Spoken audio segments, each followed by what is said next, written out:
Oh.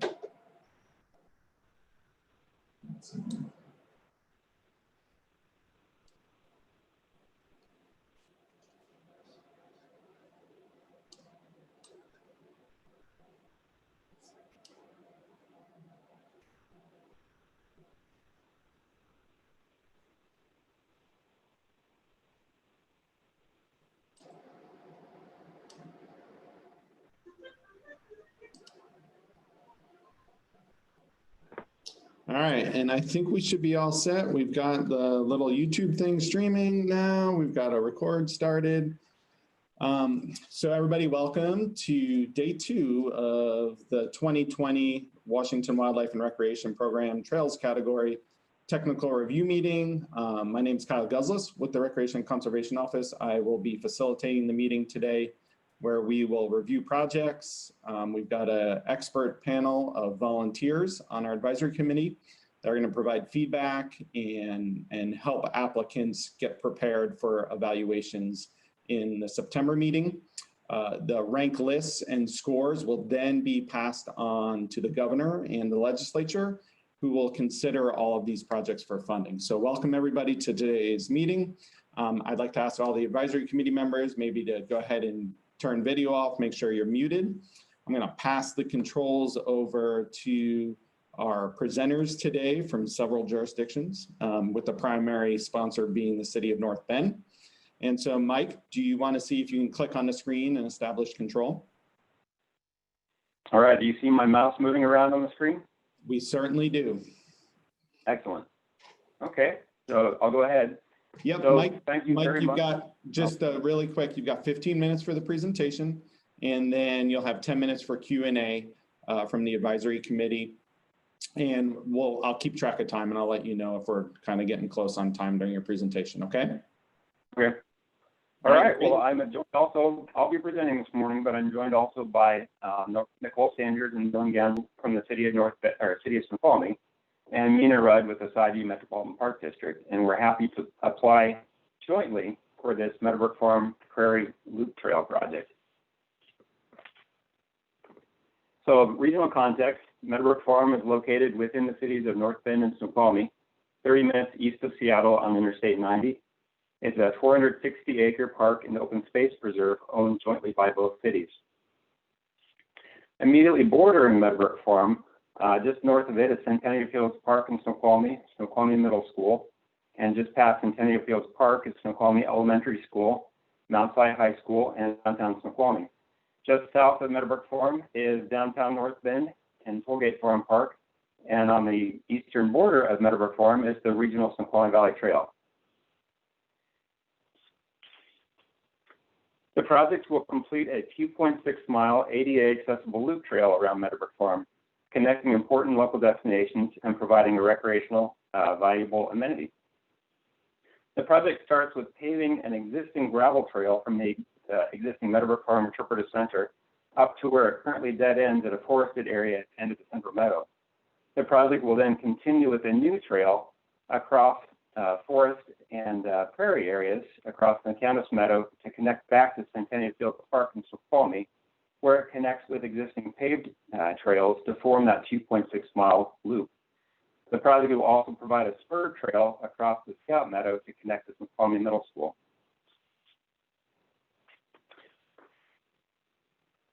The first criteria addresses demonstrating the public need for the project. That need is first established through consistency with adopted plans, which were formed with extensive public input. The project is guided by and implements the Meadowbrook Farm Master Plan, adopted by the cities of North Bend and Snoqualmie. The Meadowbrook Farm Master Plan has identified the completion of this loop trail as a priority since it was first adopted back in 1999.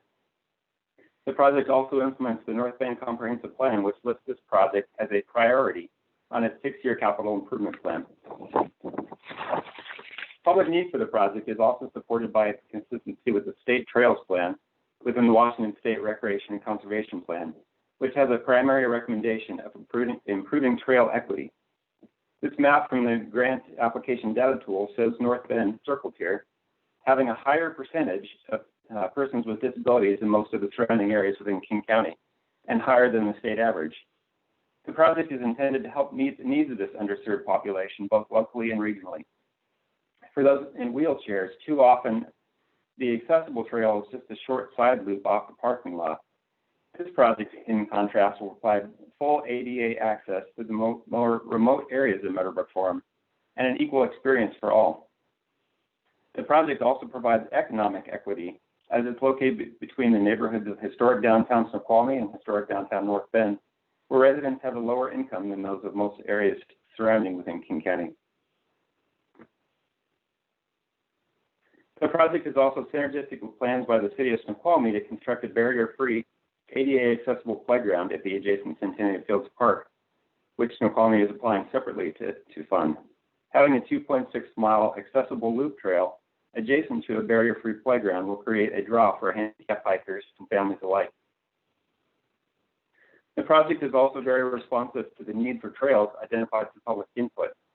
In numerous public surveys conducted by the Sideview Metropolitan Park District and the City of North Bend, hiking and biking trails have consistently been identified as the top priority for future park improvements.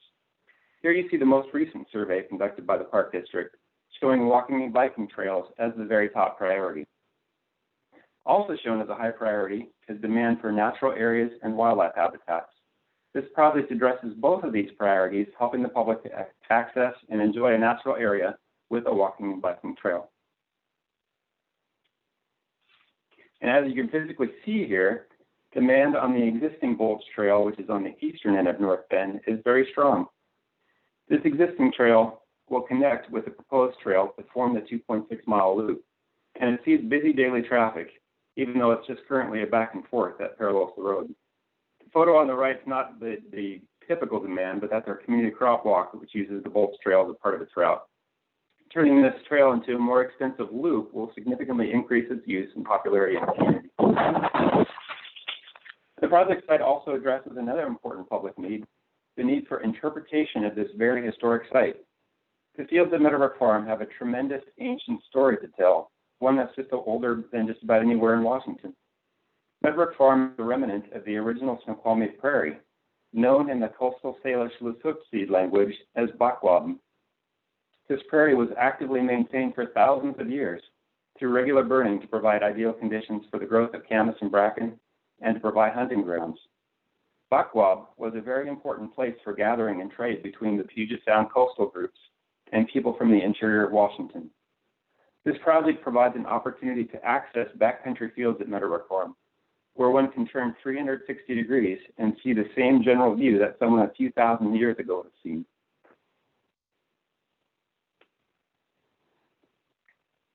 From the remote Camas Field and Scout Field, through which this trail will pass, and which you can see in this image, one can experience the prairie with no views of roads or other forms of human settlement or land use.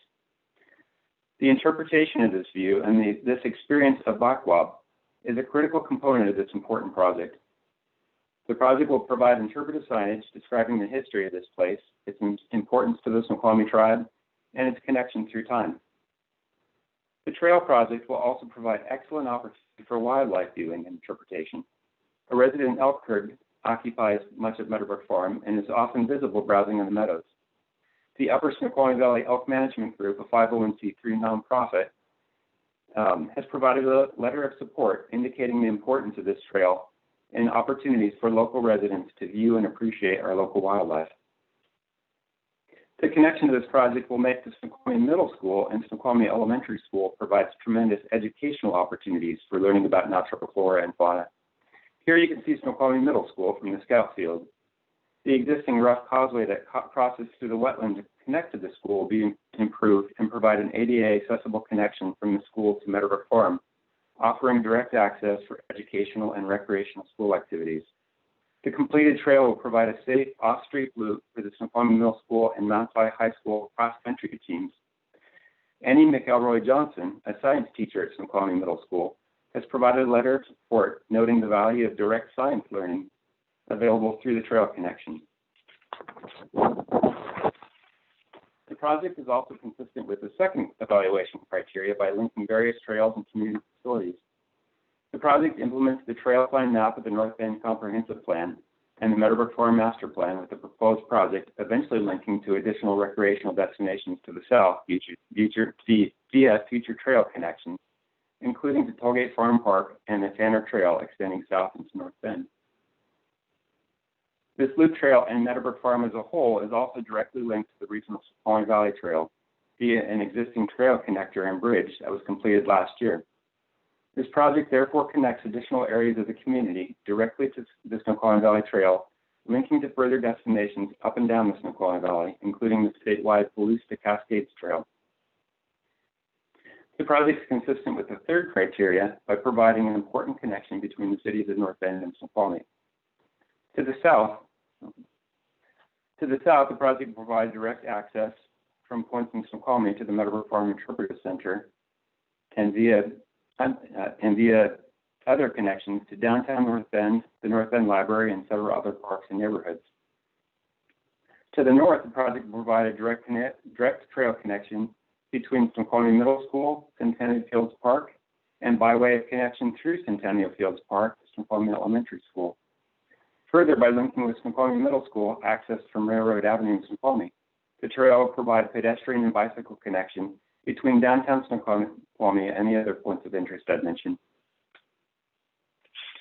Addressing the project design criteria, accurate cost estimates of the proposal were developed in consultation with engineering staff and consultants, critical area professionals, and an estimate from a paving company.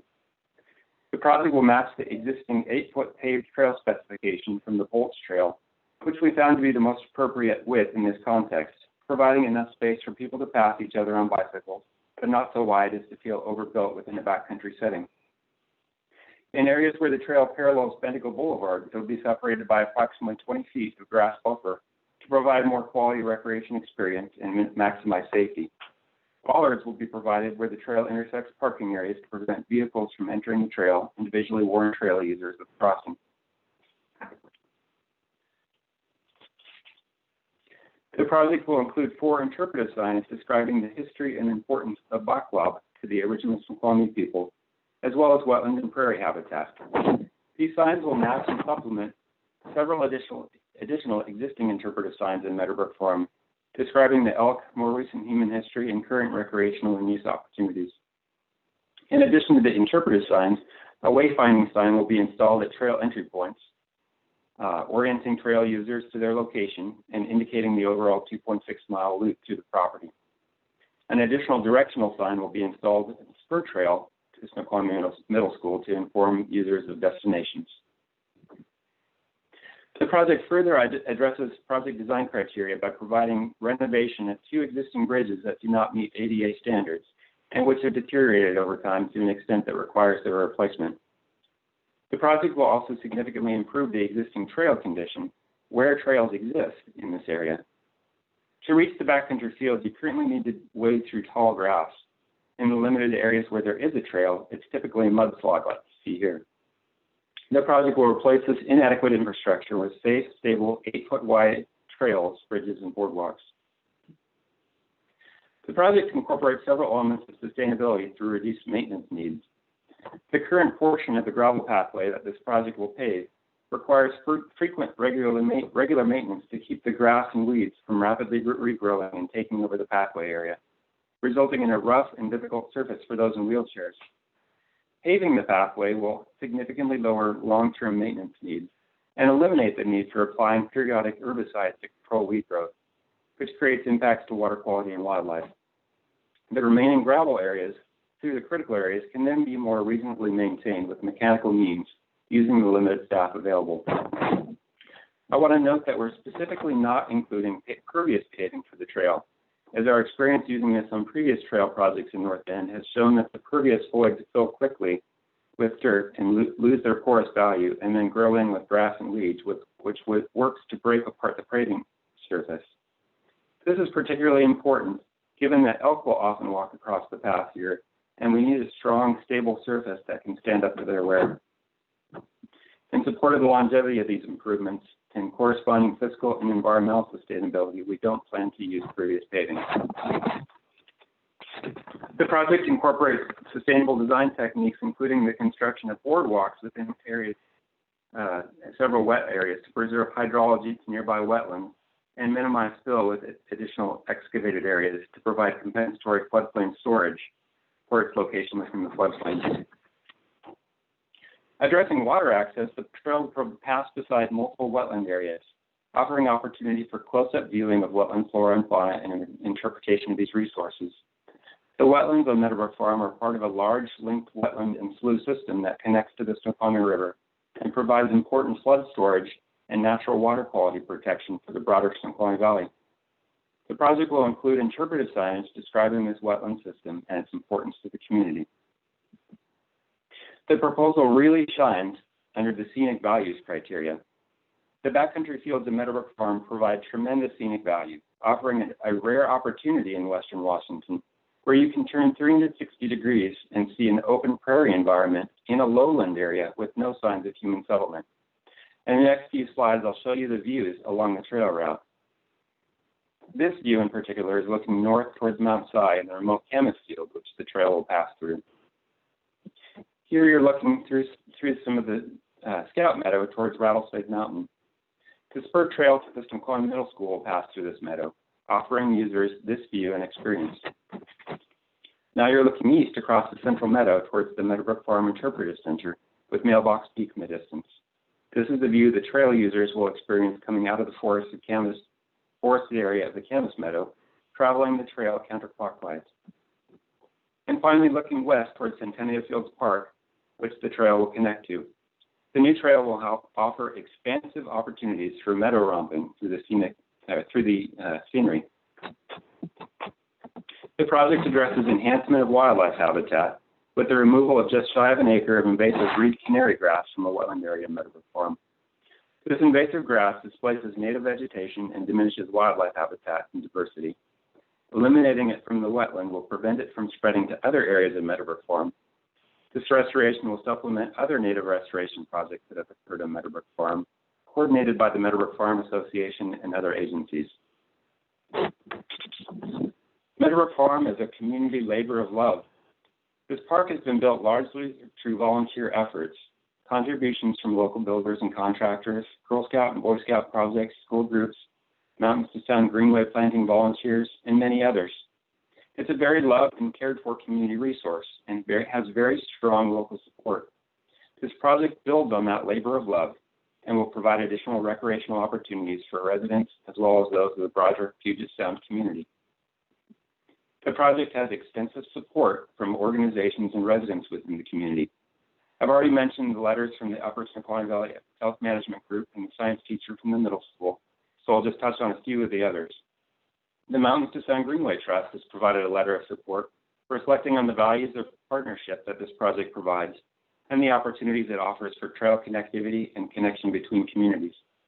The Snoqualmie Valley Historical Museums provided a letter of support emphasizing the importance of this trail to the interpretation of historic resources in the original Snoqualmie Prairie.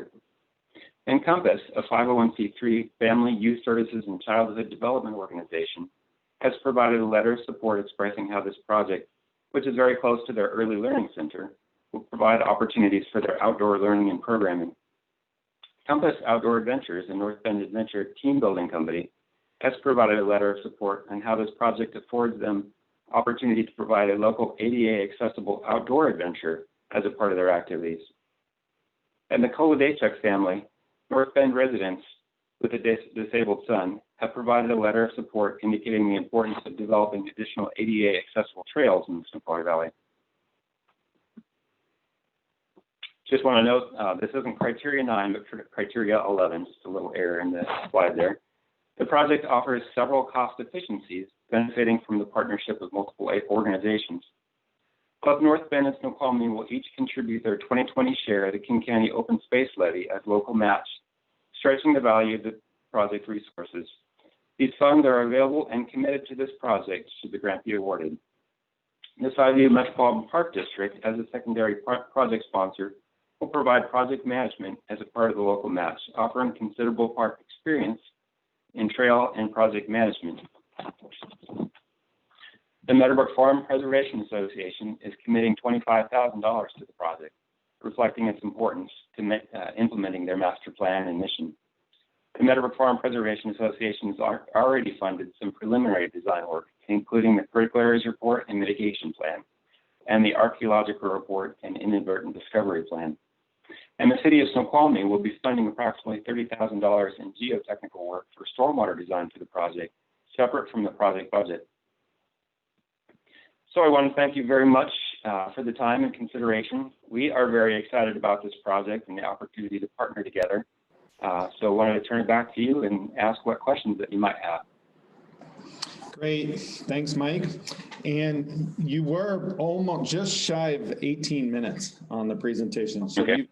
You're definitely gonna have to cut some stuff out. I didn't cue you on it right here because you're kind of in a good flow there, but that's 3 minutes is pretty substantial. And we do have to, once you get to 15 minutes at the evaluation meeting, it'll basically be like you need to wrap it up right now. So if you still have 3 slides left, it just kind of shuts it off. So I would try to see where you can trim a little bit throughout the presentation. All right, questions from the committee. We're going to start with Angie with the City of Edmonds. Good morning. Nicely done. I think there's a lot of great information here. My question to you is, have you talked to the tribe? And can you get them involved in this project? Obviously, there's some historical significance there that if you could possibly get a letter of support or get them to the table would really, I think, be beneficial to your project. Yeah, so the Snoqualmie tribe is integral to this project. We have Adam Oswakoff from the Snoqualmie tribe, who's a part of the Meadowbrook Farm Preservation Association. And we were really hoping to get a letter from the tribe. And just because of the COVID situation and their board trying to address so many things right now with reopening the casino and a number of other things with the COVID situation, we weren't able to get that in time. Okay. Hopefully we can get that for the by September, because that could be a great partnership and would really bolster your project. So absolutely. Okay. And that's it. I wrote some other comments in the evaluation that you guys will see later, but good project. Okay. Thank you. Great, thank you, Angie. Moving on to Betsy Anderson with the City of Bellevue. Thank you so much for your presentation. Really appreciated it. I just had a couple of minor suggestions for clarity. It was great to see the site plan near the beginning of the presentation, but I think it would have been beneficial to bring that back in the project design section just to orient us. I think it was really helpful to have that keyed to the photos in the scenic values section. And then if you can annotate that site plan to illustrate the section of existing trail that's going to propose to be paved and then the section of new trail, that would be helpful for us as well, because it was hard to go without having you here to walk us through it. Yeah. Thanks, Betsy. Moving on to Brian Wood with Department of Transportation. Hi, great presentation, Mike. And it was really easy to follow each of the categories, so I appreciate that. You mentioned that you had sort of abandoned the idea of pervious pavement and because of your prior experience, and I'm not sure how old that experience is, but I know they've been doing a lot of work with it. So just to, if you do reject it, to reject it based on whatever the latest technologies are, because I know they're really working to make that, to improve that option, and it would improve sustainability. We found that it works really well for roads, but it works terrible for pathways, especially in roads. I think you've got the concrete boundary, a border. That's cost prohibitive to do for a trail like this, and especially with a more natural meadow where the grasses tend to get tall and grow in quickly. We really don't feel like that's a good context for what we've got. Okay. And then the other was you did mention bollards, and there's some recent pushback against using bollards on trails. There's been some serious injuries that have resulted for people biking in particular on trails. And so they're being revisited and just to explore other options. And I couldn't actually tell you what those are at the moment. But a lot of people are looking at it because it is that 24-hour solution to a problem that almost never occurs. Maybe a bendable bollard that flops over. I was thinking that. I'm looking for good examples. So feel free to contact WashDOT Active Transportation. Justin Naraki, by the way, would be your WashDOT contact for the bicycle pedestrian coordinator in Northwest Region. Okay. I can get you that information. Yeah, thank you. Great, thank you, Brian. And then we've got time for a couple more quick ones. We're going to start with Gregory Fowler. Good morning. I would like to get more information on how you're going to make the remaining packed gravel sections of the trail and the raised boardwalk reasonable for mixed traffic that it would include bicycles and wheelchairs. 8 feet is pretty narrow, and I'm concerned about the raised boardwalk and that, and given the rain, I'm concerned about the remaining gravel sections staying in shape for use by any kind of wheeled vehicle short of a mountain bike. So we have boardwalks that are 8 feet on the other section of the trail, and that's worked fine for us. And up until now with the traffic that we have on the Bulge Trail. As far as gravel, we provide a compacted gravel surface, which would meet ADA accessibility. We can't pave within the wetland areas because of our critical area requirements. Okay. And so we maintain that, periodically maintain it to smooth it and remove weeds from that area. Okay. Thank you. Yeah, and Mike, maybe it would be good to just address and just show current use and how that's functioning in terms of having the different uses on the trail when you come back for the evaluation presentation, just to display that you don't have conflicts with variable uses on the trail right now in those boardwalk sections. Okay. And so we got time for one more quick one. Mike Town, did you have a question? I see your video's on. Yeah, this is just a real quick one. I was also going to ask the tribal question, and really agree that would be really nice to get a support letter from them. The only other one, real quickly, is that as an ex-educator, the resource that this brings to the middle school and also to the adjoining schools is really significant. A letter from one individual teacher, is great. But if you have a good enough connection with him that you might be able to get the principal or even the school district to offer a letter of support, it would just enhance one more piece of support for your project. Mm-hmm. Yeah, we were trying to get a letter from the school district. It's, I think, just the same situation where they were dealing with so much with the COVID situation that it wasn't a high priority for them at the time. But we can continue to work on that and try to get that for the final. All right, so that wraps up all the time we have for this project. Great job. We look forward to seeing you back in September for the evaluation meeting. All right.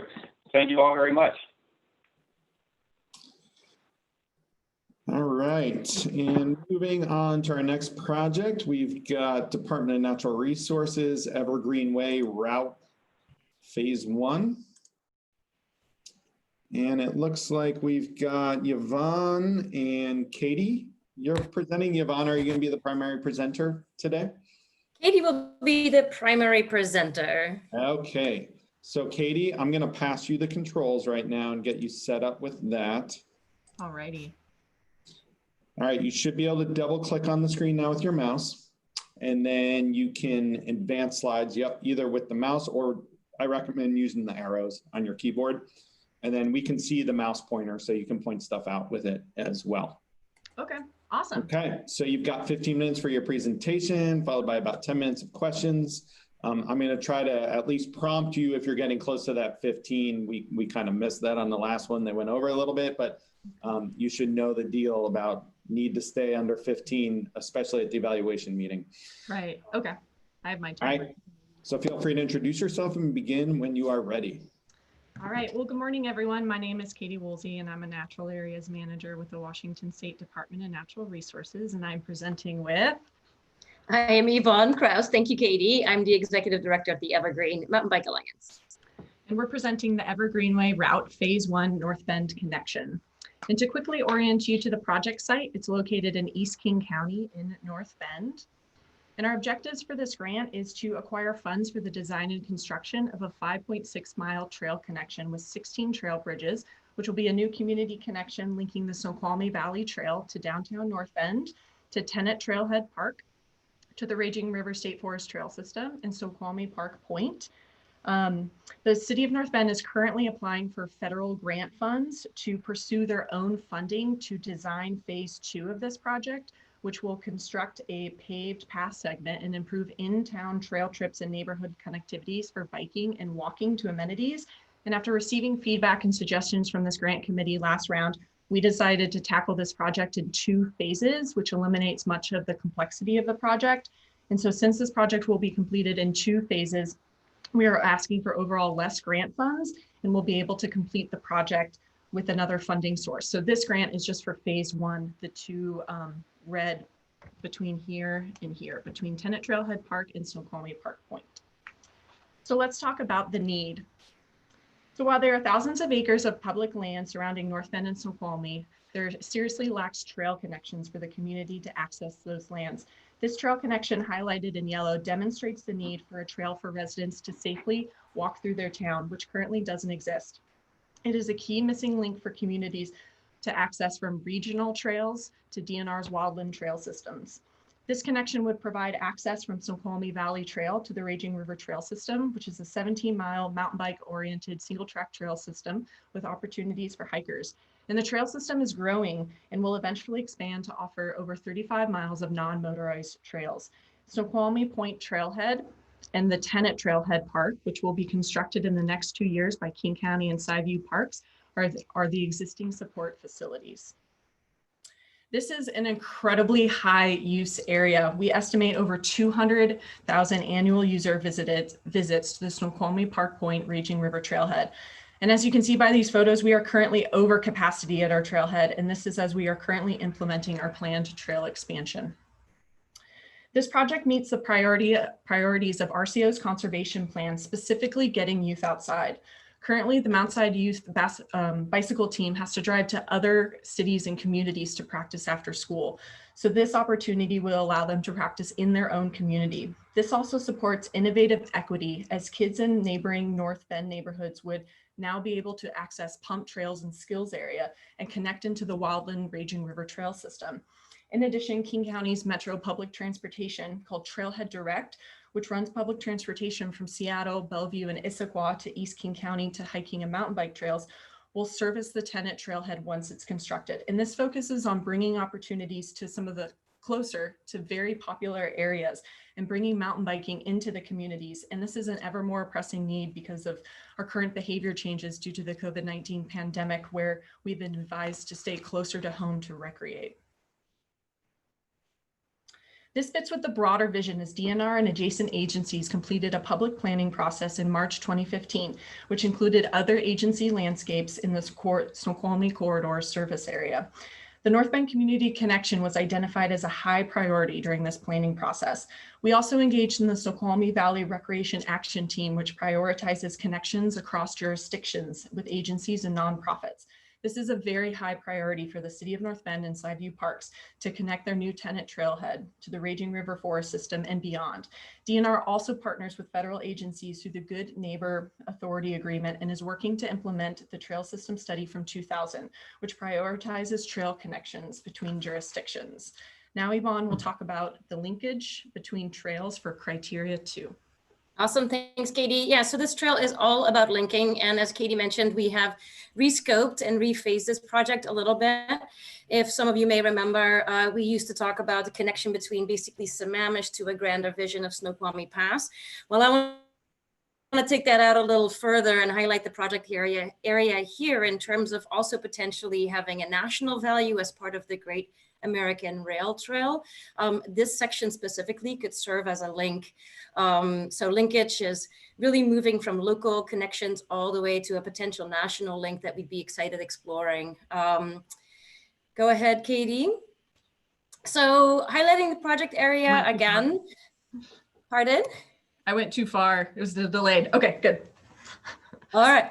So highlighting the project area again.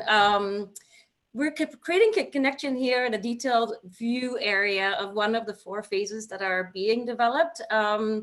The project area is, as Katie mentioned, right at North Bend, connecting Tennant Trailhead to the Snoqualmie Point Trailhead, Snoqualmie Point Park. And it's part of 4 phases. So the first part really connects the city of North Bend to the Raging River State Forest Trail System. If we zoom out, thank you, Katie, the project area is part of those 4 phases. And so as we're identifying, just to give you a sense how this all fits in the linking of trails, phase 1 establishes the direct community connections. As Katie mentioned, we've broken that up to highlight the city's portion and then the Department of Natural Resources portion. Phase 2 creates a missing link all the way from North Bend to Hanson Creek via the Olali Trail. That is very much a rail to trail conversion, some ecological benefits in that trail portion. That is phase 2, creating more of a connection to a backcountry experience and a long distance ride. You're moving fast, Katie, but I'll keep up. Phase 3 creates a key connection between 2 really major trail networks that have been developed over the last few years, connecting Raging River State Forest to Tiger Mountain, 2 very important and key mountain bike destinations.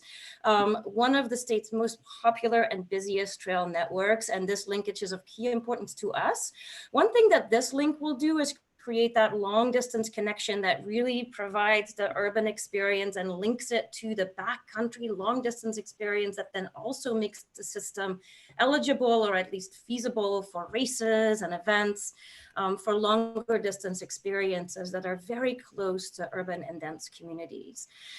This also provides a lot of trailhead relief.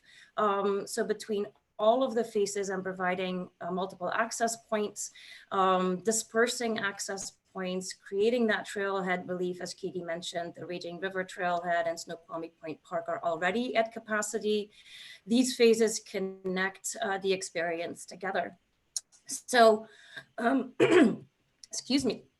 Phase 4, the last phase, connects Tiger to Mitchell Hill, Duthie Hill, Sammamish, so more of an urban and suburban community experience, lower entry-level riding areas, and provides a unique opportunity to, again, link previous RCO investments, recreation investments, to a truly connected trail corridor and all those 4 phases, over 8 riding destinations and hiking and recreation destinations being connected like pearls on a string. So, one thing I wanted to mention is a unique attribute of putting all these 4 phases together is the fact that it turns what we in the mountain bike world call the typical progression approach. So we are now linking a pump track within the city of North Bend through a community trail to a small little family-friendly skills area and new park at Tennant Trailhead, through a multi-use experience to a long distance, progressing in skill, progressing in distance and endurance and experience to Raging River Trailhead and Tiger Mountain. And same from the other side, kids and youth will now truly be able to start in their own communities, practice there on their pump tracks, on their little parks like Soaring Eagle's mellow-friendly family trails, to a long distance riding experience, like I explained at Tiger and Raging, where you're really remote, and Alpine Olali Trail offering a unique and more backcountry high alpine experience. So the trail system itself, when connected, provides that progression opportunity.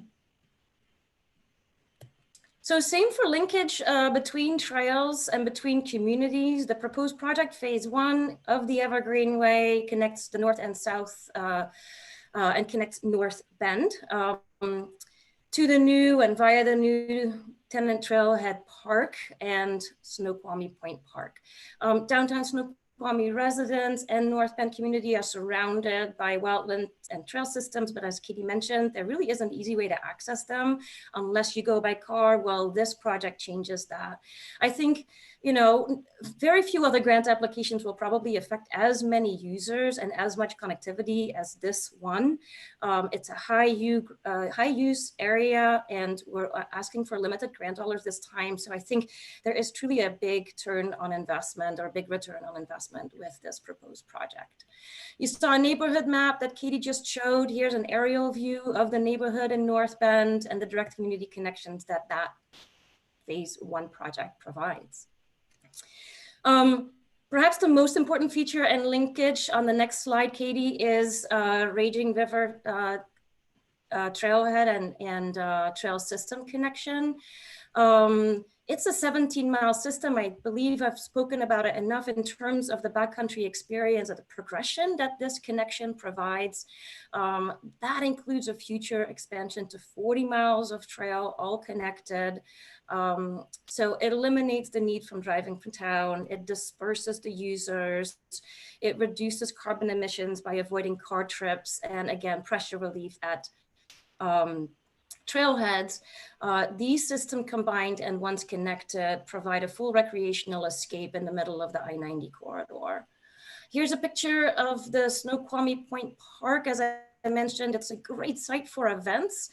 While the parking lot is overloaded, this site is probably underutilized in terms of what it could offer for the community. So a connection to that and more active programming is a future opportunity as well. What you're seeing here is a picture of our opening event of the trail system in 2018. And Katie can take it here with the design. Awesome. So here's an example of the bridge type that will be used for the project. V-shaped rails with 5-foot travel width, weathering I-beam bridges and concrete abutments for longevity. Since this is a key trail connection, the trail will be accessible for lower skill riders with an easier difficulty rating, with safe passing for 2 bicycles and trail runners with a 4-foot travel width, and will be crushed compacted gravel. Next is the sustainability criteria. For ecological factors, the project will utilize the Snoqualmie Corridor's Recreation Land Suitability Assessment criteria, which overlays our biological criteria, such as wetlands and wetland buffers, with the geological and soils criteria, and then finally a management criteria with water sources and watersheds and cultural resources. So this is a composite overlay map, which has all of these considerations on the landscape, and the purple represents a more sensitive landscape. So you can see in our project area, it is more suitable for continued trail development.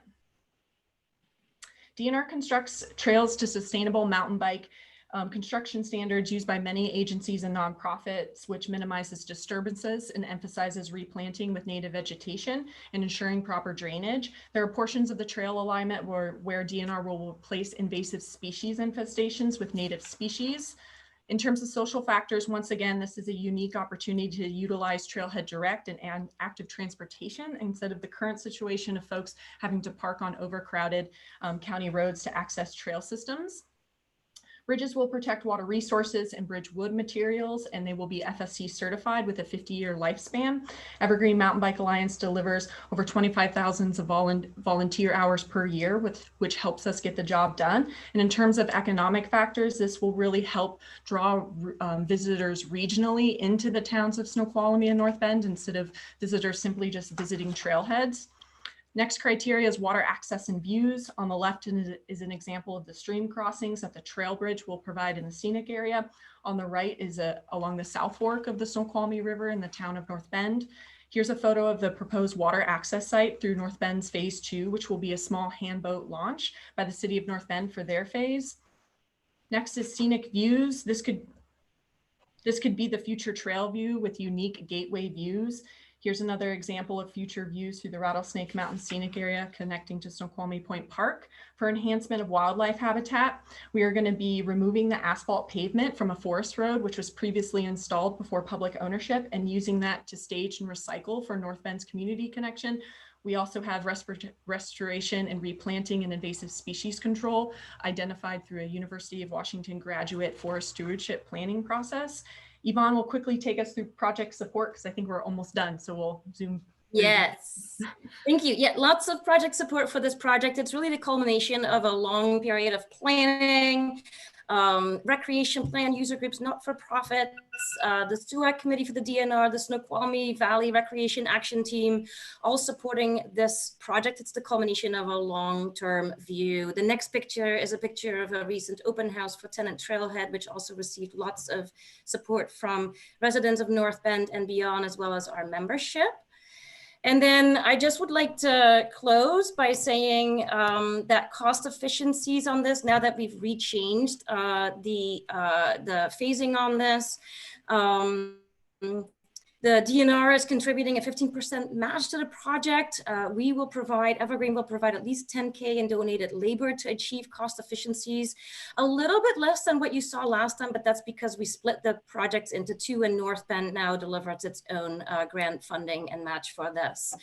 We stand ready to assist as needed, and I just hope that this revision and the new proposal of this project, we've hit the nail on the head. I think this is an incredibly important linkage for the communities. Lots of benefits for it. I thank you for your time in doing this and allowing us to do this remotely, and hope to be able to get started on this with your support. Great, thank you, Katie and Yvonne. And Katie, I heard your timer go off there, so you kind of know you're probably 16, 17, and you had to do your final like 5 criteria, like Speedy Gonzalez. So you need to, those first 3 criteria you were on, you had a really good need assessment and you really covered them, but you're gonna have to tighten something up there so you're not rushing so much at the end when you come back. All right, questions from the advisory committee. It looks like we'll start with Melinda Posner with Washington State Parks. Hi, thank you for the presentation, really good. One suggestion with your linkages, really good to see the connection with the Lolly Trail, and I think you could add to that the Palusta Cascades, especially in talking about the long distance piece. And one other just suggestion about you had an aerial view, slide 22. You talked about the community connections, perhaps annotating that map to show. Because in the very first slide, you talked about there's no way to get through town. That's just one of the challenges that you're addressing. And that seems an important one to show here. Thanks. Yeah, and Snoqualmie Point Park, I guess my other question was, where is that in relation to downtown? So having perhaps a map that annotates more of those, all of those locations in one place, that would be great. Great, thanks Melinda. And moving on to Angie with the City of Edmonds. One suggestion to help tighten up the first part of that is you guys went into quite a bit of detail about the phases 2 through 4 of the entire project. And we really don't need to know that, all the details of that, because we are solely focused on phase 1. It's good to mention that there's 3 other phases making those connections and then just move on. And I think that'll save you at least a couple of minutes. So one suggestion there, but okay, thanks. Good work though. Andy?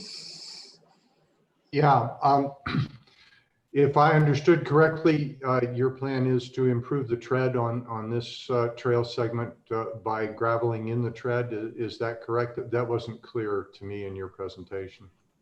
Yeah, design and construction. Right. Yeah, constructing a new route, not simply improving it, if that's what you meant. No, I understand that, but you are planning on enhancing the tread with gravel material rather than using a natural tread surface. Is that correct?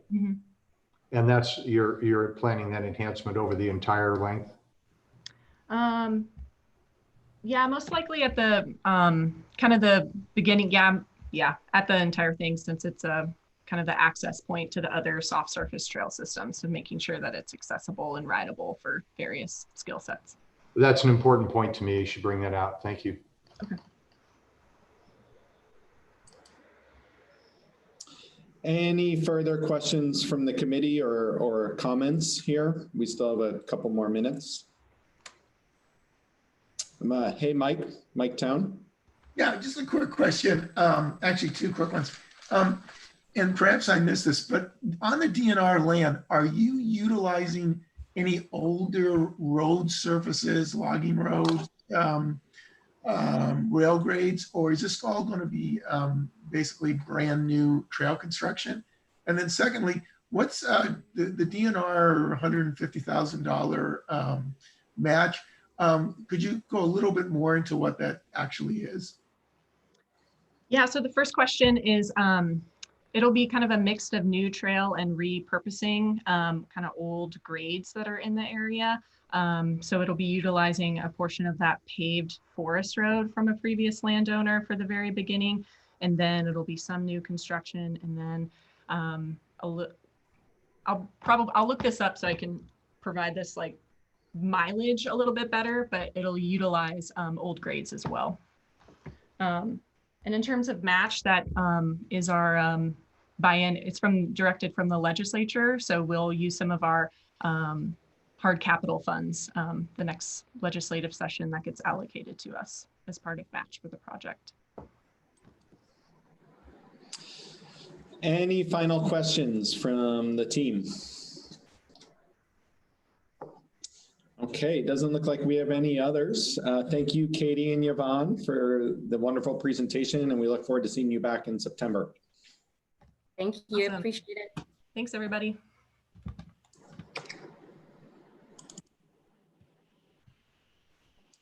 All right, we are moving on to the City of Everett and their Silver Lake Trail project. I believe I saw Dean in the meeting earlier. However, I am not seeing him right now for our next presenter, so we may be taking an early break here. So let's go ahead and we will take a break, and let's come back at 10:10. So about an 18-minute break for everybody. And we will find the City of Everett so that they can present their project to you. All right, thank you.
All right, Mark and Dean. You want to put your audio and video on? Mark is here. Dean's here. That's amazing how quickly we can get you up and on, isn't it? Yeah. The power of technology. I'm going to shut off my phone. Yo también. Yeah, that is probably a good idea. Okay, so we had a break scheduled right after yours, so I gave the advisory committee until 10:10 on the break, so we'll start up at 10:10. You should see your presentation on the screen right here. Who is going to be presenting this project? I will be presenting. Okay, do you want to be advancing slides as well? No, Dean would be doing that. So you can right. hand over control to him. Dean, I'm going to give you control. Okay. All right, so you want to double click on the screen, and then you can use your arrows to advance or space bar or whatever. Go forward and backwards, and then we can see the pointer in the Zoom meeting as well. So if you want to point stuff out, that works. Do you have your pointer going? Is that the right pointer that you want, or is there a better? You can see the pointer. I'm pointing at Everett. Yep. Yep, we see the little white pointer. Yeah, you Okay. could probably, if you went down to the tools, you might be able to change it. I don't know if you have to do it on each slide. Go down to the 3 dots there. Let's see, arrow options. See the arrow options? Yeah, we have it visible, so you want that. Yeah, so that's what you got. Okay. All right, so if you just want to mute and turn your audio off, I'll kind of cue you back up a couple minutes before 10:10, okay? Okay. All right. Sounds good. Thank you. All right. Yep, thank you. Dean, I will see you here at 7:07 or 10:07. Okay. What, now? 10:07, Mark, not 10:07. 7:07. Huh? I was going to take a nap, Kyle. All right, we'll see you in a few minutes. All right. Sounds good.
Mark, you hear me? These controls are a little bit different. You might want to play with them a little bit. What controls down below? Right up on the right. I don't have any controls down below. Oh, you don't? It doesn't share screen or anything? And I'm not right now. He locked me out of it, so I can't even put it back to where it was. Oh, are you So it off? where you see the pictures, Yeah. you can set it up so you're watching just whoever's speaking. Yeah. You can do it so it's identifying. Right now, it's you, myself, and Kyle, or the far right one shows everybody. Now, Yeah. this is what got in my way when I was trying to point at things yesterday. Oh, I push it all the way off to the side and beyond the edge of the screen. You can do that. Just Okay, there. I see it. I hadn't tried that. Okay. Well, we fixed that problem. Well, like I said, I was just going to One minimize for it. so it 30 wasn't this showing. morning. What's that? I said we fixed that problem. 1 for 30 this morning. Yeah.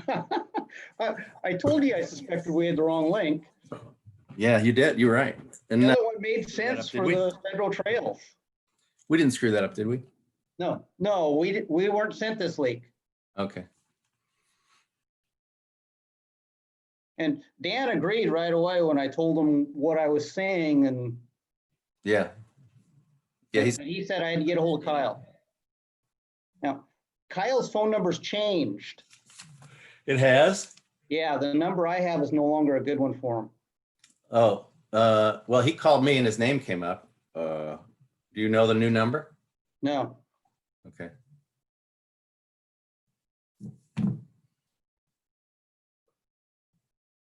No, when I called the one I have, it said it's no longer a valid number. That's craziness. Do you have the number there? I'd have to look it up, and I don't want to lose this. Yeah. It was challenging enough to get to it. Well, I think he's the only Dan Haas, so I must have the right one. Not Dan's, Kyle's. Kyle. Oh, why was I calling Dan? Oh, Kyle. I spoke with Dan, All right. and Dan told me that I needed to get a hold of Kyle. So Kyle called me. Yeah. Dan. Yes. Okay. Kyle. Okay. Hey guys. Kyle's on the call. Kyle, you have a new phone number since I last spoke. Yeah, RCO, we all went to cell phones. We got rid of our desk phones. What's your new phone number? 360-725-0168. Oh, I'm sorry. That's not correct. It's combining the two of them. 972-0168. 972-0168. That's your work or cell? That's my work phone. It is a cell though too. Work and cell. Yeah, we got rid of desk phones here. I like that idea. Good.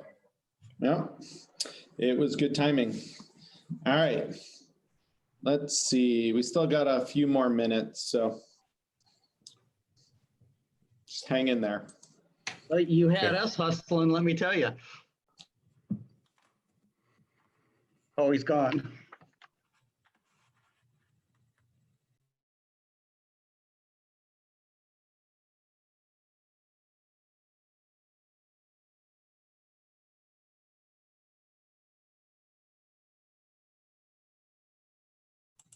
I'm not able to see the very bottom of my screen. I guess that's because that thing's in the way.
This is slide 2. Are you saying you don't have control, Dean? Hey there. Can we get back up to slide 1 or not? I wasn't able to, no.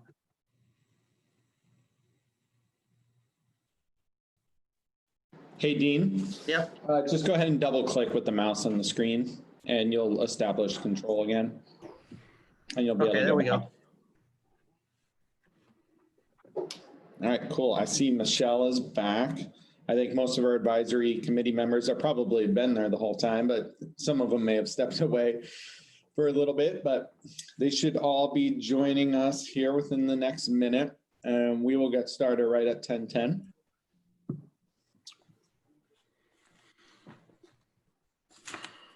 A little bit of a delay, isn't there? Yeah, it depends on the speed of your connection, but for some, it's only a second or two. We have had projects where it was yesterday, it was probably about a 4 or 5 second delay. So, Oh boy.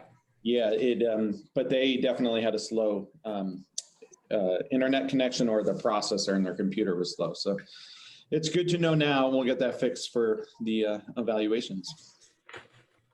Mine's less than a second, but it's not as fast as work. Yeah. All right, I think we should have all of our advisory committee members back with us now.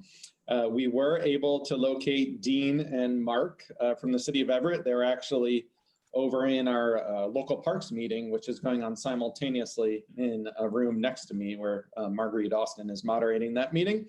So we got them out of that Zoom meeting and put them into this Zoom meeting, and they are ready to go now. Dean and Mark, you have 15 minutes for your presentation. That will be followed by 10 minutes for Q&A and feedback. Feel free to introduce yourselves and begin your project whenever you're ready. Hi there, and thank you for having us here today. My name is Mark Harrison, Parks Planning and Capital Development Manager for the City of Everett. And here with me today on the other computer is Dean Shaughnessy, Capital Projects Coordinator. We're here to talk to you about our plans for the Silver Lake Trail Development Project. Silver Lake is a 110-acre freshwater lake in the quickly growing southeast quadrant of Everett. A preliminary park master plan was developed in 2001, identifying trails and multi-use paths through the park. The Silver Lake Trail Plan was prepared in 2008 to establish a continuous trail around the perimeter of the lake. At present, walking/biking services circumvent approximately 75% of the water's edge of Silver Lake. 3 parks are located on the lake: 1 district park, T.A. Sullivan, 1 neighborhood park, Hauge Homestead, and 1 special use park, Green Lantern. Each park has its own character and offers a different experience for users, which we'll cover in more detail when we get to uses. The primary outdoor recreational opportunity of this project is to complete the hiking and biking trails that will now completely circumvent Silver Lake and connect to the 112th Street bicycle lanes to the north and to the interurban trail approximately 2 blocks to the northwest. 1.5 blocks to the northwest is a regional transportation hub where one can bike to and use mass transit. The objective of this project is to develop the trail section specifically through T.A. Sullivan Park. This involves installation of a multi-use hard surface trail from Silver Lake Drive across T.A. Sullivan Park to 112th Street Southeast.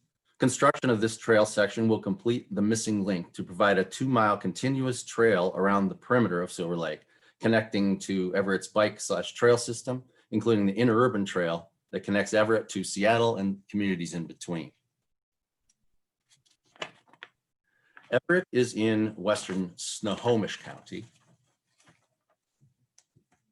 The project site is in the southeastern portion of Everett, adjacent to I-5. Regarding need, in Everett, adjacent to the interurban trail and I-5 at 112th Street Southwest, is a regional transportation hub where one can connect to the mass transit to get to other Seattle area destinations. Construction of this trail section will serve to complete the 2-mile continuous trail around Silver Lake, connecting to Everett's bike trail system, including the interurban trail that connects to Seattle and surrounding communities. 65% of the completed hard surface trail is in very good condition, but some repair is necessary for safety. Silver Lake has 3 parks along its shore. T.A. Sullivan is the largest of the 3 parks, with amenities including a sand swim beach, disc golf courses, 13,000 square foot playground, and ADA compliant restrooms, showers, and fishing float, as well as picnicking facilities, open spaces, and trails. In the summer, it's used for Camp Patterson, a day camp for special needs children that includes boating and swimming. The new trail will allow for safer travel to the lake and parks for walkers and bikers. Based on the grant application data tool, the median income in the neighborhood is below average, represented here by the first bar graph, while people of color is above the average, shown as the third bar graph. Mortality rate in this area is above the state average as well. Citizens have long wanted a complete loop around the perimeter of Silver Lake. Citizens of Washington's and the city of Everett's goals are for outdoor recreation, people walking or jogging or riding on streets, trails, or sidewalks. State and city planning documents identify the need for trails that provide recreational opportunities to all citizens, safe trails located where people will use them, and connecting more people to trail networks. Specifically, this project addresses the priorities of the Silver Lake Trail Master Plan, T.A. Sullivan Master Plan, Everett Parks Recreation and Open Space Plan, and the Shoreline Master Program, as well as the City of Everett Comprehensive and Master Bikeways plans. Future phases of the plan will serve to supplement trail users' experience by directly connecting them to wetland boardwalks and overlooks, which will further enhance the park experience. Walking/biking surfaces are presented. Linkage between trails is the subject. Number 2. Walking, biking surfaces are presently installed around 75% of the lake. The project will complete the missing hard surface link around the lake as identified in the city 2001 preliminary master plan and the 2008 Silver Lake Trail Master Plan, and connect the Silver Lake Loop trail to the existing regional interurban trail and communities trails to the west as identified in the city's master bike plan. The project will connect the Silver Lake neighborhood with the Twin Creeks neighborhood to its west. Multimodal trail users from both neighborhoods and beyond will be able to travel west to Mukilteo, east to the rural county, and south to Seattle and beyond. Project design. This project will incorporate a 10-foot wide asphalt path that meets ADA standards for longitudinal slope, allowing park users with disabilities a similar experience as that available to ambulatory park users. Bollards, gates, pavement markings, and signage will be utilized at appropriate locations throughout the park. We have a very high confidence in our cost estimate, as with other grants that we have applied for and received in the past. This development reflects elements that we have a lot of experience with and can reference several projects, recent projects for pricing. In addition, construction documents are 30% complete. Sustainability. 3 areas that will benefit from enhanced sustainability include ecological, the interpretive nodes along the trails, stormwater flow dissipator, and low impact development. Economic, trail user links to public transit, to regional trails, as well as the economic benefit of property values. Socially, the trail will serve to link neighborhoods and link entire communities. Water access or views. Most of the project is within 200 feet of the shore, providing numerous avenues to access the water's edge. Most of the people utilizing T.A. Sullivan during the summer months are there for the water access and views. The new trail will provide direct access from 112th Street Southwest through a heavily wooded area along an old maintenance road and to the sand beach. 70% of the project footage and 90% of the completed trail loop will exhibit adjacent views across the 110-acre lake. Scenic values. All trail users will be able to travel through evergreen woodlands to district, neighborhood, and special use parks, wetlands, sandy beaches, 5 man-made scenic overlooks, 2 small craft boat ramps, 3 fishing piers, picnic areas, which will afford a variety of views. Enhancement of wildlife habitat. Silver Lake is an urban lake subject to increased turbidity during high rainfall events. High concentrations of particulate matter affect light penetration and ecological productivity in the lake, recreational values, and aquatic habitat quality. This project will replace several social trails with non-pollution generating walking surfaces and reduce erosion that can cause increased turbidity. Construction portions of the trails will also be designed to slow stormwater flows during high flow events. Project support. In 2008, the city commissioned a detailed Silver Lake Trail plan that involves multiple public meetings with the neighbors and community, including special interest groups. The plan identifies several different types of pathways to complete a loop trail around Silver Lake. As mentioned, several plans by the city and the parks identify this as a need. All have been updated in the last several years and have gone through public review processes. The city mayor presented the Silver Lake Trail Loop project at this fall's National Mayor's Institute of Design conference. The project was well received and the panel provided us with valuable insight into the public outreach, funding, politics, and logistics involving such a project. Cost efficiencies. All the land upon which the project will be constructed was acquired via a Washington State IAC, RCO, WWRP, and Land and Water Conservation Fund grants. In the past, the city of Everett has utilized Youth Corps volunteers to construct a wetland boardwalk and some trail sections. We plan to use volunteer labor on this project to construct the Fish Passage stream overlook along the west property line of T.A. Sullivan Park. The value of this labor is about $6,000 at $15 per volunteer hour. It is our plan to deliver our public the long-awaited Silver Lake Trail by spring of 2022. And now we'd be happy to answer any questions that you may have. Great, thank you, Dean and Mark. And it looks like it was about 10 minutes in length, so you have 5 minutes to further expand on some of those criteria responses for your presentation when you come back in September. Questions from the committee?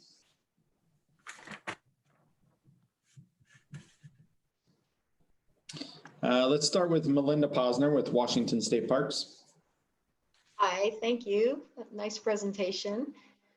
I was wondering about the site plan and perhaps adding some annotation to help us understand where the project is in relation to some of the features that you described.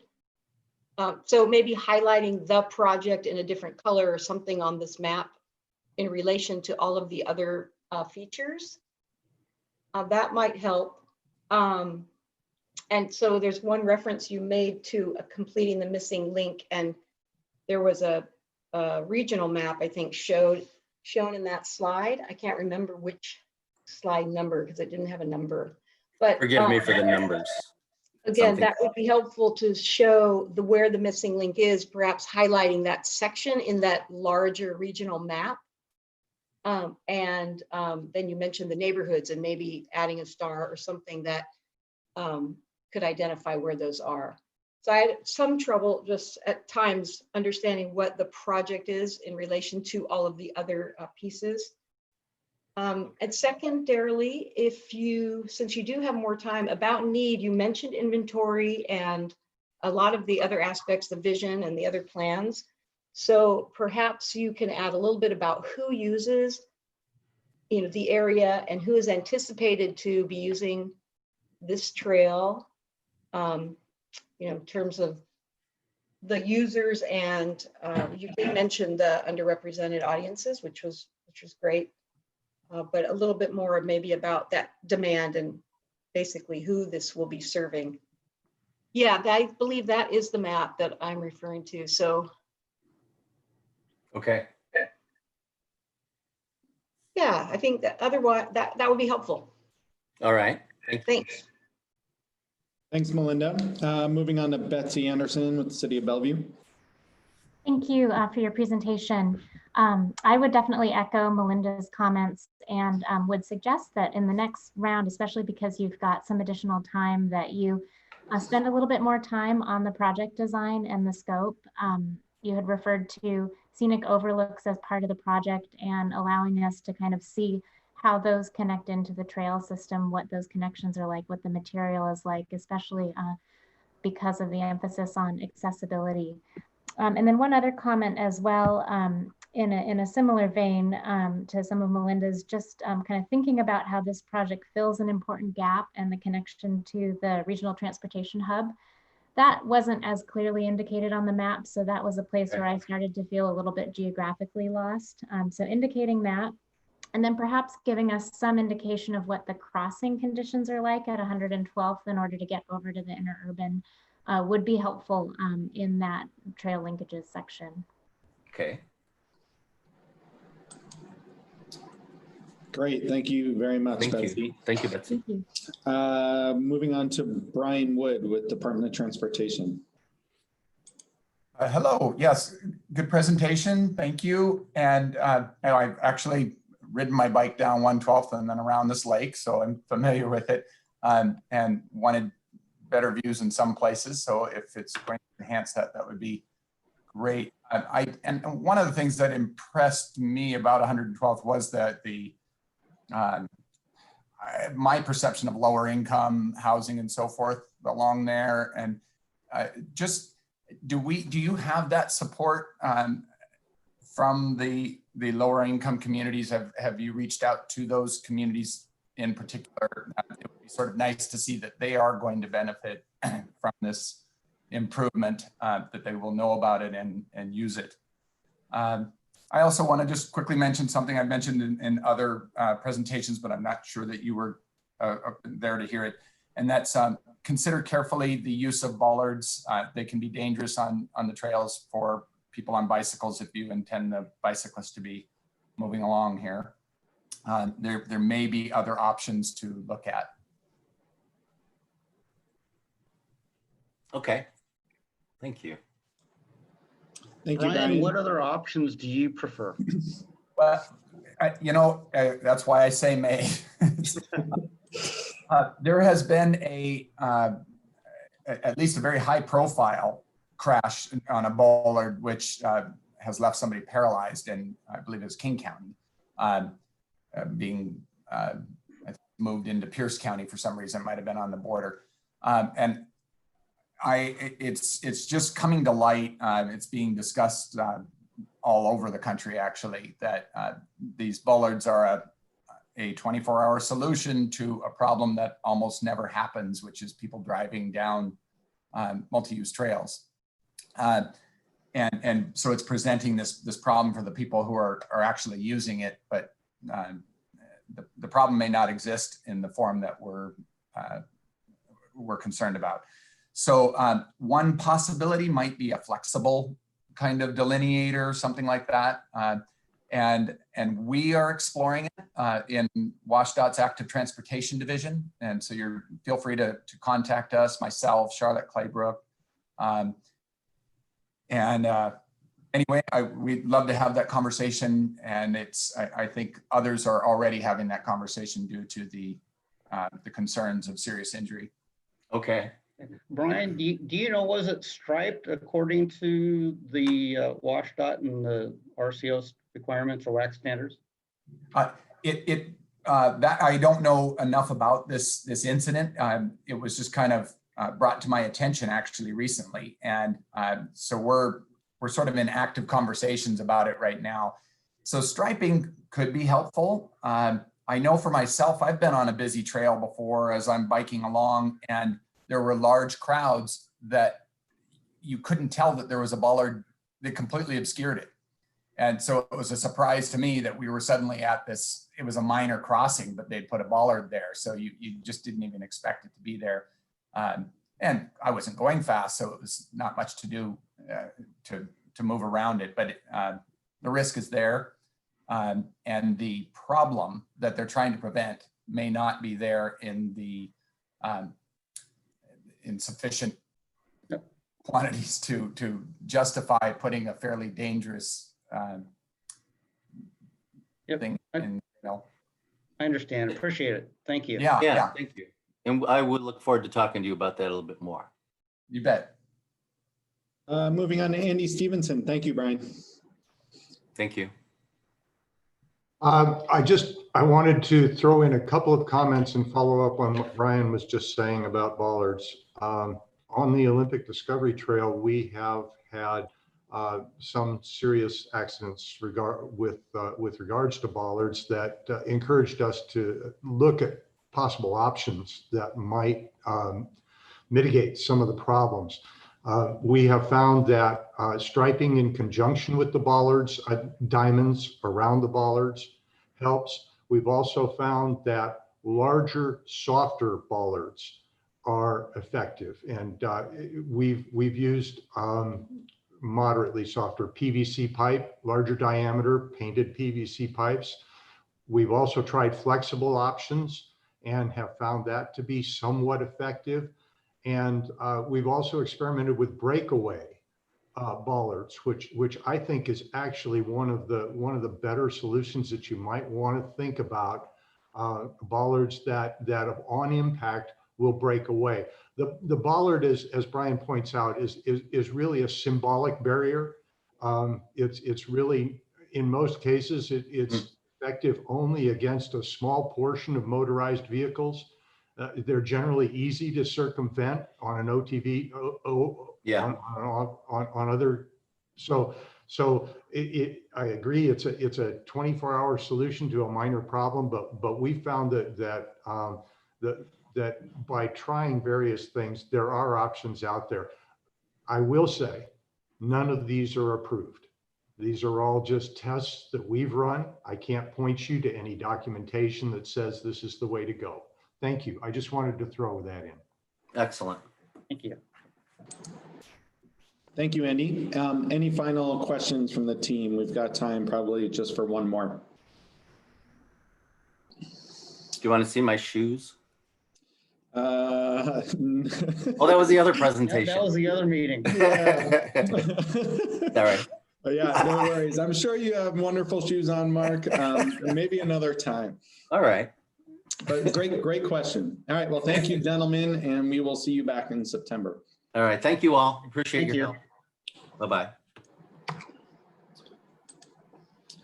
And we are going to invite Randy Klein back to the stage here for another state parks project. Welcome back, Randy. Like good to be here. Looks like you're on the west side now in an office environment. You had that nice backdrop yesterday in your presentation, so welcome back. Thank you very much. It's good to be back.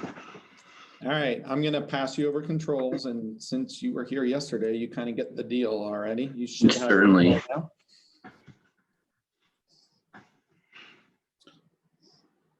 Let's give it a double click, and it should get there. Okay, one moment. I'm gonna do a little test there. Oh, press. So. All right, one moment, folks. There we go. Okay, wonderful. Well, hello, my name is Randy Klein, and I'm the statewide trail coordinator for Washington State Parks. Today, I'll be presenting a proposal for Phase 1 renovations for the Spokane River Centennial State Park Trail. This project is Phase 1 of a larger effort to renovate the entire trail.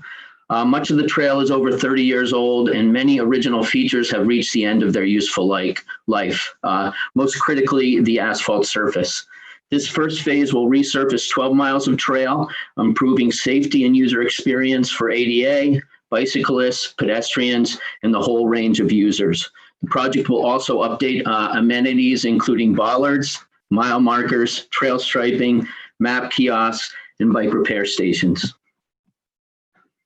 The project is located in Spokane County. The city of Spokane is shown here by the red circle, and of course, it's the county seat and the largest city.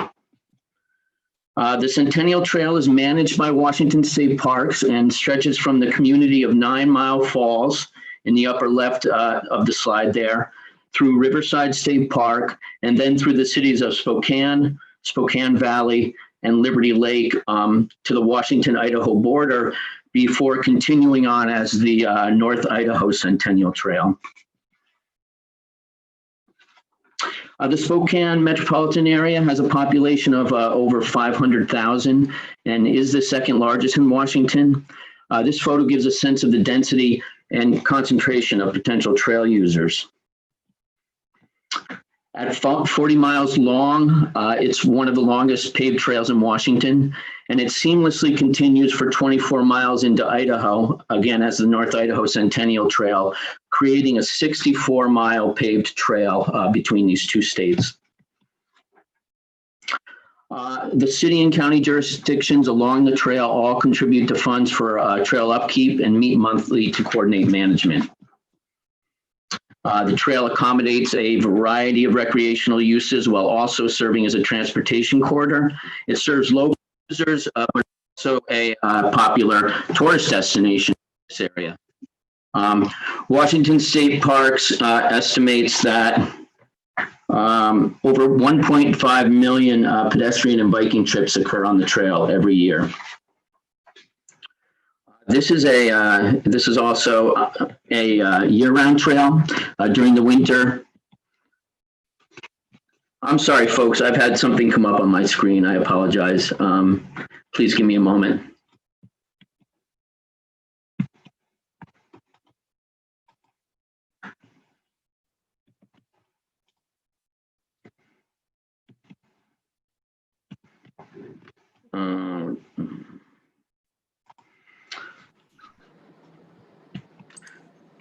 Hey, Ryan.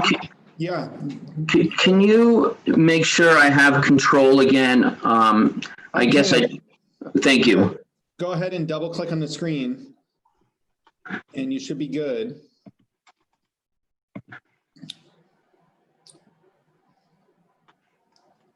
There you go. Great, thank you. Sorry, folks. This is a year-round trail, and during the winter, portions are groomed for cross-country skiing. The trail hosts over 100 events a year and is an integral part of the community and economy. The annual Spoke Fest and Pink Ribbon Run are two popular events. All right, so now moving into criteria 1, need. This is the Spokane County Regional Bike Map. The Centennial Trail is shown in red. You can see that the trail is the east-west backbone of this regional system, connecting to many of the trail routes. This year, the Friends of the Centennial Trail did a comprehensive survey, so we know exactly what users want out of the trail. 60% of respondents use the trail multiple times a week. In regard to underserved population, the trail section will be renovating falls within 6 census tracts, within which income falls below the state average. The disabled population exceeds the state average, and the mortality rate is above the state average. The trail is supported by multiple policy documents, including the Spokane County Regional Trail Plan and the Riverside State Park Management Plan. A 2019 RCO report identified the trail as a statewide exceptional recreational asset, and the trail was part of a recent economic study that put its annual economic contribution at $1.7 million, as well as providing $1.6 million in health savings. In 2010, it received federal recognition, becoming a national recreation trail. The Centennial Trail Coordinating Council has provided a roadmap for renovating and restoring the trail. They've created an inventory of all projects that need to be done. This asphalt resurfacing project is the #1 priority. These photos are representative of trail conditions today. Years of use and harsh eastern Washington weather have undermined surface edges. Cracks allow water to undermine the base, and at 30 years old, no level of maintenance can keep failing infrastructure at a level that provides a safe and enjoyable user experience. As you can imagine, rollerbladers, roller skaters, and skateboarders need to use caution on many parts of the trail. In addition to outdated infrastructure such as this bollard, which is it's visually unattractive, and it can also be difficult to see. Moving on to criteria 2, linkage between trails. The significance of the Centennial Trail as part of the regional trail system cannot be overstated. It is the backbone of the system. By virtue of its east-west orientation, it connects to the significant regional non-motorized trails shown above and leverages these connections to add an additional 40 miles of connected trail to this region. In addition to enhancing the regional trail system, it is part of a broader statewide network. Policy documents support connection to the Columbia Plateau Trail, a 130-mile rail trail that extends to Pasco, and also the 250-mile long Palusa Cascades Trail, an east to west route that goes all the way to North Bend. Only 11 miles stand between completing the last section of the Fish Lake Trail, so the Centennial Trail can connect to this broader, really multi-state trail system. Now moving on to criteria 3, linkages between communities. This trail links 7 communities, 7 significant cities, including 2 in Idaho. It links parks, landscapes, scenic overlooks, schools, churches, libraries, cultural sites, and other trail systems. In doing so, it connects disparate groups of people through urban and rural areas, as well as neighborhoods, subdivisions, and a vibrant city downtown. Now on to criteria 5, project design. The Centennial Trail Plan envisions 3 renovation phases, providing a 1.5-inch asphalt overlay for 20 years of smooth rolling and easy walking trail experience. Based on survey data, we have a design that is consistent with the needs of, we know we have a design that's consistent with the needs of non-motorized users. This phase is a standalone project that improves these 12 miles, and these 12 miles of trail go through Spokane County, Liberty Lake, and Spokane Valley. The project scope also includes new kiosks with trail maps, bike repair stations, bollard or other sleeves, and new mile markers. The asphalt surface on this section is over 30 years old. And as I've said, it's really reached the end of its useful life, as the photos show. This is a sample of the trail standard guidance that will be used. This design provides adequate surfacing, width, and spatial relationships to accommodate walkers, bicyclists, and the whole range of wheeled uses that occur out there today, which are many, many things. The use of painted striping will help to reduce user conflicts. Road and trail crossings use signage and bollards to promote safety. Parking is provided at 2 trailhead locations in the project area. In 2016, State Parks completed a 2-mile trail extension on the western end of the trail. The same design standards will be used for this resurfacing project. Fencing and signage are designed to fit the setting. Based on regional trail connections and the beauty of the Spokane River, the trail is a destination, and these renovations return it to its original capacity and extend its useful life in this trail section for another 20+ years. The project design is similar to other projects we've designed on our paved trails, and again, the width is adequate to minimize user conflicts. And the surfacing, the paved surfacing, is really appropriate for this setting. The design was developed with all potential users in mind and considers ease of maintenance. We have a high level of confidence in the project cost. In March 2020, we hired an engineering firm to develop a cost estimate using recent bid prices on similar work in the area. This grant will restore the damaged surface to one that provides a safe and superior user experience. Once resurfaced, maintenance will be undertaken by the jurisdictions along the trail.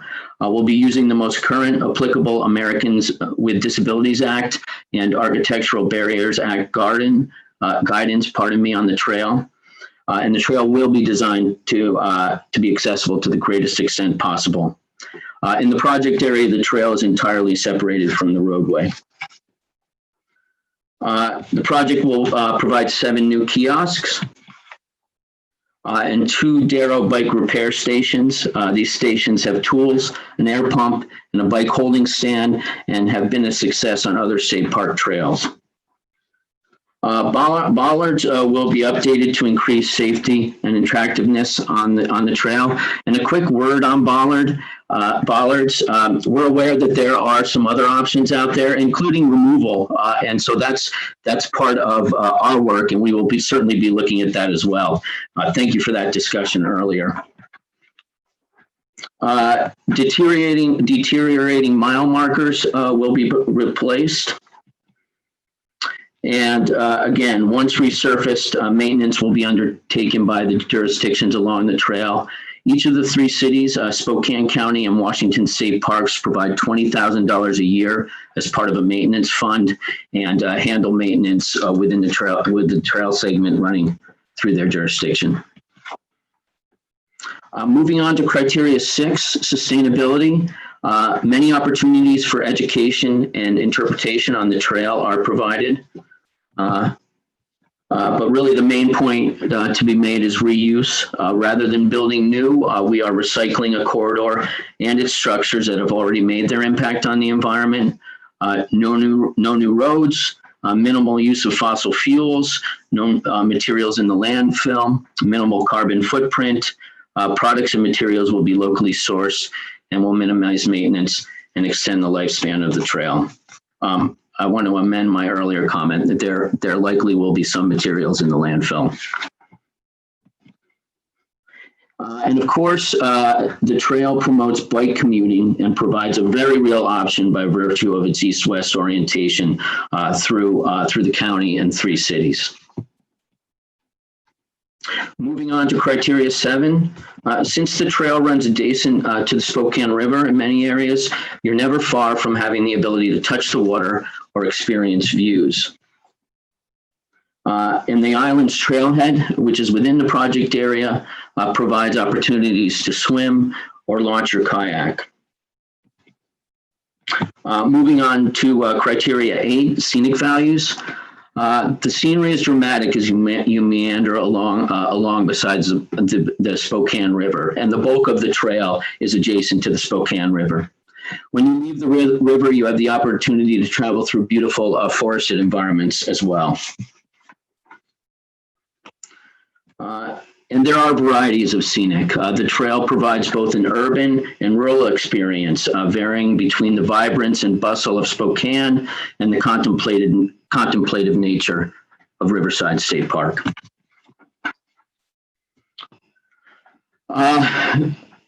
I would ask that you remember that repairing an existing facility limits habitat impact versus new construction.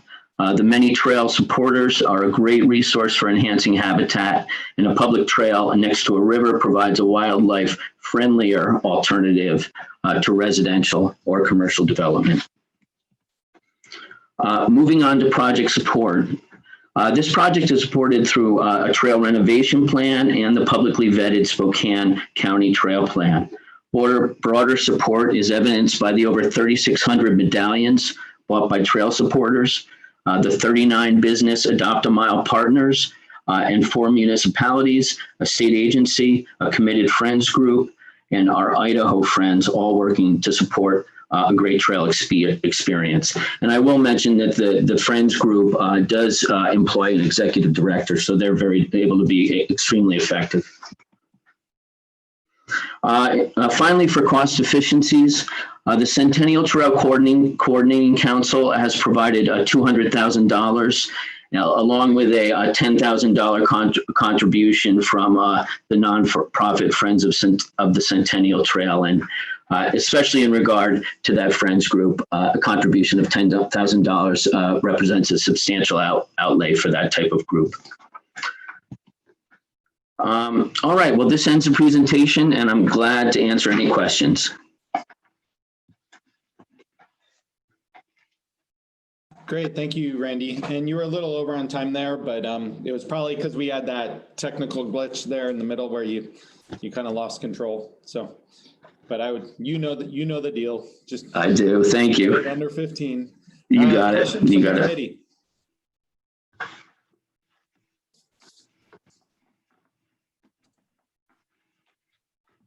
Wow, Randy, it looks like You Home may have run. answered most of the questions because I'm not seeing anything. I'll give it a couple more seconds here to see if anyone needed any clarification on any of the specific criteria or questions about the design. If I could, Kyle, just really quickly, I just want to say how much I appreciated that discussion on bollards. That is causing me to rethink some of the things we were planning on doing. Speaking of bollards, I've got Brian here. Bollard Brian. So I just want to say that, you know, if this does go forward, this might be an opportunity to pilot something new on that piece. So. Agreed. Yeah, well, I could get in contact with you and look at what State Parks is considering for bollards in the future. Yeah. Yeah, wonderful. Thanks, Brian. Andy Stevenson. Yeah, it appears that you are, well, I guess I need clarification. Are you planning on any widening, or is this going to be strictly maintaining the existing width, or are you going to take opportunities where they exist to increase to 12 feet some of your 10-foot sections? Yeah, that's a good question. I was just thinking about that earlier. Yes, we are going to take advantage of widening shoulders and widening the trail where those opportunities exist. Absolutely. Excellent. And I hope the other thing that you will, and I don't have a good answer for how to do this, but I hope that you will pay special attention to the blasted tree roots. Yes, thank you. They're always tough. Yeah, I don't know how to fix that, but it's a real serious problem. We need an answer to how to deal with that. All right, thank you. And Randy, it may be good where you are able to widen it in those certain sections to actually just show, you know, and describe that in the design criteria, because that is a design enhancement beyond just renovating the existing surface. So yeah, I appreciate that. That's a good point. All right, any final thoughts for Randy? All right, Randy, looks like, oh, we got Mike, just showed up. Just one quick one, Randy. Mike. Hi, Mike. Hey, Randy, good to see you both times. Hey, I was just thinking, is there any coordination with Idaho on their, portion of the Centennial Trail in regards to whether or not they're going to consider repaving? And is their trail about as old as ours? No, that's a great question. Their trail is in better condition than ours, frankly. It's a little, we're behind them in terms of the condition of our asphalt surfacing and things like that. And we do work closely with them, especially our there's a Friends of the Centennial Trail, and there's also a Friends of the North Idaho Centennial Trail, and they do a lot of coordinating also. So yeah, that's a big part of it. We want to bring the standard of our trail up to theirs. Yeah, that's a good point to emphasize, I think. Okay. Great. Thanks for that. Yeah, thanks, Mike. All right, Randy. Well, thank you very much. And now I think we do finally say goodbye, because I think this is your last project for the trail. It is. It is. All right. Hang in there, committee. You're almost done. Yeah, we're almost halfway, kind of. Oh, no. All right, goodbye, everybody. Yep, we got more to go. See you in September, Randy, if not sooner. Then sounds good. All righty. All right, moving on to the city of Castle Rock.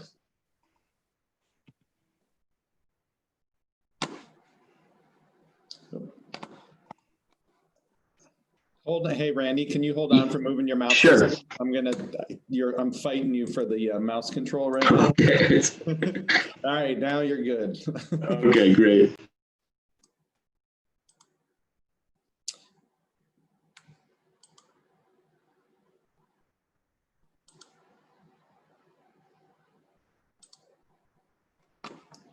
All right, let's see. Who do we got up for Castle Rock? Do we have David Vorse? Do we have David on the line here? I see you there, David.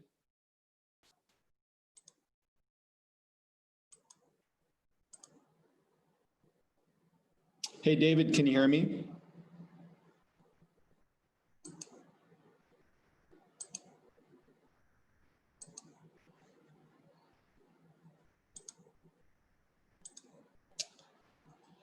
All right, let's see if we can get David up here. I can see he's unmuted, but David, we cannot hear you. And it doesn't look like you have a camera.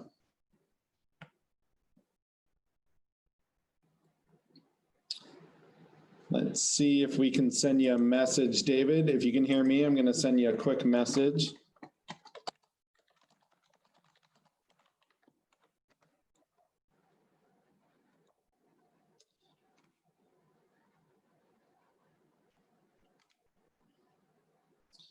And let's see, while David is figuring out his technology there, do we have, I thought I saw Brian Adams on the line earlier. Do I see Brian still? Hey, Brian, are you there?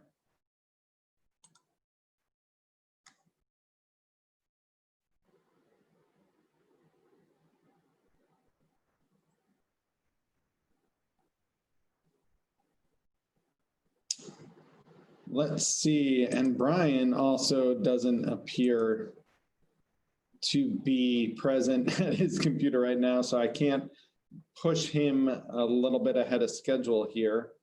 Let's take, team, we are gonna take a unscheduled 5-minute break, and we're gonna try to make some phone calls here and see if we can find our next presenters. So take 5, we'll return right at 11 o'clock sharp.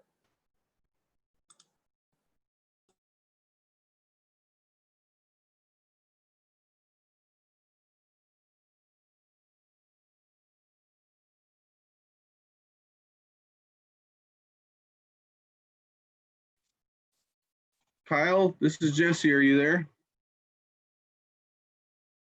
Yeah, hey, Jesse. Yeah, I'm on the phone with Dave and he's having a hard time. He can hear you, but he cannot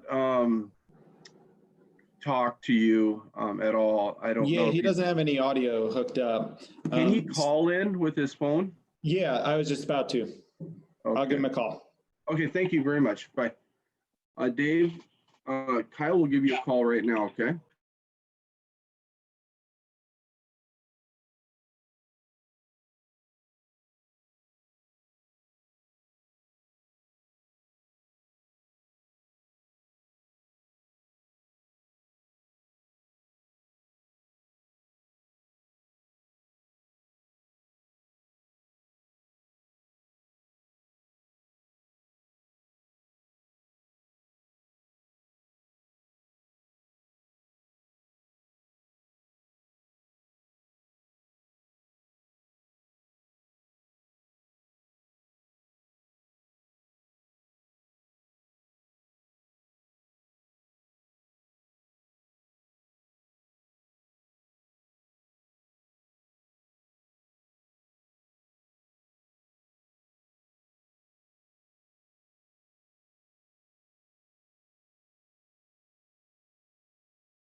Thank you. Can you hear me now?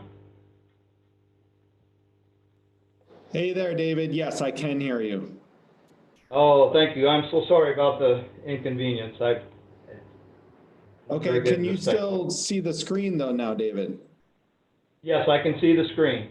Okay, perfect. If you want to turn your video on, you're welcome to as well.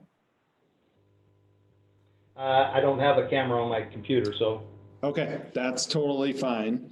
I'm going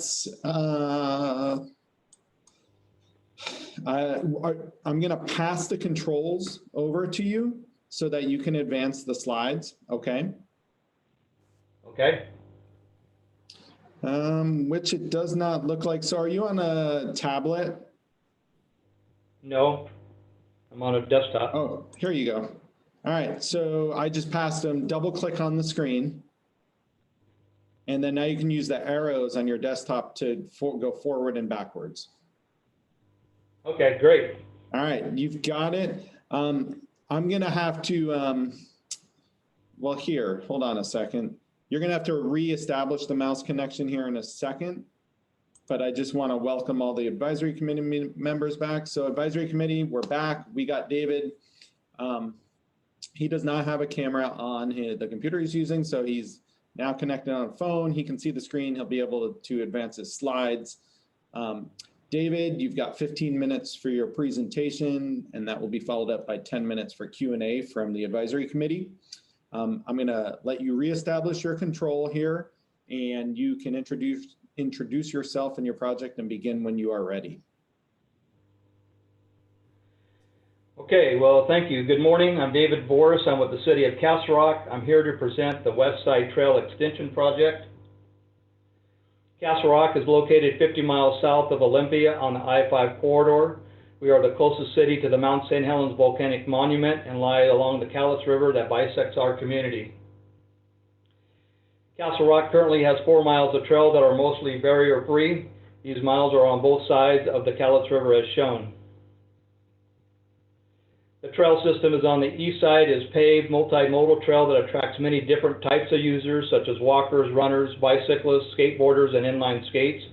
It is nearly 2 miles long in length, and on the west side the trail is more natural and made up of mostly compacted gravel. It attracts a little different type of users such as walkers, runners, hikers, mountain bike riders, and many people who enjoy fishing or just the serenity of nature. It is also approximately 2 miles in length. Need. Since the beginning of the trail in 2004, their popularity of these trails have continued to grow. They have been on the cover page twice of the Cowlitz County Trail Map. In our latest Park and Rec plan, trails were listed as the most widely used recreational facility in our community, as 57 responding to the survey stated that they use the trail system annually. 83% give the Riverfront Trail an excellent or good rating. The highest response to the activities in the surveys were 75% walking, 56 hiking, 52 fishing, 43 jogging, 43 biking on roads, and 36 biking off roads. The trail is ranked number 2 on which facilities and responders said would most like to see expanded. 94 state that the trail is very important or somewhat important. Though the Cowlitz River is a natural draw, currently crossing it is a barrier for some, as there is not an adequate pedestrian or bike corridor across this bridge that connects both sides of the trail. We have addressed the need with one project with 3 different sites. Site 1 would extend to the on the west side trail and south, and it's a 1 mile in length. It is built on dredge spoils from the Mount St. Helens eruption back, and it is between the Widow Creek to the north and the Arkansas Creek to the south, and then it would go back to the west to a trailhead located off of State Route 411. The trail will meet the need of walkers, hikers, runners, mountain bike cyclists, and people who want to enjoy fishing or nature, wildlife, and habitat. Site 2 is to the north, on the north of the same trail. It is an extension of the west side, but it's to the north end. It would extend the trail along an existing berm and loop back around to the main trail. It would provide enhanced access for the same as listed in site number 1, with the added benefit of cross-country runners as the high school is in close proximity. Site 3 is a picnic restroom facility located at the North Trailhead with only one restroom for this east side trail, 2 miles of length of trail and not a picnic site in over a half a mile. This site is very much needed to enhance the experience and would meet current and future needs. The site improvements will meet the needs of many diverse types of users. Because the Cowlitz River is a barrier, by developing the west side trail, it will provide more opportunities for those that may not want to risk crossing the Cowlitz River on the existing bridge, which can be very unsafe at times. These would include young children, older adults, and those with disabilities. The vision of this project is included in the current City of Castle Rock and Castle Rock School District Park and Recreation Plan. Castle Rock officials have played an important part in the vision and planning of local and regional plans. Castle Rock revised its shoreline master plan in 2016. It does meet the RCW 90.58.080 requirements. Castle Rock is divided by 2 census tracts, but most of the measurements are consistent. The median household income is lower than the state. The disabilities are both higher than the state. The BMI is higher than the state. Mortality rate, one is slightly under and the other is slightly over. Trail linkages. Site 1 will be able to access nearly 3 miles of trail by the new trailhead located off of State Route 411. Site 2 can be accessed from the trailhead located at the north end of the sports complex. Locally, the trail system links downtown and the uptown on the west side through the connection of the Castle Rock to Lexington Trail Loop to the south, which is highlighted in green coming off the south end of Site 1. It will connect rural to urban, and as part of the Six Rivers Regional Trail System, it will connect on the north end, as shown in green, and it will connect the north end of Cowlitz County to the South County line. This is really encouraging, this is already encouraging Lewis County to the north and Clark County to the south to see about their possibilities. On the left here is the map of the Lexington to Castle Rock Trail Loop. In the circle, you'll see that's the area that we are doing improvements. But the loop goes all the way down to Lexington, which is just north of the Longview-Kelso urban area. On the right is the Six Rivers Regional Trail, which goes, as it's shown in green, as it goes from the North County line down to the South County line.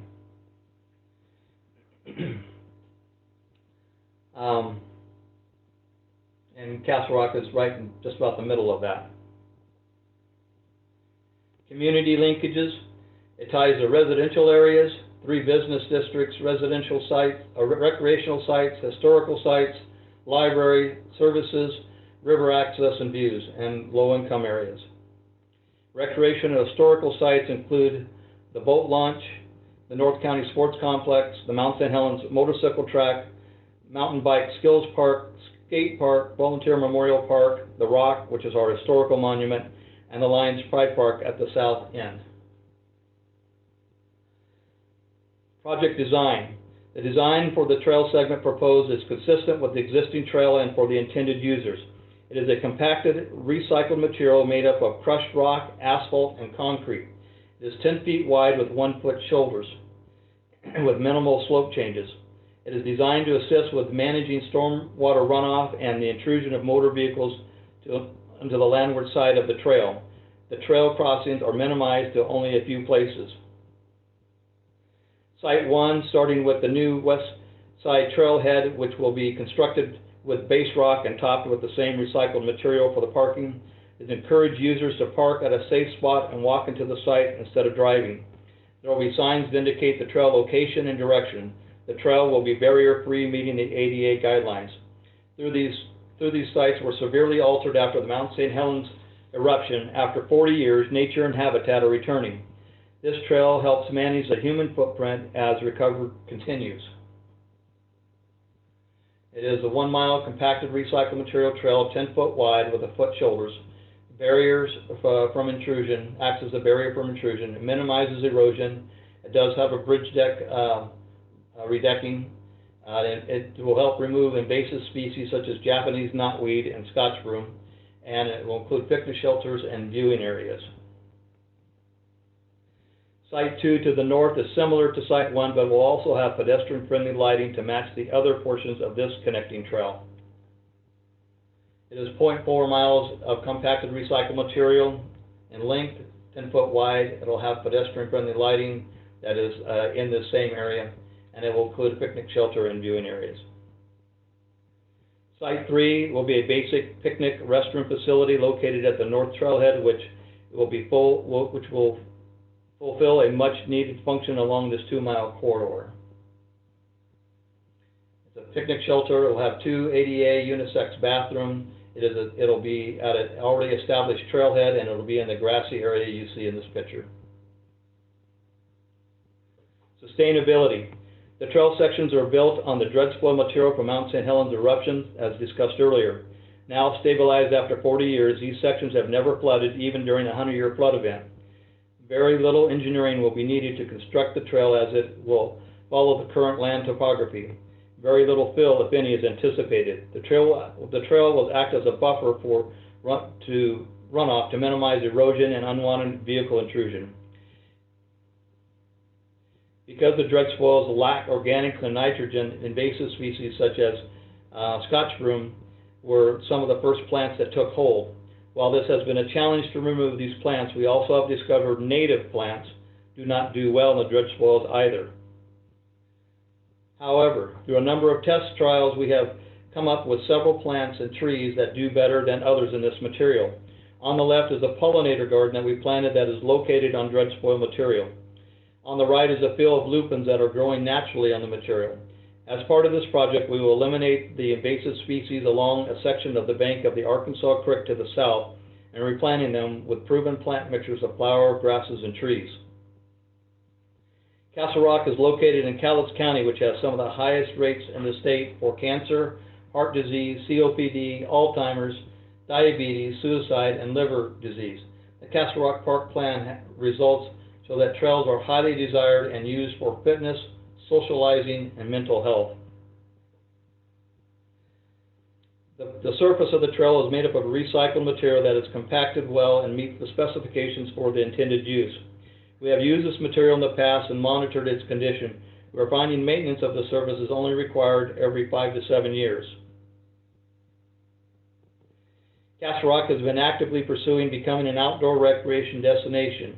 With our proximity to Mount St. Helens Volcanic Monument, we are the closest city to the monument. Our economic vitality is centered on these types of tourism activities. The Cowlitz River is nationally known for its fish runs of salmon and steelhead. Over the last 16 years, we have developed 4 miles of trail, skate park, a one-of-a-kind mountain bike skills park, boat launch, several picnic and viewing areas, and completed 3 tributary enhancement projects on 2 local creeks. This project is part of our progressive plan and is part of two regional significant trail projects. Water access. There are 3 water access areas and several possible viewing areas along the proposed trail section. Site 1 has 2 water accesses proposed. They can be reached by a 10-minute walk from the west side trailhead, or if some have physical limitations, they can drive to the site if necessary. The ramps or inclines to the water will be constructed of the same recycled material. These areas will also be locations of the proposed picnic shelters as well. Not all access ramps to the water edge may meet the ADA guidelines, as some slopes are too steep and the amount of severe construction and impact of the shoreline would make it undesirable. Through the devastation of the eruption of Mount St. Helens' impacts on the Cowlitz River system, many professionals from all over the world have come to study the return of vegetation, habitat, and wildlife to the area. However, because the Cowlitz River is a nationally recognized river for fishing for those who fish, both human and animals, they are the largest users of this section of the trail system. Scenic value. There are several areas of scenic value that naturally lend themselves to these sections of the trail systems, from river corridors, local mountain ranges, soaring eagles, and osprey. These views are consistent along this 3 miles trail section. Enhance wildlife habitat. This project will enhance fish and wildlife habitat by managing runoff, vehicle intrusion into the Cowlitz River. Secondly, this project includes removal of invasive plant species and provide plantings that are suitable that will thrive and provide different fruits and pollinators that will attract fish and wildlife. The photo on the left is our first creek enhancement back in 2004. On the right is what it looks like today. We have been very successful in restoring such sites. The return of wildlife such as deer, beaver, geese, eagles, osprey, and of course fish is proof of this. The support is widely supported by our community partners and organizations, from the Castle Rock City Council, the Castle Rock Park Board, Cowlitz County Park Board, Castle Rock Community Alliance, Castle Rock and Bloom, Castle Rock Chamber of Commerce. Several letters of support are on file with RCO. Cost efficiencies. To date donations, we have $23,700 worth of donations in labor, material, and equipment. Forced labor will contribute $74,000, and local appropriations is $20,000 for a total of $117,700. Not bad for a community of 2,200 people. With that, I'd like to thank you for the opportunity to present today, and I look forward to any questions and input that you can give me. Thank you. All right, thank you, David. Hey, David, a couple things.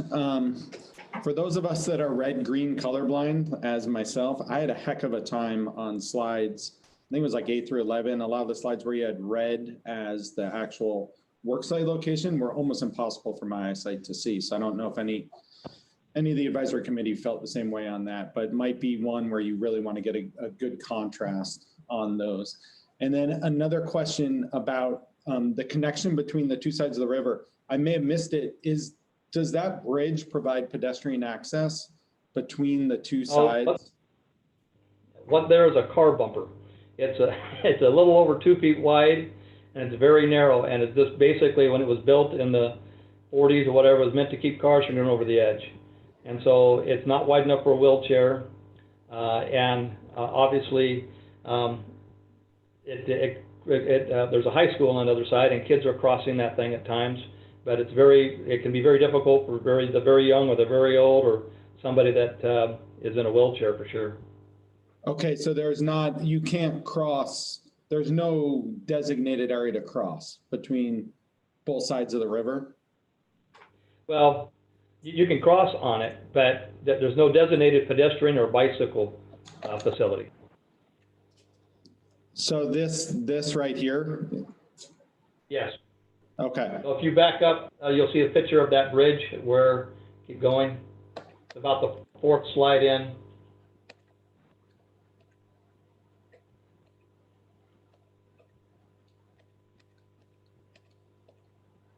There you go, right there.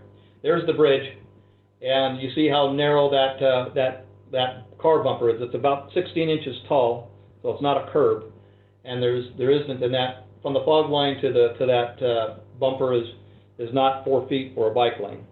It's a state-owned bridge. Okay.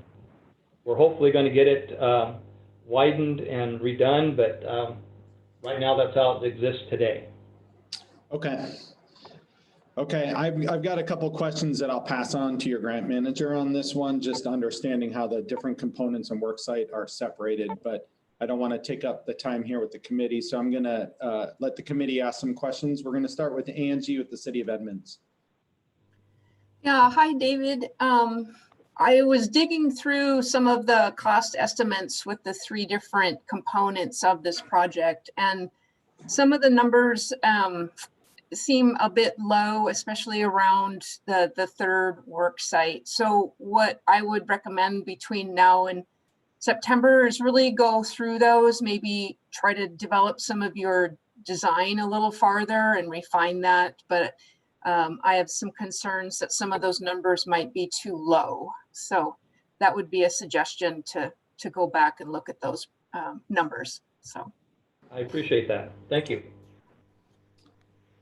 Yeah, it looked like there was a good amount of estimates in there, and it just make sure you got good solid estimates. The more solid, the easier it is for the committee to evaluate those costs. Moving on to Betsy Anderson with the City of Bellevue. Good morning. Thank you, David, for your presentation. I was hoping to ask for the next round of the presentation in September, if you could provide a little bit more detail about your proposed site plan for Site 3. Kind kind of piggybacking on what Angie mentioned, it seems very conceptual at this point, and the relationship between the different uses on the site, in particular the picnicking and the restrooms, and kind of how circulation might work between those would be really helpful for us to understand in more detail in kind of a more site-based way. Okay, thank you. Thank you. Brian Wood with the Department of Transportation. Yeah, I wanted to thank you for your presentation, but I also wanted to echo what Kyle had said, not so much about the colors, which I'm glad he brought up because I did not have an issue with the colors, but visually I just had a really hard time seeing a lot of the graphics, for instance, the key to say whether it was a proposed trail or an existing trail. And so the way, if you can, yeah, that kind of a graphic right there. Because I think it's important that you're showing that this is linking to the Six Rivers Trail. So it's providing that connection, it looks like, with the Site 1. And just being able to easily differentiate that, having a graphic with words on it like that, and not being able to read any of those words, it relies on me being able to keep up with the presentation rather than go back and utilize that graphic. Thank you. I also wanted to bring up on the bridge. It does, I think you said, and that would be an important point, that because the bridge is a barrier, there's a need for the trail on both sides to serve both sides of this community. And that might be a stronger point that you'd need to make. But if there are plans to do something with that bridge, I think that's one of your most important pieces right there, to ensure that people have a way to get between these trails without driving, especially if these are lower income communities and maybe they have less access to a motor vehicle. Okay, thank you. I will check into that. The WSDOT does have it on the radar. They're intending to do total bridge deck replacement on that. We are assuming it's going to happen in the next year or so, but now with all the funding issues, I can't swear to that. And so we've lived with that bridge for the last 70 years that way, and so I have to go off with what I have today. Yeah, absolutely. But if there are plans with WSDOT, even if they're, COVID is in existence here, lots of these other projects are talking about future plans that may never happen. So I think it's still important to reference plans that are in play. You just said it's 70 years old. That's past its useful life.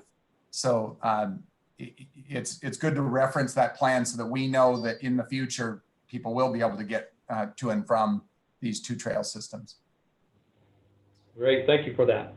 You bet. Yeah, and David, just to echo a little bit more on what Brian was saying, on a slide like this, I would, because the map is what you're trying to explain to us, I would make this the big part of the screen so we can see the full map and the labels that are on the map as well, and less with the headers and other parts. Just use the full page for the slides that you want to represent the trail on the various maps instead of making the maps smaller. I just have to say that, I'm used to going up to Olympia and doing this where it's on a great big screen. And so this is a lesson learned on doing this by this way. And so I'm sure I've got a lot to learn about presentation over Zoom. So thank you for that. I see what you mean. We're documenting a lot of different guidance to help people prepare their presentation specifically for Zoom. So I think everything will look different here for the next one, much easier for the committee to see and hence evaluate the project. Other questions from the team?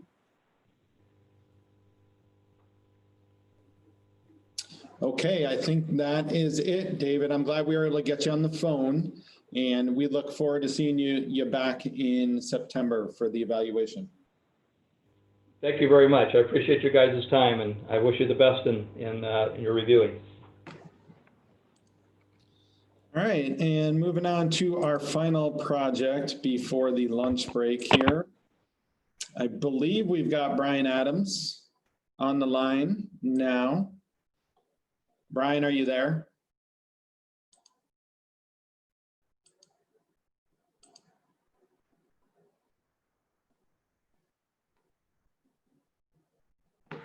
Hey, Brian, can you hear us?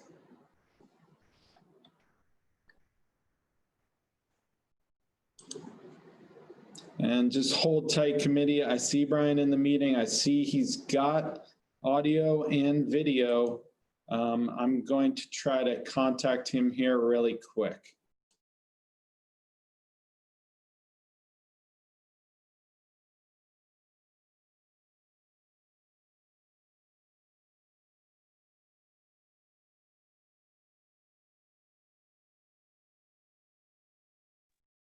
Hey, Brian, we see your empty conference room there, it looks like.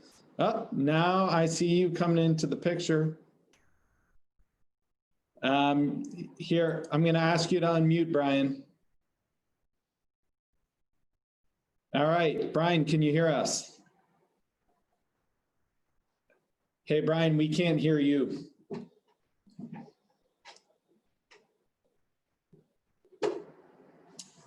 Yeah, Brian, we still cannot hear you. And committee, just hold tight. I'm going to give Brian a call on a cell phone.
All right, committee. Brian's got a, they've got a brand new video conference room there, probably like a lot of folks. And the audio, they're having a hard time figuring out how to switch the audio to the correct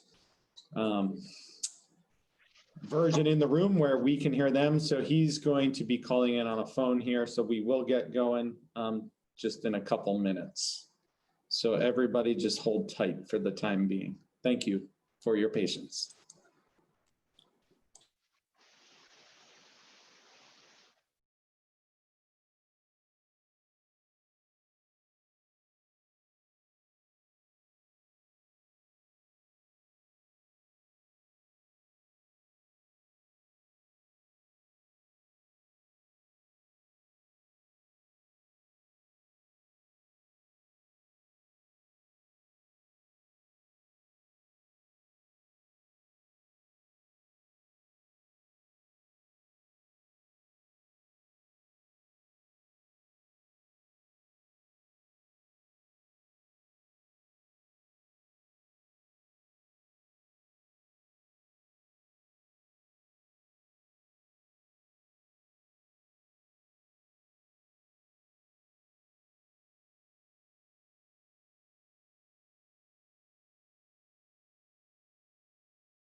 Are you there?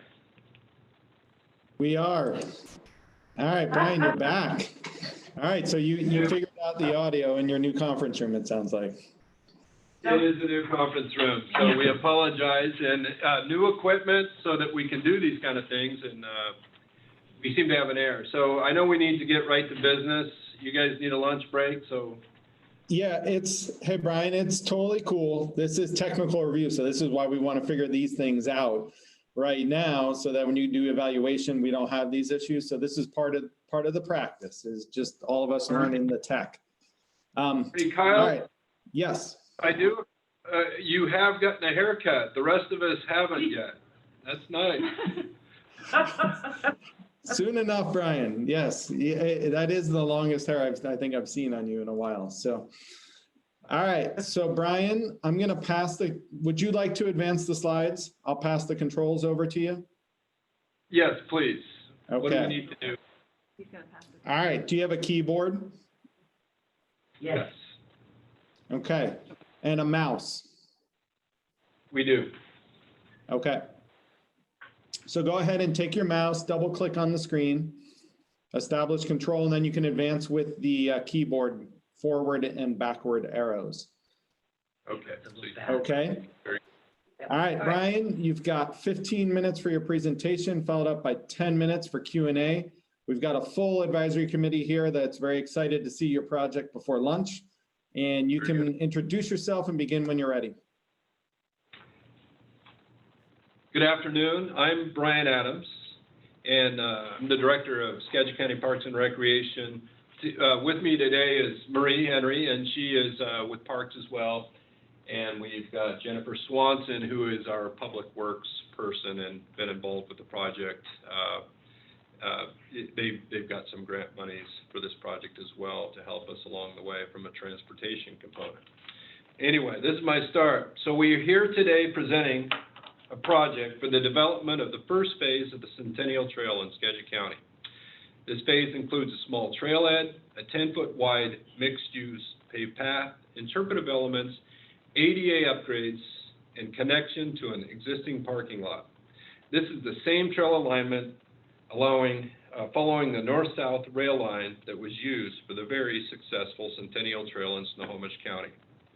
On completion of this project, the communities of Mount Vernon and Clear Lake will have a separated mixed-use trail for the viewing of farmlands and natural areas. This project will plant the seed with the public and propagate further development. The project is located in Skagit County in the northwest corner of Washington State. Zooming in, you can see the project is located parallel to Washington State Highway 9, 10 minutes east of I-5. The red circle is a proposed trailhead parking area, and the red line is our 2.3-mile trail project. To keep us oriented, please note that the trailhead will always be on the left side of the screen. The service area contains the cities of Mount Vernon, Burlington, and Cedar Woolley. There are 55,000 people in our service area. The closest comparable parks are the Cascade Trail, which is the 23-mile east-west rail trail project, and the Burlington SR20 trail. This trail will one day connect to these routes. Here's an aerial photo of the trail. Here's the communities of Burlington and Mount Vernon and Clear Lake, whose residents will access this trail either as a destination park or as a non-motorized transportation route. Historically, this alignment follows the B.R. Lewis rail line, primarily built for moving timber and shakes northward to connect with the Burlington Northern Rail Line in Cedar Woolley. We will now orient you to the site. The red dot is our proposed trailhead, and the alignment connects to the community of Clear Lake at an existing parking area for Clear Lake Beach Park. Here are proposed elements: a paved 10-foot wide mixed-use trail, a new parking lot or trailhead for 10 cars with ADA parking, a pedestrian crossing signal, interpretive areas, and a connection to an existing parking area for Clear Lake Beach Park. We will use this image as a key map as we zoom in. Please reference the key map with arrow showing the direction of the image facing south. with new parking and trail alignment shown here for orientation. Moving to the ground level, here is a landscape view facing north along the existing road that will service our parking area and views to Barney Lake, a seasonal lake purchased by the Skagit County Land Trust for the preservation of the largest Pacific trumpeter swan migratory assemblage in the southern range. Looking in all directions from the trailhead, you can see the pastoral farm fields, Big Rock Park, Skagit County Day Use hiking area, in the existing trailhead. Further down is an existing overlook built by Skagit Leadership, a volunteer group. It will need ADA retrofits. Crossing the Nookachamps. Farther northwest, the trail will need to cross Nookachamps Creek, a prolific salmon-bearing stream. One of the benefits of this RCO project is that it will be following a project by a local PUD who has prepared all the cultural studies, all the wetland identification and mitigation, all of the stormwater analysis and studies, and who will be installing rock-based course for the trail alignment, as well as a 200-foot span bridge over this creek, not in this location. The PUD project will obtain the building permit in July and commence construction this fall. Our project today is for the final recreation overlay, as this trail infrastructure will be in place soon. Here's a location where the trail is needed to cross Highway 9. Here's the other end of the trail, entering Clear Lake. That photo was taken from here, and this shows how the project emerges from the forest lands connecting to an existing parking area for Clear Lake Beach Park. Here's a location for the next two ground shots. The first looking at where the trail emerges from the natural area, and the second showing the existing paved parking lot. Project need. One way to look at need is to assess citizen input. Our comp plan refers to the development of the trails, and specifically this section of the Centennial Trail, as a level 1 or highest priority. Our survey data collected for the park plan indicates our top three needs are trails and pathways, open space and natural areas, and water access. Our project satisfies all three of those needs. Statewide planning documents provide the same level of interest in this project type, where trails are the most requested and water connectivity is a close second. A second way to consider need is looking at the inventory, the LOS, of comparable parks in the area.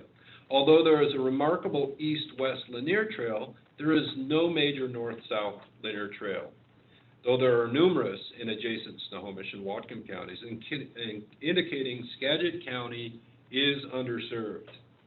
The Skagit Trail is very popular, and we expect this project to develop even more use due to the population proximity. In addition to present use, the area is growing. Housing is approaching from the west, and as affordability in larger metro areas becomes more of an issue, locations like Skagit County continue to become more popular. This project meets the priorities from the Washington State Recreation and Conservation Plan by providing for underserved populations.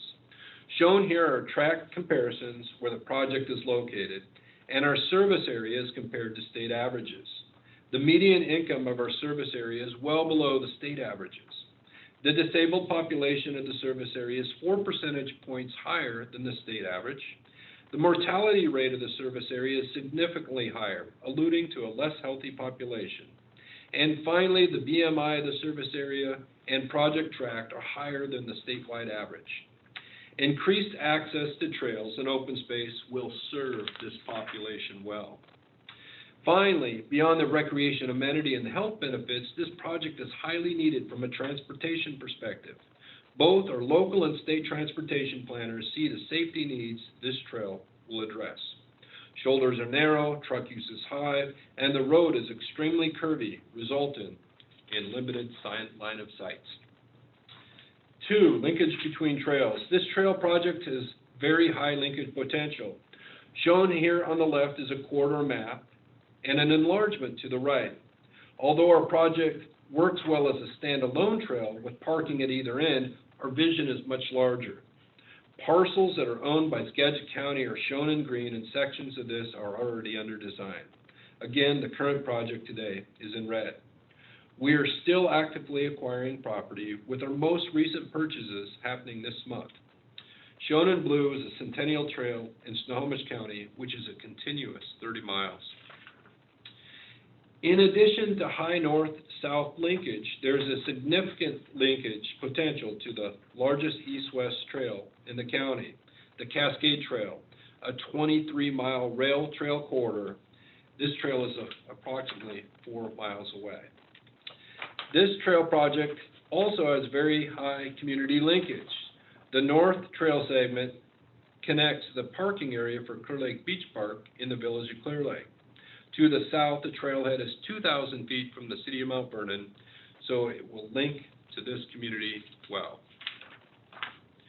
As 5, project design. As a reminder, our project is comprised of the following 5 elements: a paved 10-foot wide mixed-use trail, a new parking lot for a trailhead for 10 cars with ADA parking, a pedestrian crossing signal, interpretive areas, and minor road striping to connect existing parking areas for Clear Lake Beach Park.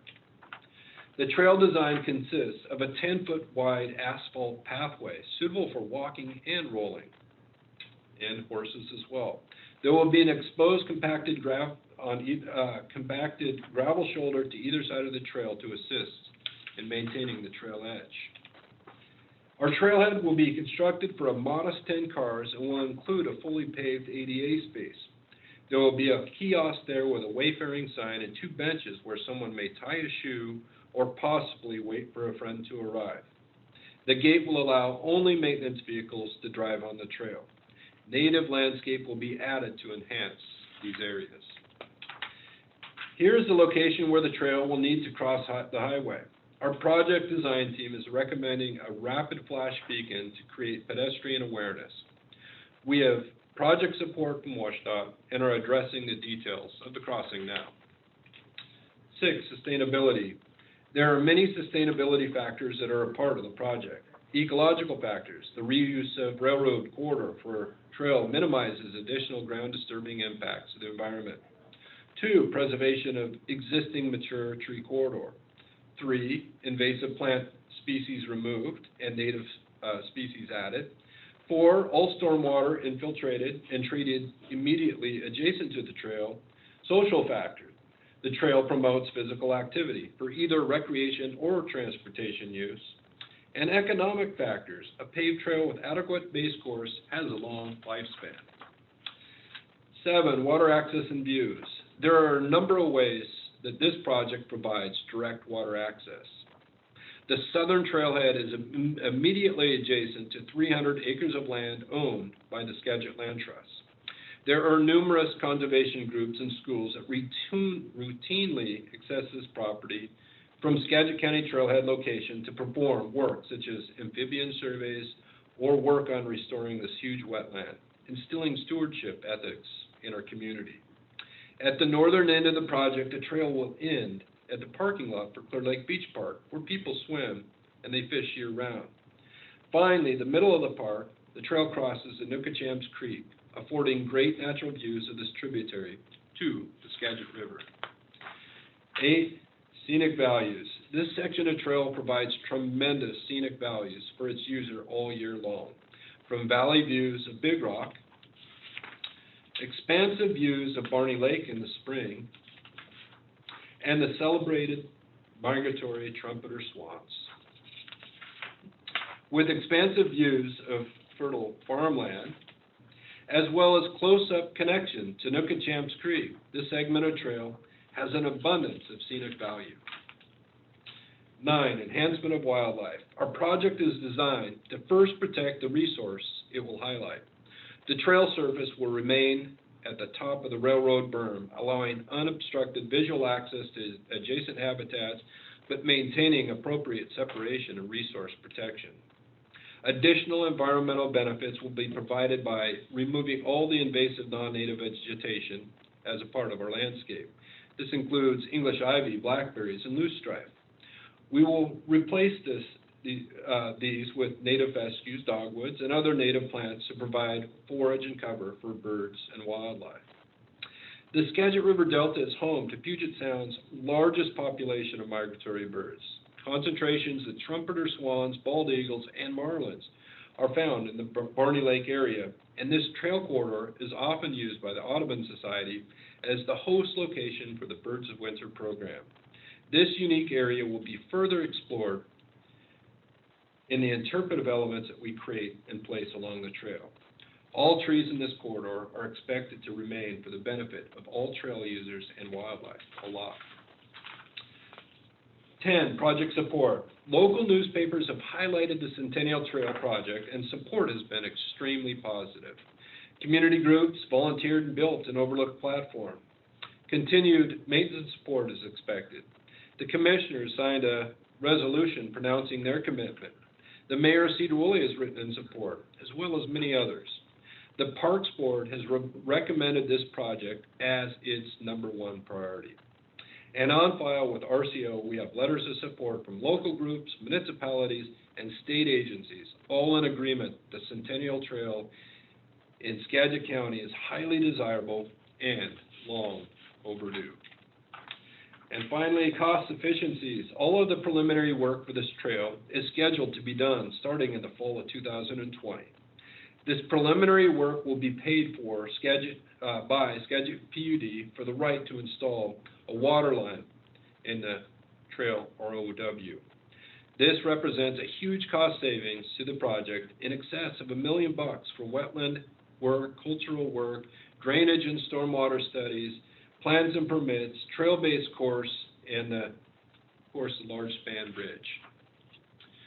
Thank you for your consideration today, and we look forward to the comments that you guys have. We can make a tighter presentation.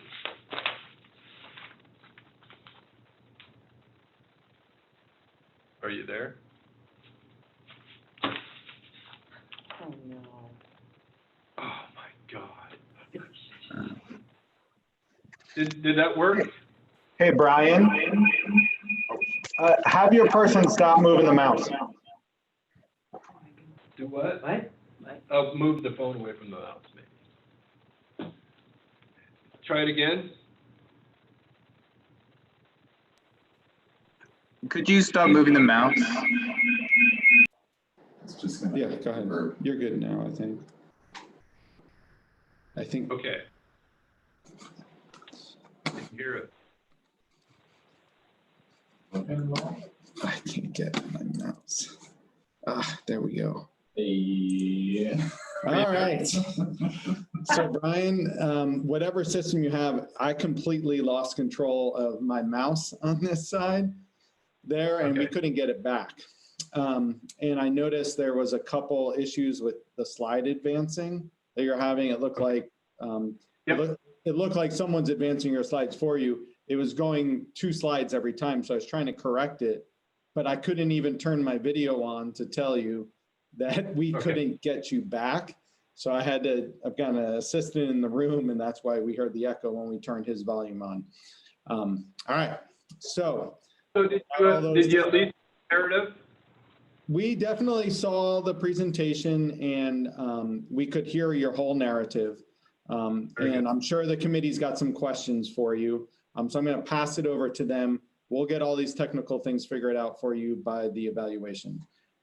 So from the committee, do I have any questions?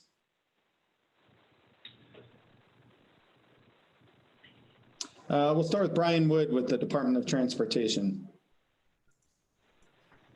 Oh, great presentation. I had a few thoughts. I've ridden this corridor many, many times, and that particular piece that you're addressing is one of the most challenging on 9 if you're on a road bike and tend to stay on 9. After you get past that roundabout, it gets a lot better. And so emphasizing that maybe that this is providing an alternative routing for people who are on road bikes and continue south. It'd be great if it continued all the way, as you said. But this is already addressing, maybe you have data to show that this is one of the more heavily traveled portions. And I think my understanding is they turn off at that roundabout and start heading into Mount Vernon. So that was one piece. You mentioned it connects to the Cascade Trail, which is an important connection, or it would be a future connection to that trail. There's also the USBR 10, United States Bicycle Route 10, that is going roughly along 20 alignment. So that's one to think about. Yep. And then one piece that I was wondering about is that RRFB. It sounds like you've talked to WashDOT already, just to make sure that that is a sufficient tool for crossing, especially if you're thinking about all ages and abilities. There is that concern of pressing the button and that will stop traffic, when in fact it's a yield flasher. And you know, I'm thinking about kids pressing a button and just going, and this is 50-mile-an-hour traffic here. I believe it's 50. Well, although that was one of the thoughts, is it's going to go down. But yes, thanks. Oh, excellent one, and that's great. And that would be something to talk about then. Talk about those partnerships with WashDOT to manage traffic better. Otherwise, one thought is a hawk signal, the HAWK, yeah. But think about ADA then in terms of that crossing, because if it takes somebody longer to cross, an older person, not to keep them in harm's way, maybe there's center protection or something like that to think about. Okay. That's all I got. Great, thanks, Brian. Thank you. We have talked to Elizabeth Schustrom and Roland Storm about some of those things, and we're starting to work through the details. So thanks. Great. Yeah, she's wonderful. You should be perfect to work with that. All right, moving on to Betsy. Hi, Brian. Thank you for your presentation. I had an overall comment about the presentation format and then actually a question. In terms of the presentation format, there was a lot of great contextual information provided at the beginning, but I think you could probably pare that down a little bit and integrate that into some of the slides specifically addressing the evaluation criteria. It makes it a little bit easier to follow, and it went on for such a long time that I began to be a bit worried that we might not discuss the specific criteria, but you did. I just think it could be a little bit more tightly structured for September. The question I had related to section 2 and the trail linkages slides, where you had the larger scale colored segment map and then the smaller scale. Yeah, this is a great one. And that was really helpful to have those queued to each other. So thank you for providing that. I wondered if you could provide a little bit of more information about the sections and segments that are in private ownership. So the purple segments both to the north and to the south, and you know what the likelihood is that those could ever be connected into the rest of the system. Okay. Yep. Snohomish County had the advantage of never having a lawsuit in when they were going to acquire those lands. We did, so we've had to slowly pick them up. But we've got alternative thoughts as well, and we're making a relationship with the DNR lands, and there's a lot of DNR lands further down south. So we've got some thoughts, and we'll try to do something with that as well. So that might be something good to point out, that despite that is part of the future plan to connect, and despite the private ownership element. Perfect. Thanks. You got to get creative, right? Sometimes we have to get creative. Absolutely. Other questions from the team? All right.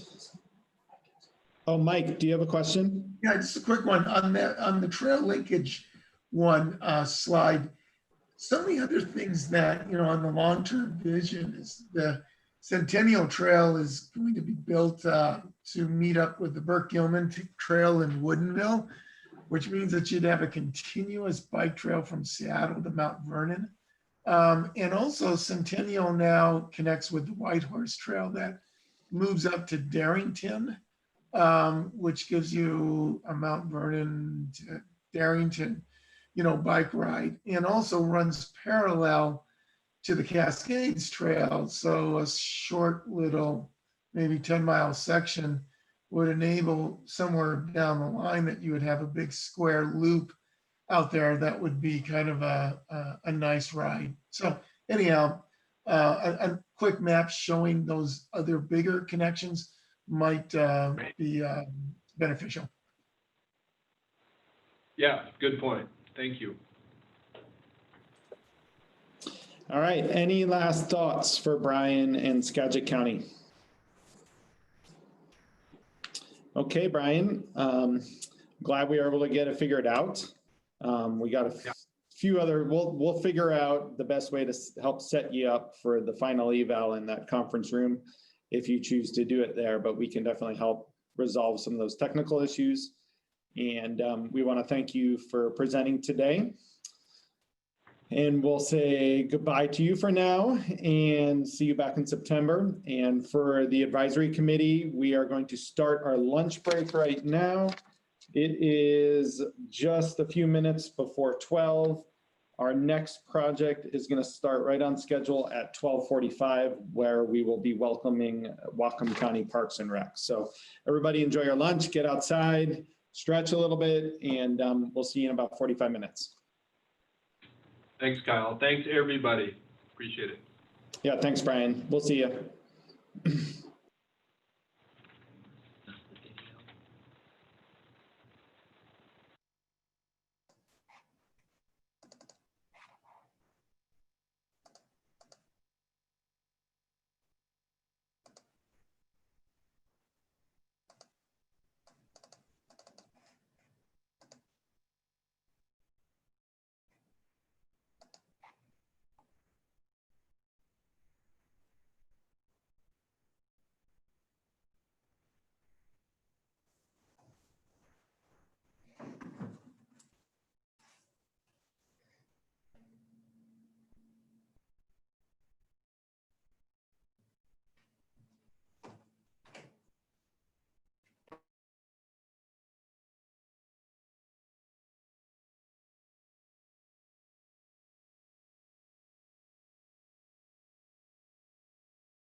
And welcome back, Advisory Committee, for all of you that are just wandering back in front of your computers.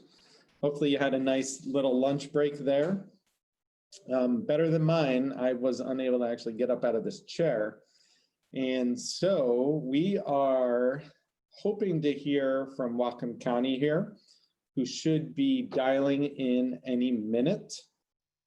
Rod, let me know if you can hear us. I can hear you. Excellent, Rod. That was much quicker than I thought. Good job dialing those 25 numbers to get back in. No problem. All right. So, Rod, would you like to be in control of your slides, or do you want me to advance for you? I can be in control of my slides if I can figure that out.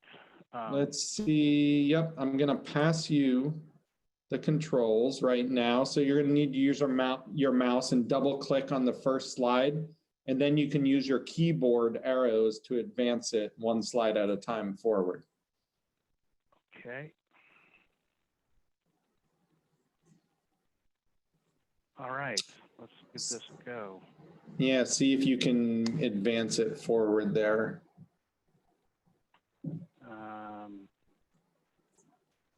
I can't seem to advance it. Try double clicking with the mouse on that screen. Okay, double clicked on it and it goes to full screen mode. Oh, hold on a second here. No, that goes between users. And my page up and page down doesn't seem to advance. So, okay, let me try one more thing here. Okay. Yeah, so move the mouse around on your screen. Okay. Yeah, you're moving the mouse. So yeah, there you go. There we are. And now go back one with your arrows. You can go back. So, do you have a keyboard? Yep. There you go. There we are. So okay. you've got it now. All right, Rod, we are just right on schedule. We've got all our advisory committee members back online. You have 15 minutes for your presentation. We'll follow that up with about 10 minutes for questions and feedback. Feel free to introduce yourself and begin when you are ready. All right. Let me drink a little glass of water. It's sort of. That was a little frantic. Good afternoon, everyone. Thank you for your time and interest in this project. My name is Rod Lamb. I work for Whatcom County Parks and Recreation, and I'm here to present the South Fork Multi-Use Trail Development Grant Proposal. South Fork Park is located in central South Whatcom County in the South Fork Valley. In the 25-mile service radius, there are approximately 278,000 people. That includes the cities of Ferndale, Bellingham, Mount Vernon, Linden, and Nooksack. In terms of need, the South Fork Park Trail Project has been identified in a whole host of local planning documents, including the County Comprehensive Plan and the Department's Comprehensive Parks, Recreation, and Open Space Plan, as well as some older plans dating back to the 70s. Also, in terms of need, our level of service for trail availability for our population is 123 miles based on our current level of service. That's the need, and we have a deficit. We're at 73, so this project will help us close that deficit.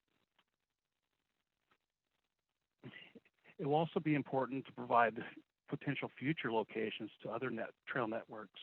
The project connects Whatcom County park parcels, but also connects to the separated parcels by way of a trail easement through Department of Natural Resources property.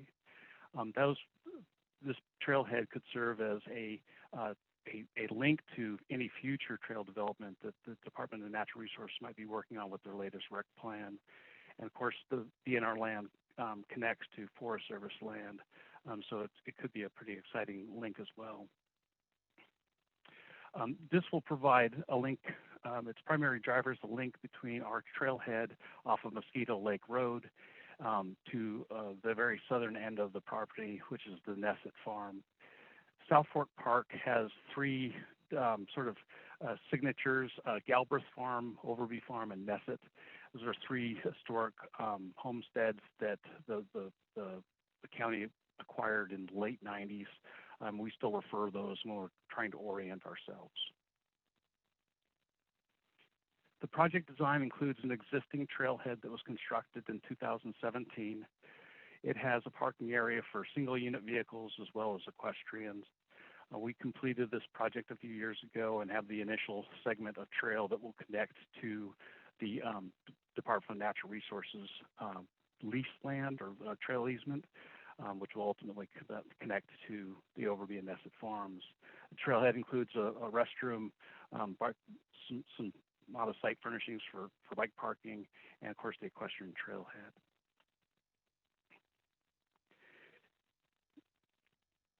The trail will provide access to scenic viewpoints, sweeping views of the South Fork Valley, access to older growth forests, and then historic homestead. We're approaching sustainability by limiting our earth disturbance during trail construction, avoiding the most steepest and unstable slopes, streams and wetlands where possible, and habitat of endangered species. We're going to implement the county's trail construction standards to construct and maintain these trails. Those standards are adapted from the U.S. Forest Service trail standards. And of course, we'll implement a trail maintenance and monitoring inspection protocol.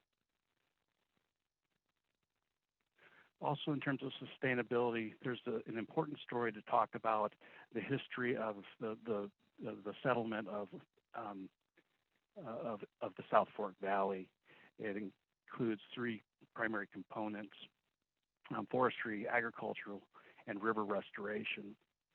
The South Fork Valley is dotted by small local family farms, as well as productive timber properties on both sides of the valley. The Nooksack tribe has been successful in securing several grants for river restoration projects along the Nooksack River. We want to highlight those themes through an interpretive program along the trail. Hey, Rod. Hey, this is Kyle. Hey, a couple folks have said they're having a kind of a hard time hearing you. Can you maybe just turn the volume up slightly or maybe speak a little louder? I think we'll actually fix it. I can. Does that help? That helps a lot. That's much better. Oh, okay, thank you.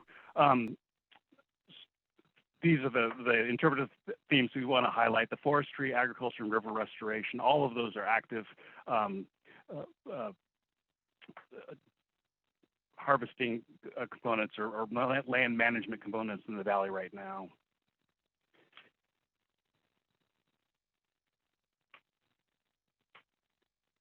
And I'm having a hard time advancing the slide.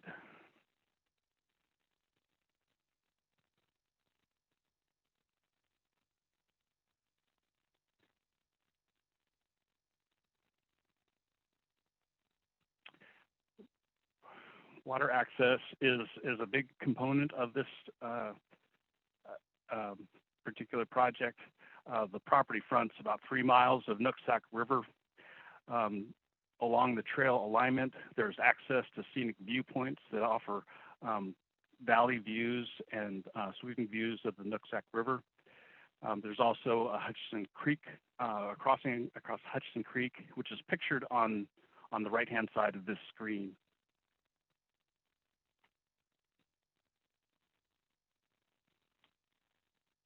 There's a tremendous amount of scenic views or scenic value associated with this trail connection.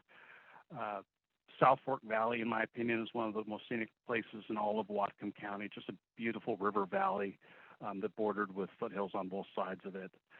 The picture on the right is the trail immediately leaving the trailhead. I go through this very nice mixed coniferous and deciduous forest. Then you would enter into the actively managed DNR timberlands, ultimately getting to Overby and Nesset, which has very mature 80-year-old standing timber. This is a truly great experience. And of course, you end up at the Nesset Farm, where we're actively restoring several historic buildings that include the farmhouse, a machine shed, and several outbuildings. Although not a primary focus of the project, we are considering wildlife enhancement as part of this project, primarily in the capacity to minimize our land disturbance. With county ownership, those older mature growth forests will never be logged and will offer opportunities for wildlife viewing.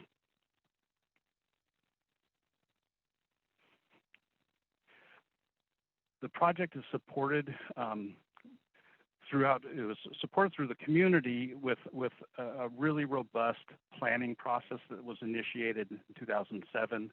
A lot of care was given and consideration to different user groups and the local community to find the right balance of recreational development while also protecting the character of the local neighborhood. The county council adopted the master plan in 2012. As I mentioned previously, it is identified in several local planning documents, and the project is endorsed by the Backcountry Horsemen, the Whatcom Mountain Bike Coalition, and several local trail running groups. Additionally, we have a partnership with a private foundation, a nonprofit, the Nesset Foundation. They provide funding and financing to support the restoration of the structures along the Nesset Farm. We'll also be leveraging volunteer trail building groups to help construct the trail to keep our costs down. We've been successful in using that model on our current trail development in the Lake Whatcom watershed. There are cost efficiencies. About half of this trail is located on existing or former logging roads. Like I said, we're going to leverage the labor resources of volunteer forces, and will provide an important connection to support other regional trail connections.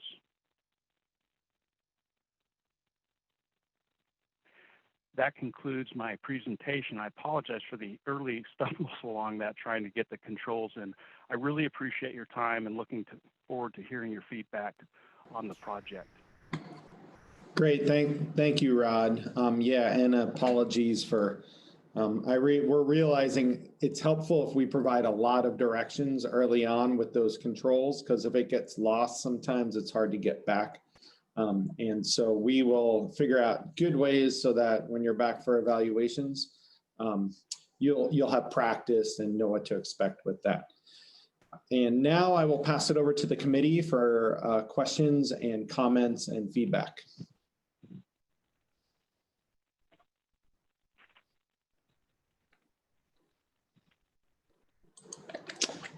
And it is right after lunch, the committee. So I know people probably are just stretching and their comments are coming to their head right now.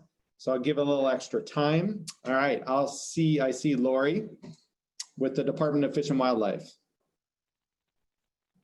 Hey, Lori, you're on mute. There you go. Hi, good project. I like the habitat in that area. Did you say how many miles the trail's going to be? I don't remember. I may have, that might have been an oversight, 5 1/4. 5 1/4, okay. And did you mention anything about wildlife enhancements? Yeah, I did. I said that although it's not a primary focus, Okay. the wildlife enhancement is really going to be about limiting our disturbance, trying to keep our alignment on as much existing disturbed area of forest roads as possible. Okay. And then the DNR easement, what is that? Is there anything that's notable about the DNR easement? I mean, is that pretty much, that's going to be, what is that trail condition like? That's going to provide the link as well, right? That's correct. So within that area that's identified as the trail easement, the blue sort of tracer along the yellow trail, everything that's on the east side of what the Hudson Creek, where that first asterisk is shown, is on existing alignment of a forest road alignment. On the west side of that asterisk, about half of that trail is also on existing. So we have a short section that goes around that knoll that is new trail that connects two existing forest roads. Okay. And it gets really close to private property is sort of at the the bottom of that U shape there along that mound. That's where we get right next to the neighboring property, which had been clear cut recently. Not recently, I should say, probably within about 15 years ago. So it's a dramatically different landscape or forest condition for where the trail goes through, where that is. Okay, right. Thank you. You're welcome. Moving on to Betsy with the City of Bellevue. Good afternoon. Thank you for your presentation. I really appreciated the clarity of the graphics, in particular for the site plan. One suggestion for the next round would be to add a little bit of content to the first section related to project need. I think there's an opportunity to discuss the surrounding communities in a little bit more detail and the demographic information in support of your comment that the trail level of services isn't being met in that area. So I think that's a place where you could strengthen that portion of the presentation, particularly just given the number of points that are associated with it. Thank you. Yeah, and Rod, really, that's just look at all the specific detailed guidance within criteria number 1 and any of those bullets that apply to your project in terms of visioning and inventory and your demographic information using the application data tool. Bring all that information into that criteria since it is one of the higher point criteria. Okay. Let's move on to Angie with the City of Edmonds. Great, thank you for your presentation today. I think this project has a lot of potential, but I feel like we're missing a lot of detail and information to score it well. So if you could, next time around, really kind of drill into a couple of things. One, talk about the different pieces of trail and how you're going to approach that for construction, right? You've got kind of trail that needs to be cut in. You're going on apparently Forest Service roads. You have 2 bridges that you should highlight a little bit, show us some sections of your trail development and your design and what that entails. And when you start, go back and even just pull information out of your description in your application and introduce the project. It took me to the end of the project to understand the entire project was the yellow and blue lines on this graphic. I thought we were just talking about DNR easement. So spend a little more time giving a good overview of the project, what it is, and highlight it maybe with some graphics a little bit more, emphasize that. I think it's got a lot of potential, but we need to know more about it. So drill into that quite a bit more. So. Will do. I appreciate the comment. Yeah. Thank you, Angie. Moving on to Jillian. Yeah, great presentation and wonderful project, I believe. Kind of hitting on Angie's point, just a little bit more info on the project design, especially your trail specs. It sounds like it's multi-use, but what those specs look like, if it's single track, and just a little bit more information on the actual trail design itself would be helpful, as well as maybe a little bit more information on your basically your connection with DNR and how that is working, what that easement looks like, and any restrictions you may or may not have with that easement. Okay. Thanks, Jill. All right, any final comments for Rod and Whatcom County? All right, well, thank you, Rod. And we will definitely be in touch and kind of help with some of those technical issues that we had early on. And we will fix those before September. And we look forward to seeing this project back in a few months. Great. Thanks so much, y'all, for your comments and input. It helps me a lot. All right, and with that, we are going to move on to the city of Colville. It looks like we've got Scotty. You will be in charge of presenting this project. Welcome. Hi there, thank you. Can you hear me? We hear you perfect. Sounds loud and clear. I'm going to go ahead and pass you the controls, okay, Scotty? Okay. All right, you've got them. You just do a double click with your mouse on the screen, and now you can advance with your keyboard. And if at any time while you're presenting, it's like, oh, the keyboard's not working anymore, just bring the mouse back over, get visual of it, and double click on it. It should reestablish that connection, okay? Okay. All right. Sounds good. You've got 15 minutes for your presentation, followed by about 10 minutes for Q&A. Feel free to introduce yourself and the project, and you can begin whenever you're ready. All right, thank you. My name is Scotty Staup. I'm here representing the city of Colville, Washington, and a land acquisition for a new trailhead that we hope to start. And I've got a picture here of the downtown main street of Colville, looking up towards Colville Mountain up above here, and that shows kind of the area that we already have trails that we're hoping to connect with this new trailhead. Here's our location in Washington State. So far northeast corner, we have the Tri-County area. We're in Stevens County there, highlighted in the brownish beige here. And then zoomed in on Colville, you can see the Colville city limits and our current Colville Mountain Recreation Area that I'll explain a little bit about here in a moment. And then a proposed acquisition here in purple pink color right here. So a little zoom in on our project. What we have is the city of Colville, the city boundary here along the edge, and our blue area here is all public land, the Colville Mountain Recreation Area, a relatively new addition to our city's recreation. And we propose to buy this piece of property that's for sale right now to connect the city proper to the recreation area so that we can have a permanent secured access to the trails that we've started up on the Colville Mountain Recreation Area. All right, so a little history. We'll start in the 1970s and up through about the 2010s. This has always been the blue area you saw on the last map has always been a public city-owned property since the 70s, but it was not used and not necessarily known that it was a public area. And so there was a lot of unauthorized hunting, off-road vehicle use. It got pretty eroded and degraded, and there was very limited public access because most people didn't know that it was a public space. In 2012, the city had the opportunity or was thinking about selling the property.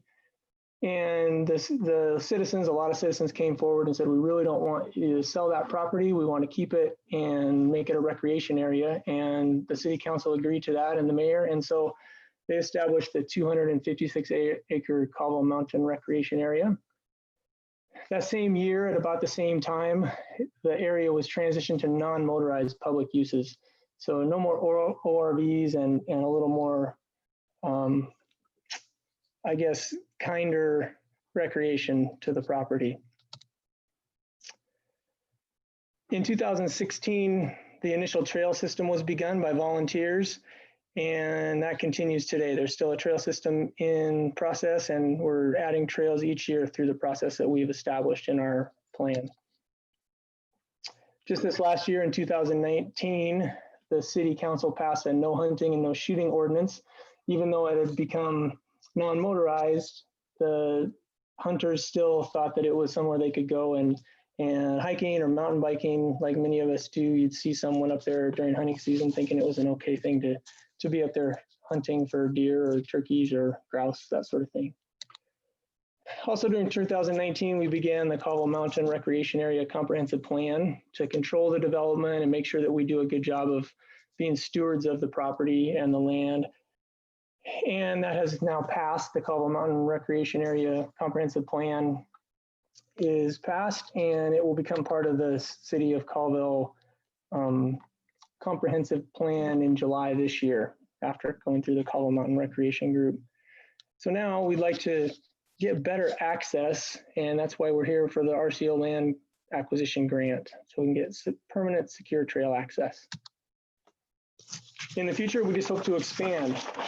We want to be able to have this resource right on our city limits for our citizens that are low income and have some risk factors for health and that sort of thing that we'll show here in a moment. And we can really improve our health outcomes and make our community a better place and more attractive place for people to visit and to come and live and work.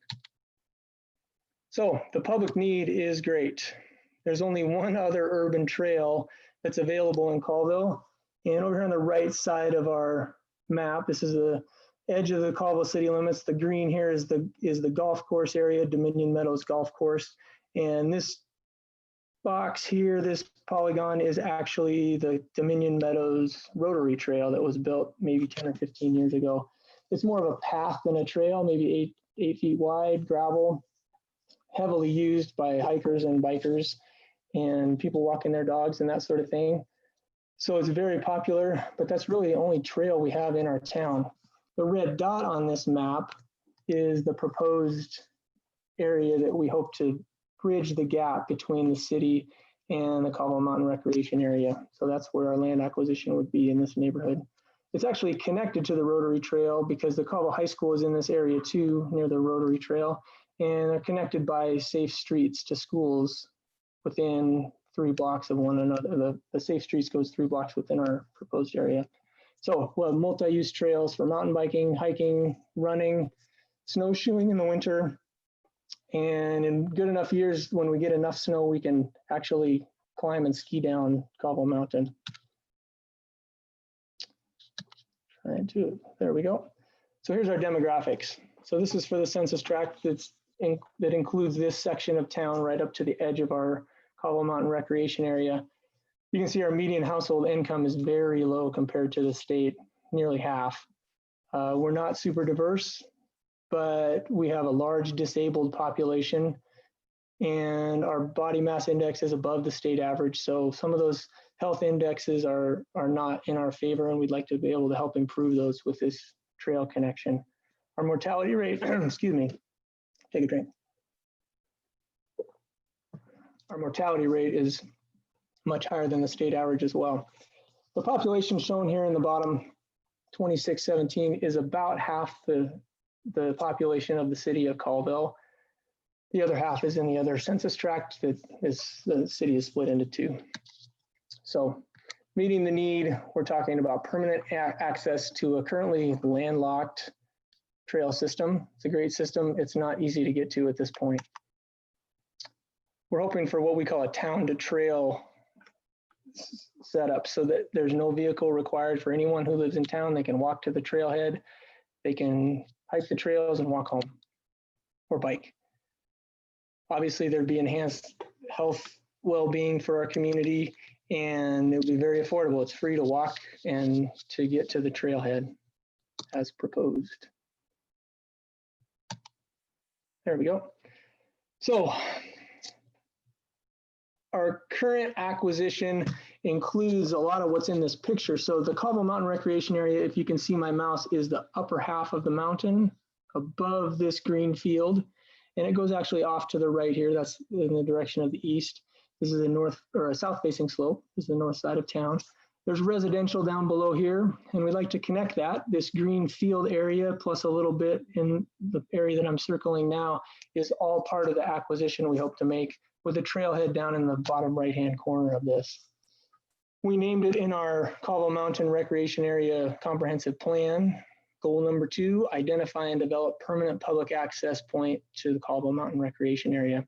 Like I said earlier, this will be included in the update of the comprehensive plan for the city of Caldwell this coming July, next month. So this map, we put in a map. This is from Trail Forks. So we took a screenshot of a Trail Forks map, which is a mountain biking app that you can find mountain bike trails and hiking trails on in an area wherever you are. And this is about a 25-mile circle in diameter. There's one trail marked in the middle of it, the Caldwell Mountain Recreation Area. The next closest one is not necessarily walkable from town. It's 10 miles out to the Little Ponderay National Wildlife Refuge. It's called the Mill Butte Trail.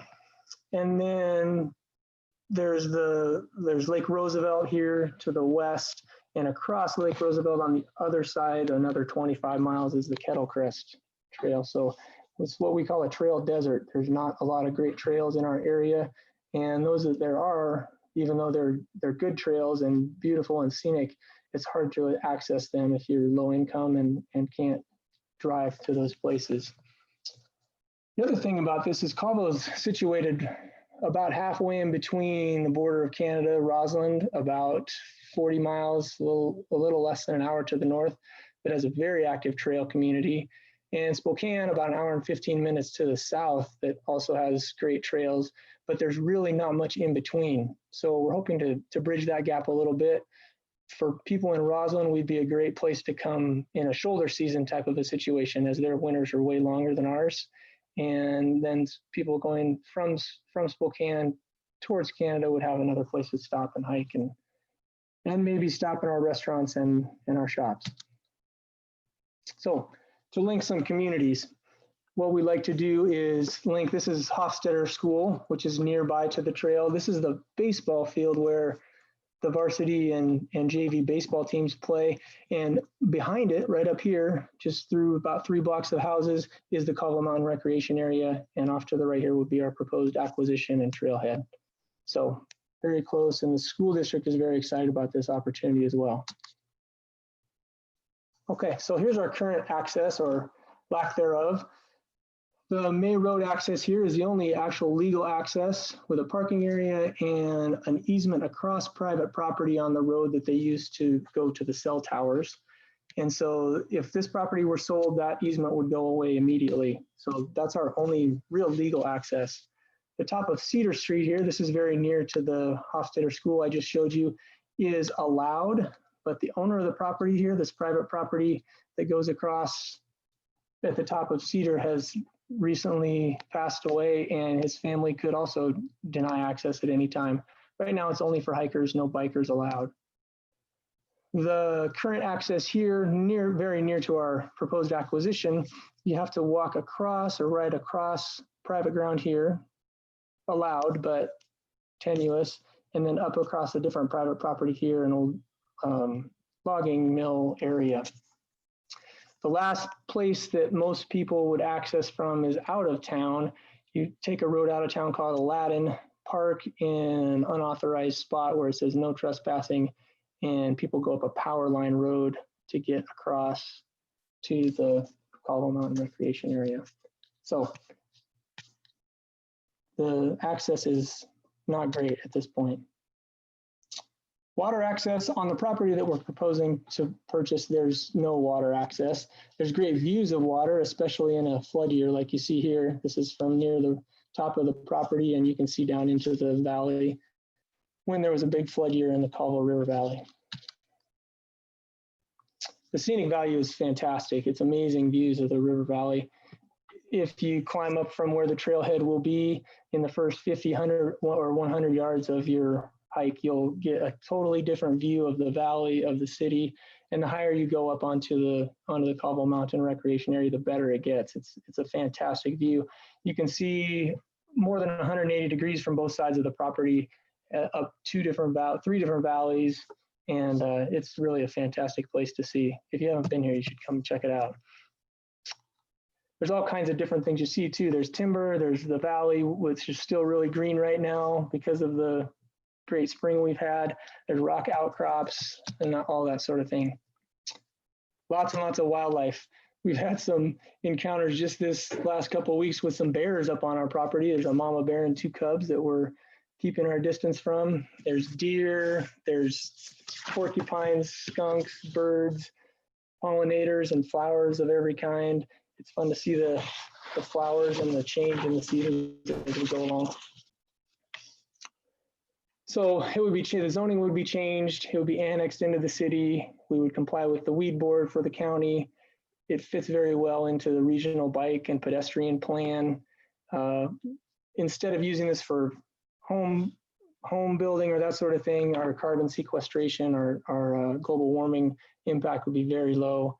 It's a fantastic pollinator habitat, and there will be little to no erosion with our single trail that we hope to build across it. The support is from just about every group in town that one could imagine, and from out of town. Is federal from Kathy McMorris Rogers, our Congresswoman. The 7th Legislative State House District is represented. Evergreen Mountain Bike. You can read the whole list. One to highlight: Mary Selecki was the Washington State Secretary of Health under Gary Locke, and she's extremely excited about this.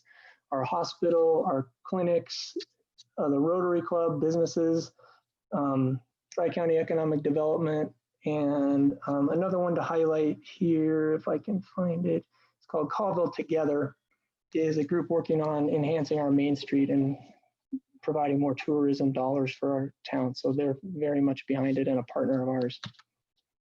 So cost efficiencies. We are using the city a great deal as an umbrella to help, to be the major umbrella. Like I said, this Colville Together partnership is helping with our fundraising, and we have a large number of volunteers. There's county help, there's help from Bog and Timbers, a local business, private donors. We have legal help from Van S. Feldman Legal Services, and this is all based on the match that we're going to achieve at 20% because of our underserved population. So Colville Together has a GoFundMe that we're working hard to get moving faster off the ground. And then we have some events like a King of the Mountain fundraising event that will be happening this summer, hopefully for the first time. So that's our project. I really appreciate your time, and I'm looking forward to answering some questions if you have any right now about it. Thanks, Scotty. Questions from the team. We'll start with Melinda Posner, Washington State Parks.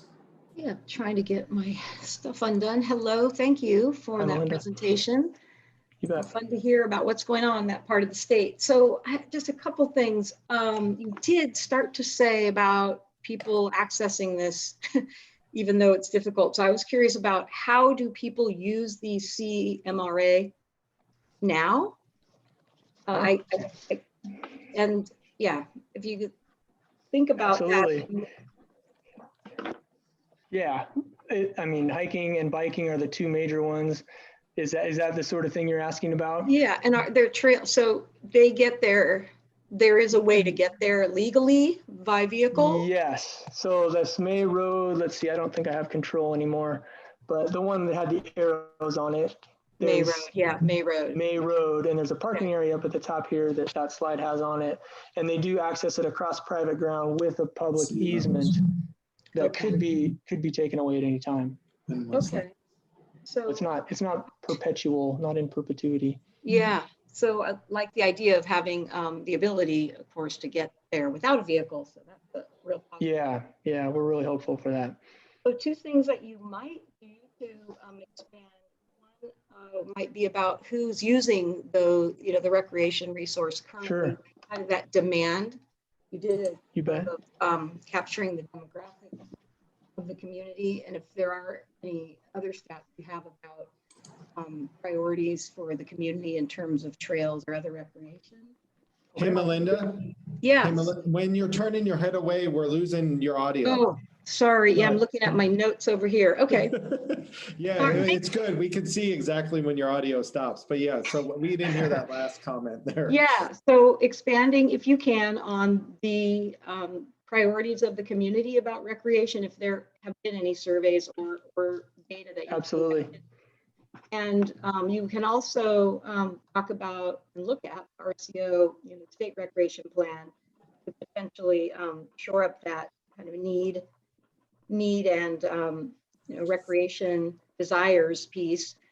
And lastly, I'll just suggest I like the comments you made about Canada and Spokane, and I think that you can show that more prominently. I mean, you could show it and speak to it more prominently as well on your map, where you describe linkages, but may not have highlighted those places.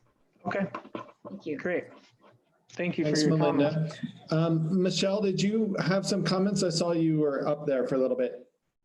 I did. I also like the idea of using labels, but on page 6 and 8, I thought the graphics were blurry, so maybe just having those be more clear. Love the presentation. I just felt like maybe on page 7 you could use labels to highlight things that you were identifying in improvements, and 6 and 8 just some blurry graphics. That's all. Okay, super. Thank you. 5. Let's do Brian Wood with Department of Transportation. Hi, good presentation. Thank you very much. Does look like a really interesting place in the state for mountain biking. I wonder if Evergreen Mountain Bike Association would be a good resource for helping you with that presentation. They may have we have their support, and they've been here, but yeah, we could definitely highlight that to a higher degree. Yeah. One of the things I was thinking about in the presentation itself is, I guess I got a little confused. You were talking about the only other trail opportunity, and I thought you said, and you're hoping to link them, but if I probably misheard that. One tool you might be able to use is, say, PowerPoint itself. Talking about that private entrance parking area, for instance, for that to be highlighted. So you had all these red arrows, but I wasn't at any given time sure of which one you were talking about. So only one red arrow pops up, and then your next point, you could have the same slide, but only one arrow being shown. And then I did wonder about, what is this access going to look like? Maybe what is it going to look like to this access point? And is that an easy connection to be made? We're indicating something about that with your Main Street group being interested. Yes. And that's interesting to me, to see how that active transportation link to it occurs. Because I keep seeing the houses and thinking, boy, how do we get between the homes to get onto the property? Okay. And then I had one other. I kind of wondered about other uses. I think mountain biking is a fantastic use, but you do talk about hiking. What about some sort of ADA? Is there any, maybe on that lower acquisition, it seems like a beautiful acquisition in itself. People don't reach the higher mountain. Is there opportunity for people of ages and abilities to benefit from that property without a lot of competition with mountain biking, let's say? Sure. Okay. Thank you. Thanks, Brian. And Scotty, you were just slightly over 15 minutes too, but you're pretty close on time there. You could probably save a little bit of time in the introduction by tightening that up. You had some really good history of the Colville Mountain Recreation Area, but maybe tighten that up so you have more time to hit on some of these other points that the committee members are bringing up. Great. Any other thoughts from the committee? All right. Thank you very much, Scotty, and we look forward to seeing this one back in September. Great. Thanks, Kyle. Thanks, everyone.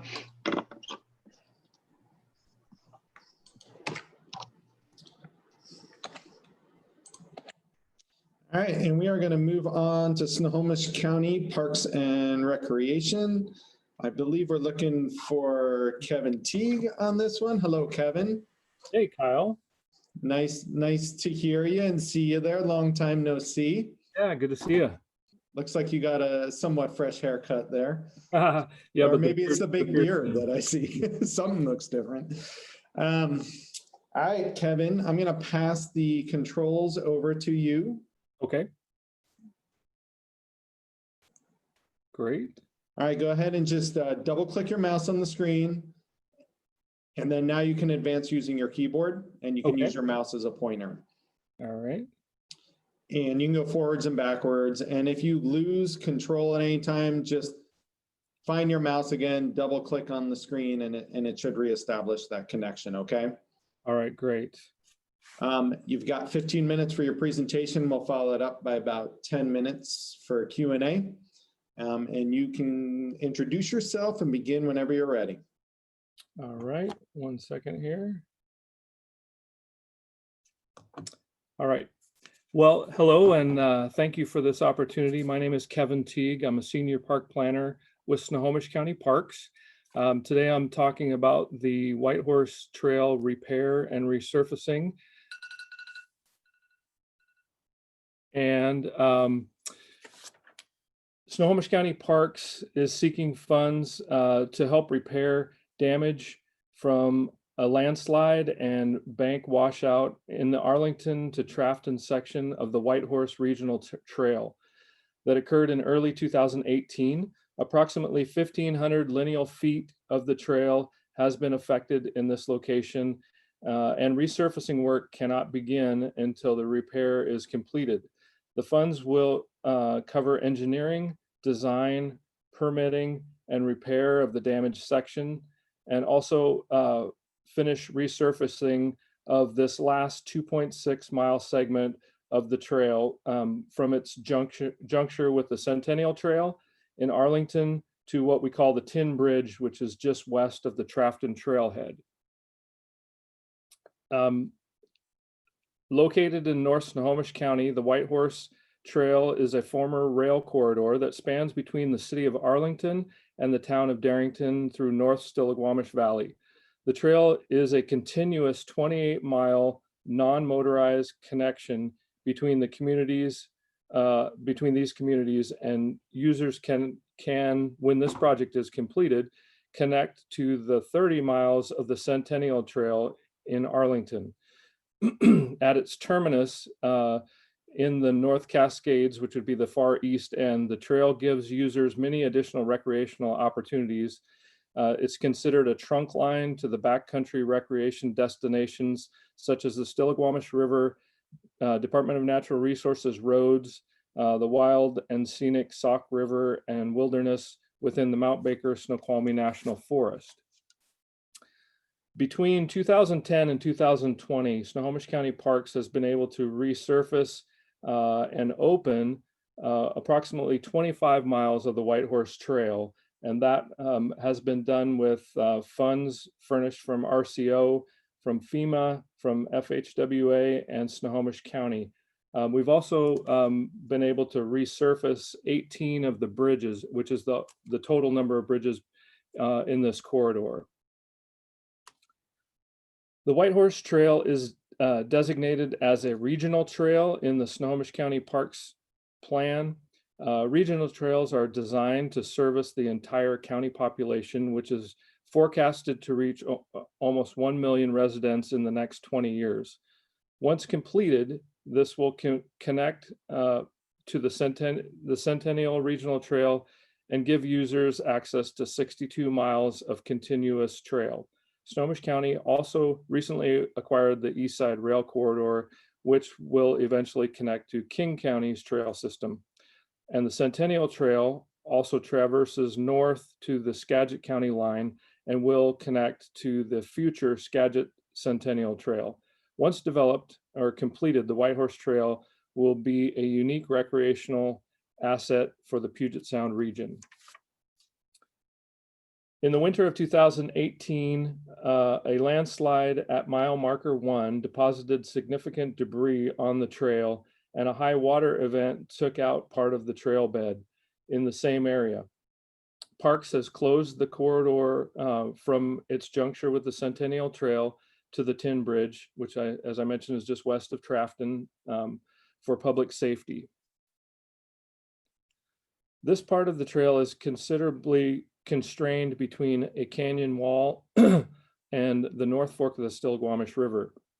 Inspection of the remaining portion of the 2.6-mile corridor indicated that 3 record-breaking wet winters in a row had a significant impact on the canyon walls, the trail bed, and the drainage ditches in that area.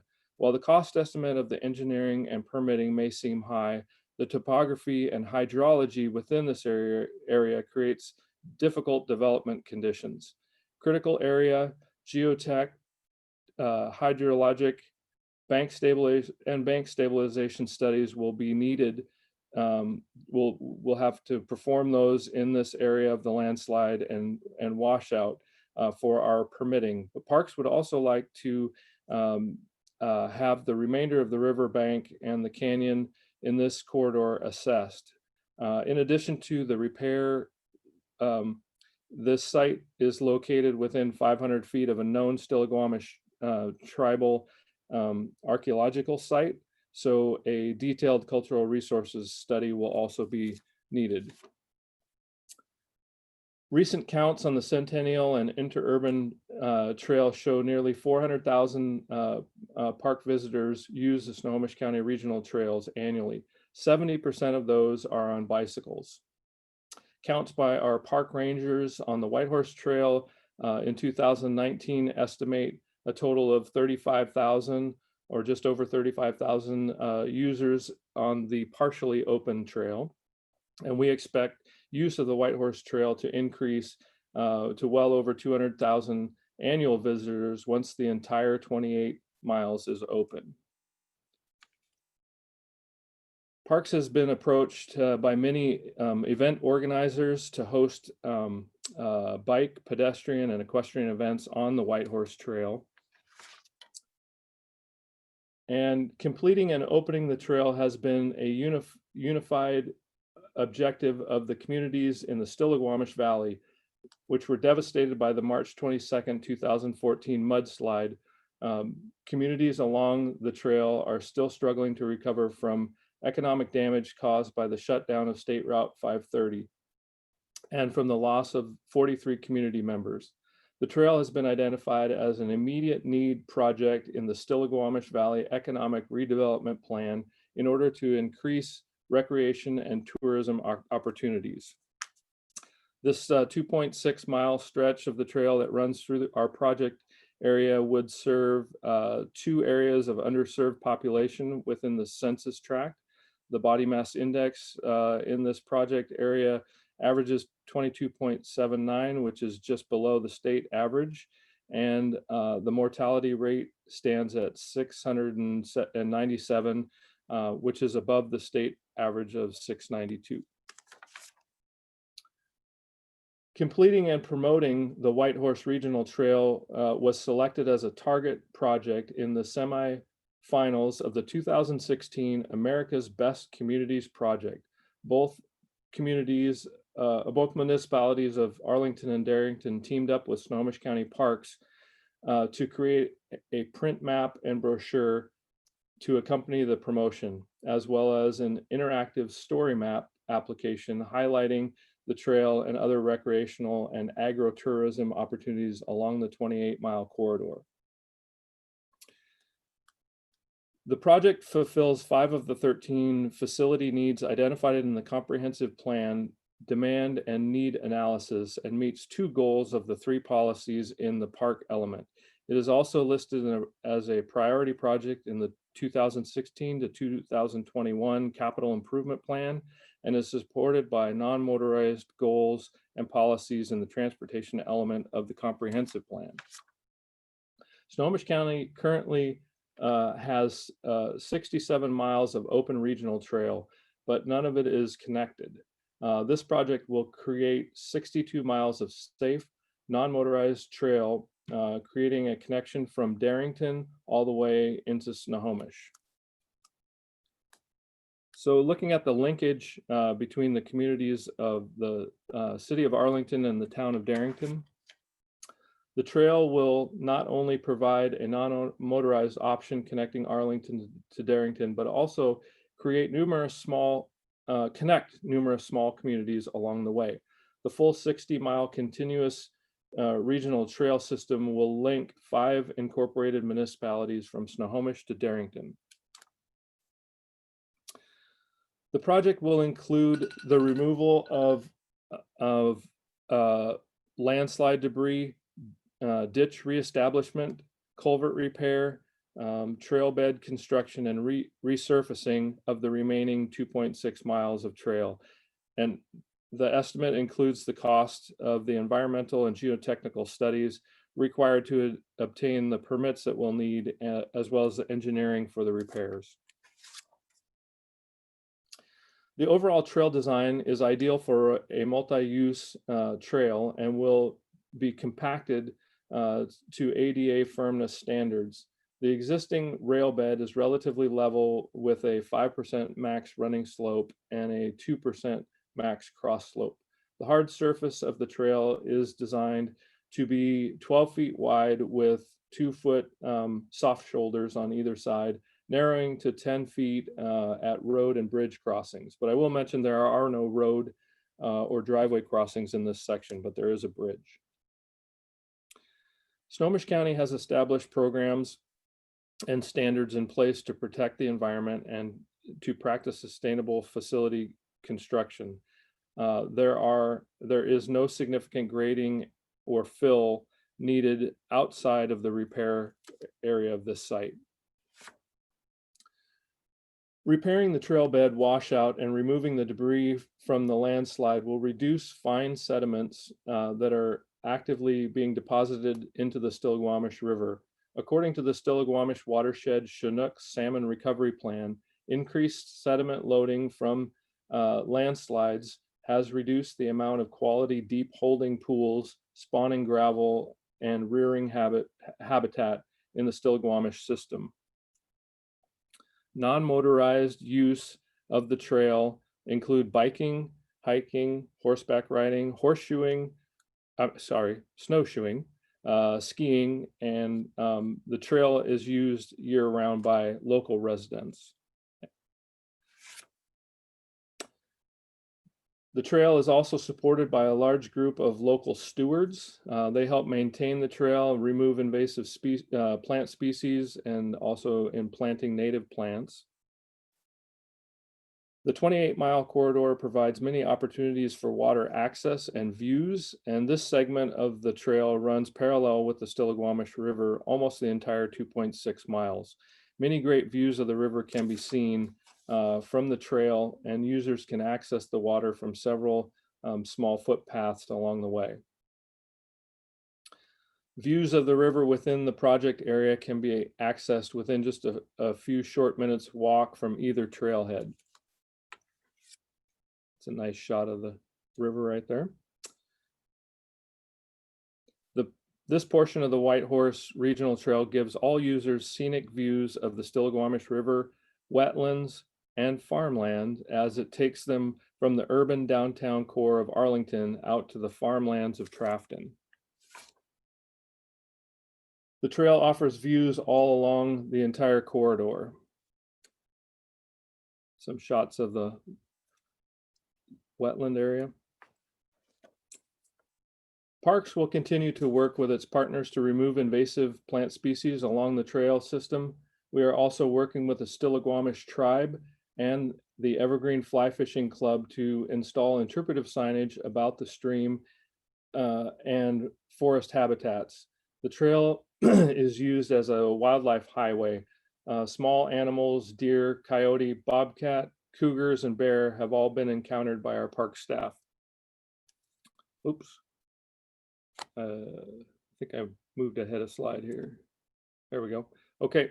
Improving and expanding the trail has been a top priority identified by the Snohomish County citizens in the past 3 park public interest surveys.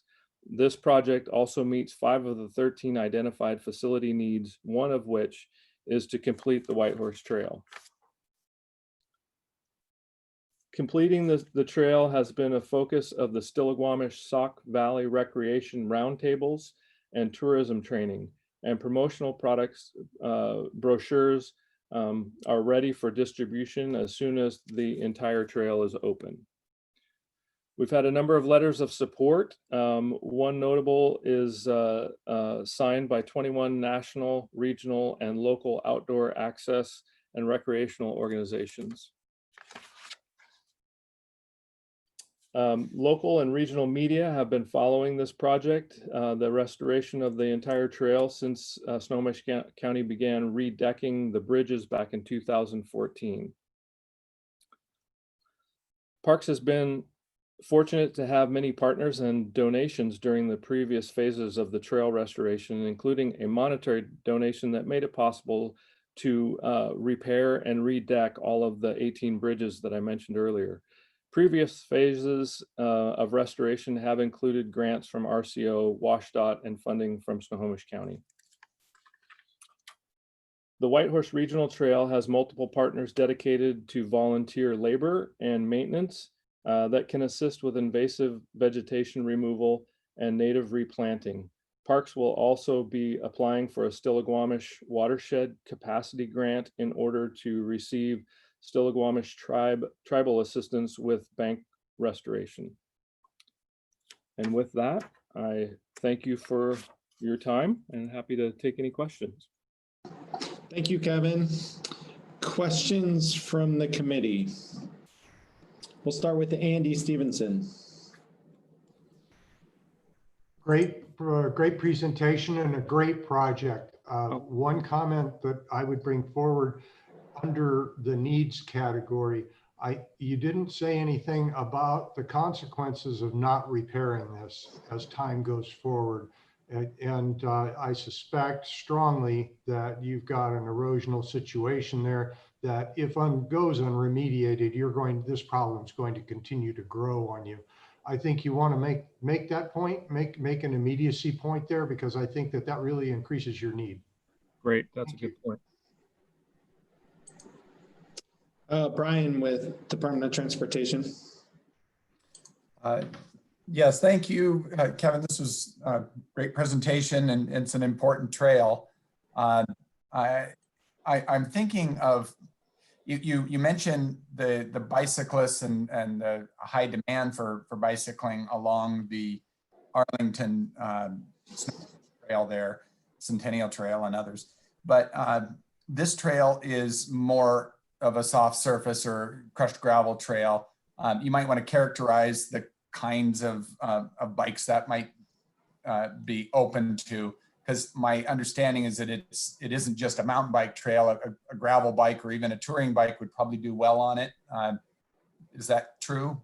Yes, that is true. Okay, so that's a good just point. Being able to make that point could be helpful, and also the linkages. So Darrington, if you were to look at it as just a 28-mile corridor, then it looks like a really long out and back.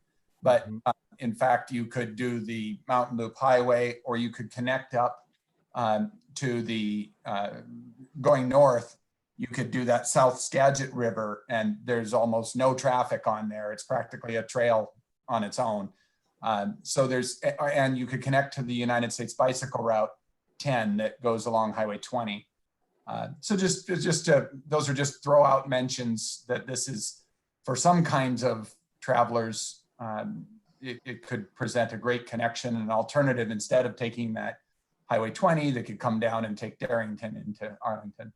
That's great. Thank you. Hey, Mike, it looks like you've got a question there. Yeah. Hi, Kevin. Really nice presentation. I've ridden this trail a number of times. Just incredible work you guys have done, really at a pretty fast rate too. I got two kind of quick questions. The first one is, you mentioned the cultural site, and you mentioned that the tribes were interested in some of the ecological stuff along the river. Are the tribes, have the tribes written a support letter for this grant, or is that something that they would be interested in doing? You know, I believe that they did back when we presented this in 2018, but I can get a kind of a something updated. That would be a good idea. Yeah, it would be good, just because, I mean, in terms, you don't have to elaborate about the cultural site, but that, of course, can sometimes bring up issues. And if tribes are on board, then probably issues aren't going to occur. I also wanted to mention the linkage thing. That's a great slide you had where you showed the linkage to the other trails. It's kind of nice to also elaborate that, you know, in someday down the line here. Yeah, actually it was an earlier slide, I think, that you had earlier than that, that showed the connections to the Centennial Trail extensions down. Yeah, this slide right here. No, you had it, it's a map slide. Okay. It showed your Centennial Trail extensions down to Woodinville, that one, yeah, that one there as an example. You know, the potential connections from a tourist component means, on that last slide again, that there's multiple chances for bicyclists to do this section of the trail starting from different places. Technically, in the future, you could start from Everett and end in Darrington. You could start in Seattle and you could end in Darrington. You have overnight stays that could be part of the, you know, the economic benefit to some of the bed and breakfasts and Airbnbs and restaurants and everything else that's part of this. And that the fact that you realistically, once this gets done, you could do a Seattle to Darrington 100-mile trip and then do that over like a 4-day, you know, you're going to get people coming from other parts of the United States in order to do this. So in terms of the linkage on this from a tourist and economic value, it's really golden. And, you know, if you could elaborate a little bit more, if you have any other potential studies on other similar trails, you know, I think it's a real big selling point for you. That's great. Thank you.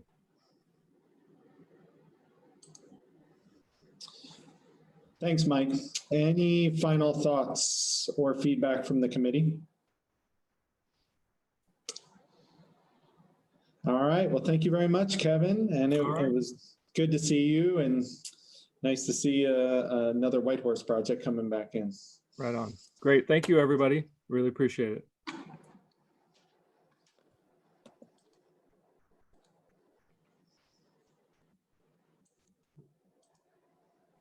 All right, moving on to the city of Linwood. Oh, we've got Sarah Olson, who's going by her Zoom handle of Monica Thompson today, it looks like. Monica Thompson's right here with me. She's got her mask on. Okay, I saw a hand. I don't know if I saw a person. There it is. Okay, good social distancing with the masks too. Trying. All right, so Sarah, I'm going to pass controls over to you so you can advance slides. First, I got to take them away from Kevin there, who's still holding on. All right. Kyle, have you guys noticed a delay in slide transition today? Yeah, there's been, well, it kind of all depends on the other end, what your internet speed is a little bit for how you're seeing it. We saw one yesterday where there was a presenter in Winthrop that had about a 4 or 5 second delay on their slides. We haven't seen that much here, but you'll want to, like, you know, click, give it a chance before you just start clicking again. Otherwise you'll get ahead of yourself and then it's hard to get back. Okay. But we've seen a lot of different technical challenges today, but we've overcome most. Okay, well, I have a 15-minute presentation, so I'm not going to stop for the slides to catch up. We'll make sure that they get together here. Okay. Sarah. All right, so we got to get you control first. So go ahead and click on the slide with the mouse, maybe double click on there. Okay, and now you can advance with the keyboard. You can go forwards and backwards. If you do go past something, you can always just hit the back arrow. You can use your mouse as a pointer if need be as well. Okay. Okay. If you lose connection, just go back on that screen with the mouse, kind of wiggle it around and double click on there again. It'll come back. Okay. It's kind of tough, especially if you're the presenter and you're trying to do that. It really kind of makes you lose your train of thought at the time. Well, so, I'm going to present and Monica's going to drive. All right. I'm excited to see how that goes. Okay, you have 15 minutes for the presentation, another 10 minutes for questions and feedback. Feel free to introduce yourselves and begin when you're ready. Okay, thank you. Hello, I'm Sarah Olson, Deputy Director of the City of Linwood's Parks, Recreation, and Cultural Arts Department. I'm here with our Senior Park Planner, Monica Thompson, to present our application for the Scriber Lake Park Trail Rehabilitation Project, which will serve to promote physical activity and environmental justice in the neighborhood. Slide numbers are on the bottom right for your reference, and all maps shown in this presentation are oriented with north up and to the top of the screen. The City of Linwood is 10 miles north of Seattle in South Snohomish County on Interstate 5. Scriber Lake Park is a cool green oasis located in the heart of Linwood, adjacent to State Route 524, and located between Highway 99 and I-5. Our site is within the South Linwood neighborhood, sandwiched between two urbanizing development zones. The nearly 25-acre park is defined by Scriber Creek, which flows from the northwest through the park's lake, ponds, and wetlands. The park has an existing loop trail system, is largely forested, and is one of 4 parks within this floodplain and environmentally significant area. 1, public need. The park's primary service area is a 10-minute walk to the park. 4,000 people live within the walkshed, where nearly 50% of households are low income, 20% of residents are Latinx, and 25% are children. Please note that the existing transit center and future light rail station are within a 10-minute walkshed, and that a new 296-unit senior housing complex opened just a block away from the park earlier this year. The secondary service area is the South Linwood neighborhood outlined in peach. According to equity maps in our 2016 Parks, Arts, Recreation, and Conservation Plan, South Linwood is the city's most racially diverse and underserved neighborhood. Over 63% of households are renter occupied, meaning Scriber Lake Park is a key asset for residents without their own backyards. This project qualifies for the full match reduction because the census tract hits all of the metrics for underserved populations and opportunities for health improvements. Although not a standard metric, we want to note that the neighborhood school is the highest need school in all of the Edmond School District. Of the 450 plus students, 82% are non-white, 40% are English language learners, and 79% are eligible for free or reduced lunch. The median household income is lower than the state's by nearly $20,000. Persons of color population is nearly double the state's rate. People with disabilities population is also higher than the state average. Body mass index is just above the state's, and the mortality rate is 8% above the state average. Scriber Lake Park's existing trail system and with a floating dock was originally constructed in 1982. Introducing you to what the existing conditions are at the park today, the solid green line is showing asphalt surfaced trails. The dashed line represents soft surface trails and viewpoints, and gray denotes the floating dock, which was replaced in 2014 and is not part of this grant request. Rehabilitating the soft surface trail into a pin pile boardwalk is our proposed project. The existing trail is constructed with timber framing lined with filter fabric filled with wood chips and was intended to float on top of the peat soils. This alignment also has failing viewpoints and features several creek crossings. The trail is in poor condition and requires frequent maintenance. It has been sinking into the peat soils, and chips are prone to float away, which require constant replacement. Here you can see degradation and exposed joints, which create tripping hazards and don't meet ADA standards. Portions of trail meander through the floodplain and are frequently inundated with flooding, causing closures and extensive damage. This flooding nuisance is often noted in the local news. The trail's inaccessibility is particularly an issue at the floating dock connections. On this and future slides, there's a key map in the upper left corner to identify the location of each condition. Here you can see there are both grade issues and submersion at the connection point due to continued sinking of the trail. There are 3 viewpoints in the park which require routine maintenance. Despite this, one has sunk beyond salvage and has been closed to the public since 2019. This viewpoint overlooks the North Lagoon and is in need of replacement to make it safe and ADA accessible. Along the loop is an old failing bridge crossing the creek's outflow from the lake. And along the southwest section, a non-ADA compliant section of woodchip trail and stream crossing need updating. Overall, the worn and outdated amenities mean the park is not doing all it can do to promote active lifestyles and be environmentally sustainable. Despite this disrepair, Scriber Lake Park is a popular walking and trail running location because of its size and proximity within a dense residential neighborhood. This project meets 4 out of 5 goals in our park plan and both the active living and social connectedness goals in our Healthy Communities Action Plan. Park improvements are also vital to the city's Scriber Creek Corridor Management Plan. As a result, the city revised our capital facilities plan to move Scriber Lake Park Trail rehabilitation to the top of the park priority list. 2, linkages between trails. The Loop Trail at Scriber Lake Park connects with the 1.5-mile Scriber Creek Trail to join the 18-mile Interurban Regional Trail.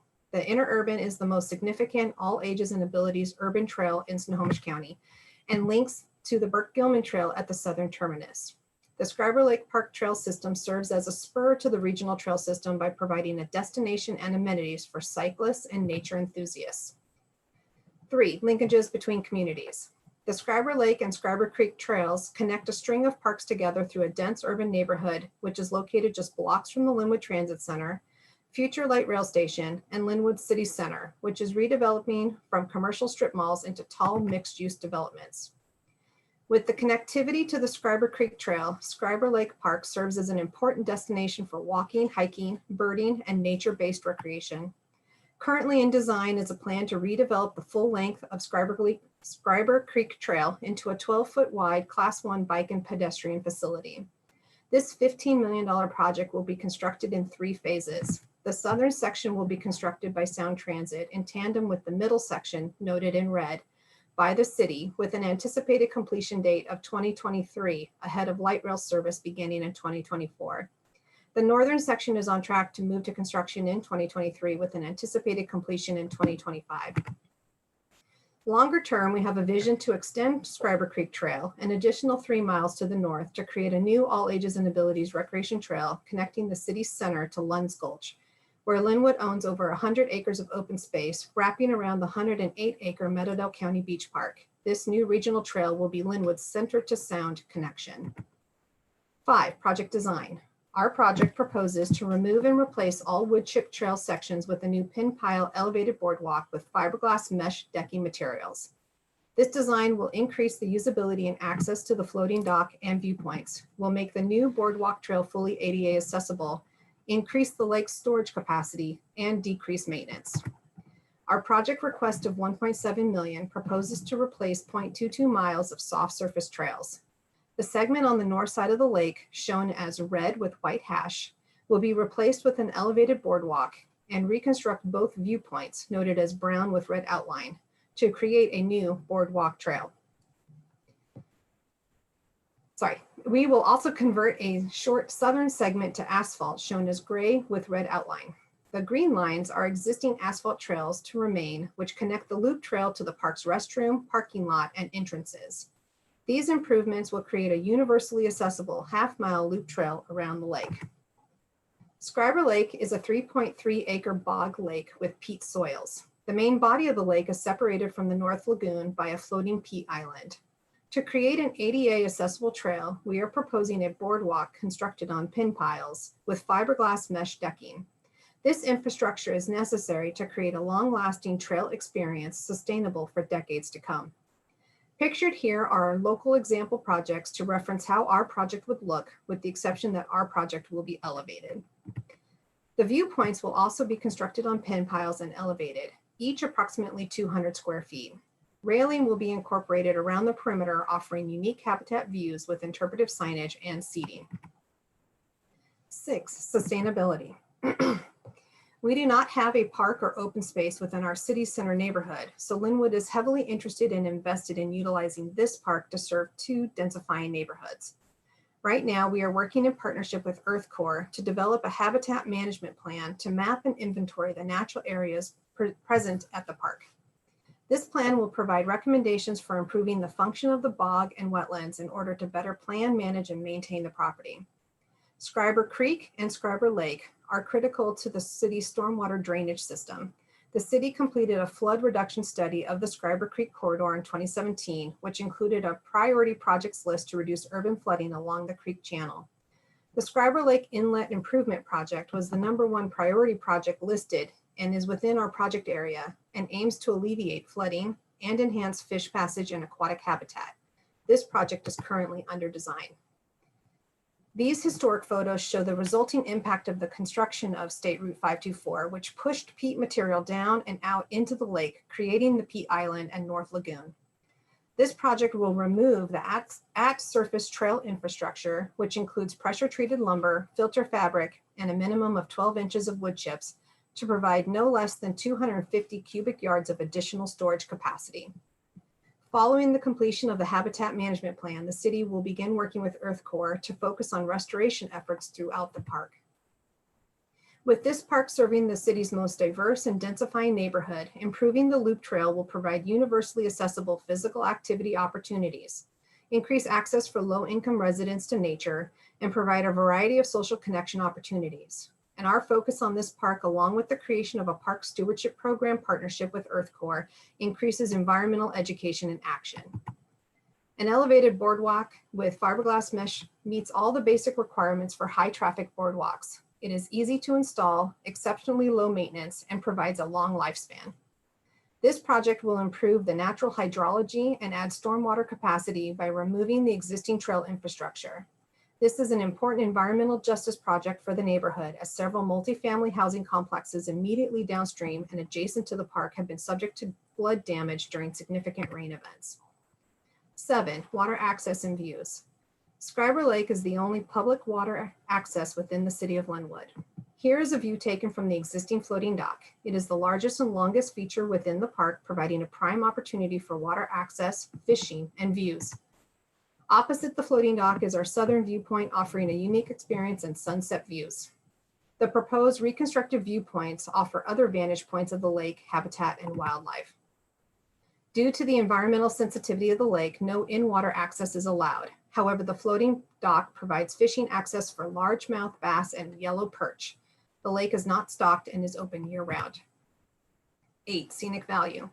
Every visitor using the loop trail will traverse the dock and have access to all 3 viewpoints. The dock is approximately 750 feet from the main parking lot.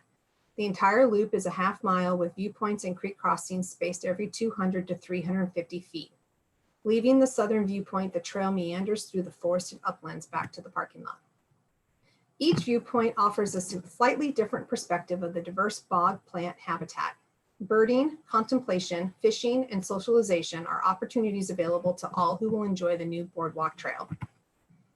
The scenic value along the trail varies with different wetland habitat, including open water wetland, scrub shrub, forested wetland, and upland forest, as well as offering the walk over the floating dock, creek crossings, and capture vistas to Scriber Lake.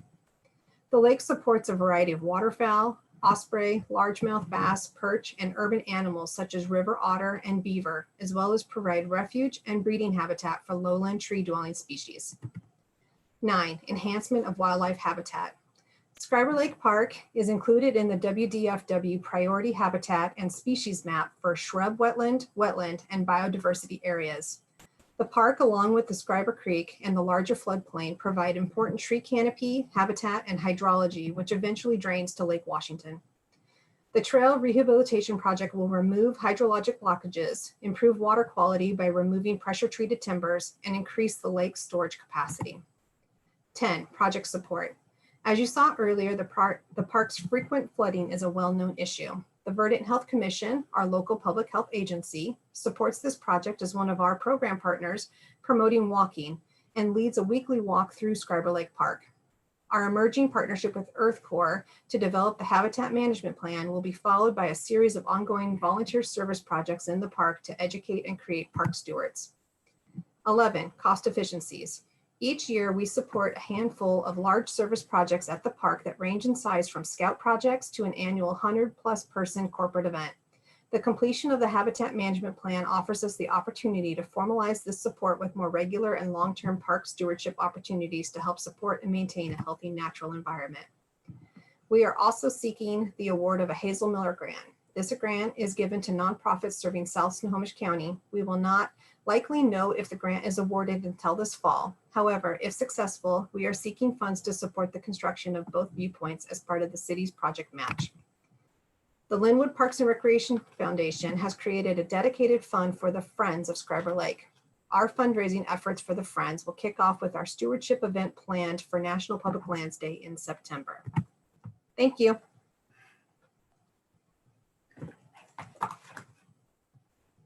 Great, thank you, Sarah and Monica, and great job on the slide transitions. It worked out just like you had planned, I believe, so it was good. And I think you were in under time, so good job on timing too. Do I have questions for Linwood? We'll start with Lori Vigu with the DFW. I like this project. It's an exciting project. What couple things is, you mentioned that you're looking at stormwater capacity with building the boardwalk. So did you also take into consideration the atmospheric rivers that are happening more frequently with climate change? That's a great question. I don't know, but we mentioned that there was a creek corridor study and all the hydrology was analyzed as part of that corridor study. So I could look into that and see if that was part of it. That'd be probably a good idea. And the other thing is, you mentioned the habitat management plan. Are you considering a rare plants inventory? Usually bogs have rare plants, and that might be a good interpretive piece to add for kiosks out there, educate the local community on the importance of bogs and the rareness of a plant. So. Yeah, well, we just started the plan, so if it's not in that scope, we can make sure it is. Yeah, but that would be really cool, I think, for the local community. Thanks. Mm-hmm. Thanks, Lori. Other questions from the team? While the team is thinking about other questions, I'll ask one for you, Sarah. So has that first phase, has construction begun on that yet? Or when does construction actually start on that first lower phase to the connection to the light rail? For Scriber Creek Trail? Yeah. Yeah, so the lowest section, so light rail station construction has begun at the Linwood Transit Center. They are going to build the guideway that goes over the trail first, because they have to build over the trail. So we're gonna have a closure of the trail, and then they'll come and reconstruct the trail. So the actual construction of that southern section won't happen and be completed until 2023. Okay, yeah, that's what I saw. That's great news that it started then. So yeah, we're very excited about that project. It's a big, complicated, expensive project, but we're making great headway. Other questions from the team? It was a very comprehensive presentation, so the lack of questions, I guess, just means you answered all of them there, Sarah and Monica. And I'm sure your grant manager will have some more feedback for you as well, and comments. Oh, there, we got one coming up here from Brian. Yeah, I was kind of curious what that surface was called. That looked great. It looked ADA accessible, but also, does it allow light through? It looks like it does that. You know, it wasn't as rough as like a metal surface that you sometimes see in those graded surfaces. Yeah, actually, it's a fiberglass mesh. So it's like a bunch of layers of compressed fiberglass that comes out in sheets. And it's actually what we're going to be using for the Scriber Creek Trail. We went out and visited several locations that use this surfacing, and we had some cyclists ride over it. It's pretty slip resistant, really nice. This one at Rhododendron Park in Kenmore is a local example. And it does allow light. It's a grid pattern. It's pretty small holes, but it does allow for, it's slip resistant and allows light and allows water to go through. Thank you. Mm-hmm. Okay, I think that's all the questions that we have for you. Thank you, Sarah and Monica, for presenting your project. We look forward to seeing you back in September. Thank you. Take care. And for the committee, thanks, Monica. We saw the hand again. Hand.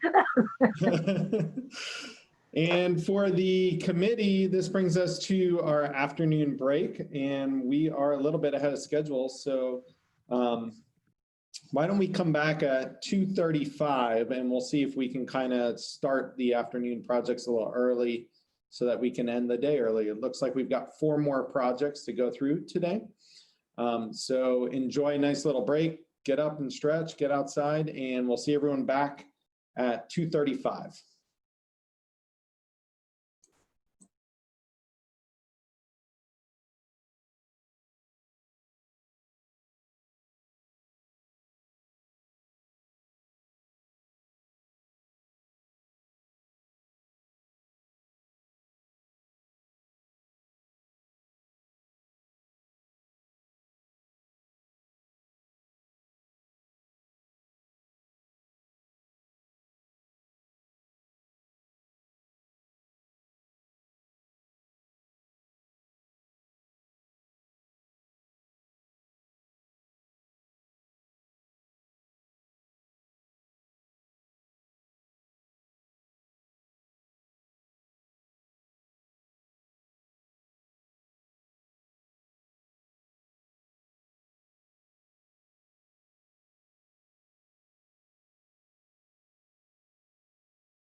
Hey there, Steve. It looks like you're still muted, Steve. How about now? You sound perfect now. Thank you. Oh, although I was hearing a little bit of an echo, but I think it's gone now. Yeah, it's gone. All right, I'm gonna get your project up on the screen. We still got another 5 minutes. We're gonna actually start a little early if it's okay with you at 2:35. Oh, that's fine. Okay.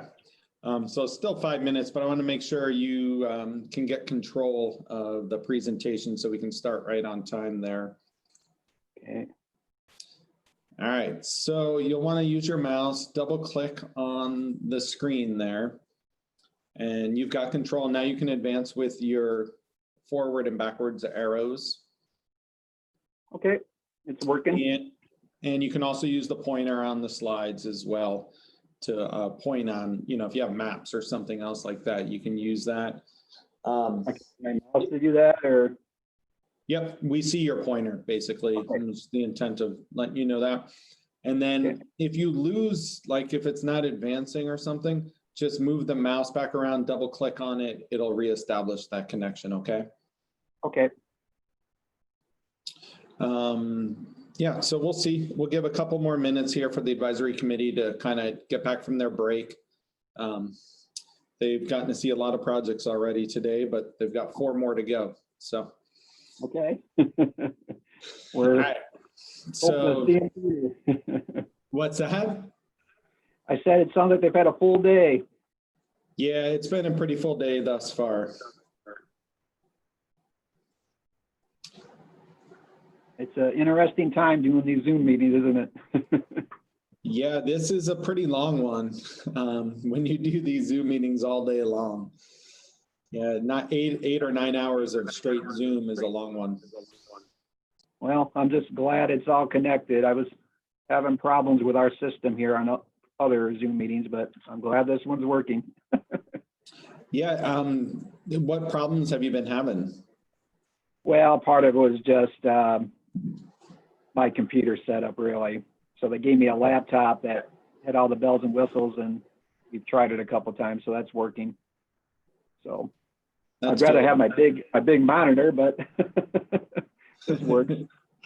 Yeah, it works for the time being.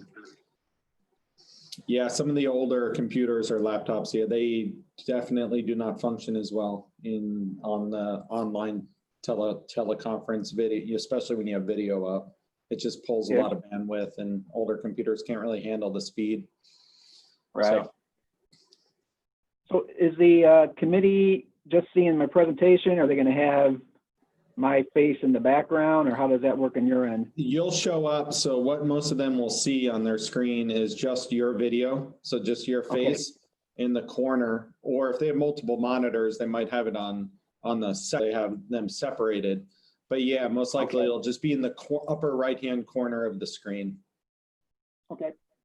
So it should work pretty good. That way they kind of get a feel for you as a presenter. And then when they're asking questions, Steve, you'll see they'll turn their video on, and you'll get to see them. They'll ask you questions, okay? All right, great. All right, I'm just going to mute here for the next, well, actually, no, we're getting to be about time. I'm not going to mute or do anything. We'll just hang on because we're going to get started here pretty quick.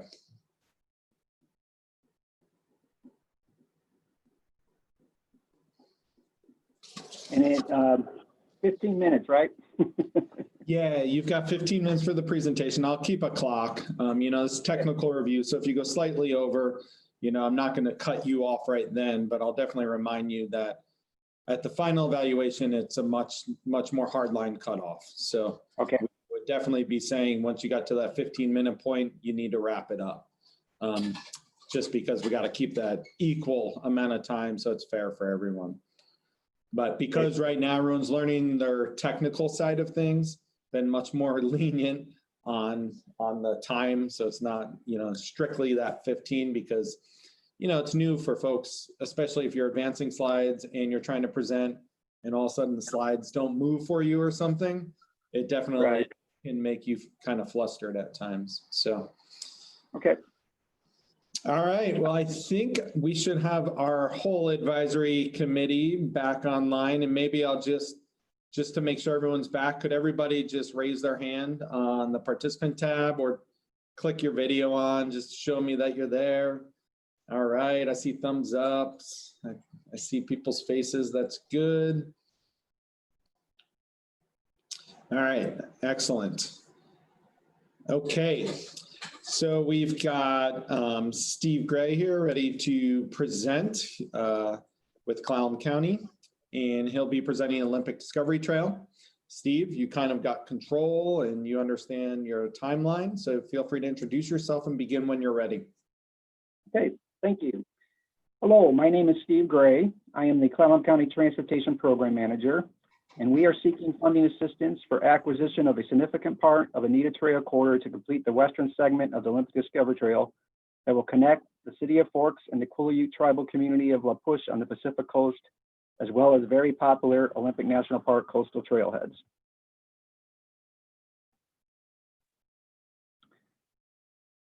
In terms of where we're located, the project area is located on the western Olympic Peninsula between Forks and the coastal community of La Push.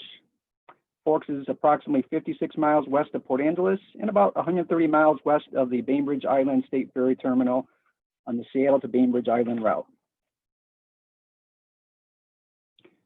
Zeroing in a lot closer to the project area.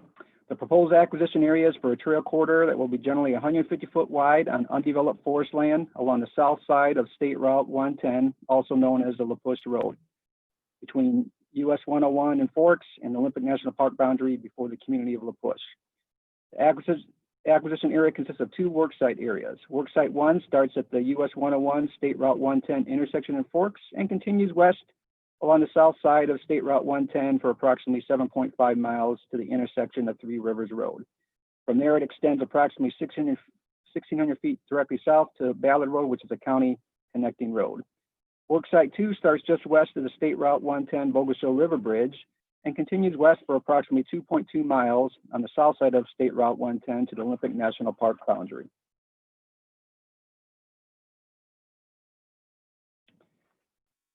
A need. The West End is an unserved and underserved West End population. The planned 135-mile Olympic Discovery Trail route connects communities, parks, and other destinations across Clallam and Jefferson counties. About 60% of the route is complete. As shown on the map, there are two major trail gaps that occur on Clallam County's West End. One is the approximately 11-mile gap from Sappho to Forks, and the other is the project area from Forks to La Push.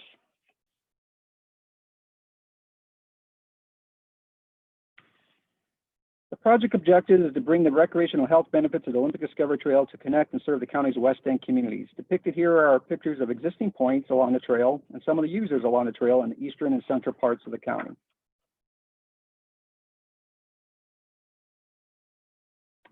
As depicted in the bar chart, the project area is an area of need characterized by a median household income that is $29,000 below or 56% lower than the state average.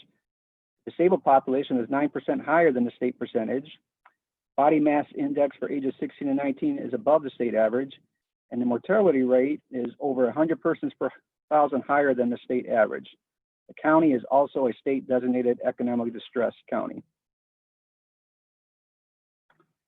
Another demographic measure of need is poverty. As the map shows, Clallam County's percentage of families in poverty is among the highest in the state. Poverty is especially an issue in the communities of Forks and La Push. A non-motorized trail alternative to State Route 110 is needed to improve safety and connect people to trails. State Route 110 is characterized by very narrow to non-existent shoulders, limited sight lines along much of the route, and traffic at highway speeds of 50 miles per hour plus. These characteristics make State Route 110 unfriendly to most non-motorized users, and even as a bike route, it is not attractive or safe to most bicyclists. The next 4 slides show how the project is consistent with and supports implementation of the proposal. As shown in the adopted Clallam County Parks and Recreation Plan, Clallam County and City and Forks Comprehensive Plans, and the Peninsula Regional Transportation Plan. As this slide shows, the action strategy of the county's park plan supports acquisition to expand the Olympic Discovery Trail west to Forks and ending in La Push. The county's comprehensive plan supports as a priority completing the Olympic Discovery Trail to connect major towns and communities west to the Pacific coast. Completed trail sections already connect the Collin County urban growth areas of Sequim, Carlsberg, and Port Angeles. The start of the project begins in the Forks urban growth area. The City of Forks comprehensive plan supports increasing non-motorized improvements within their urban growth area.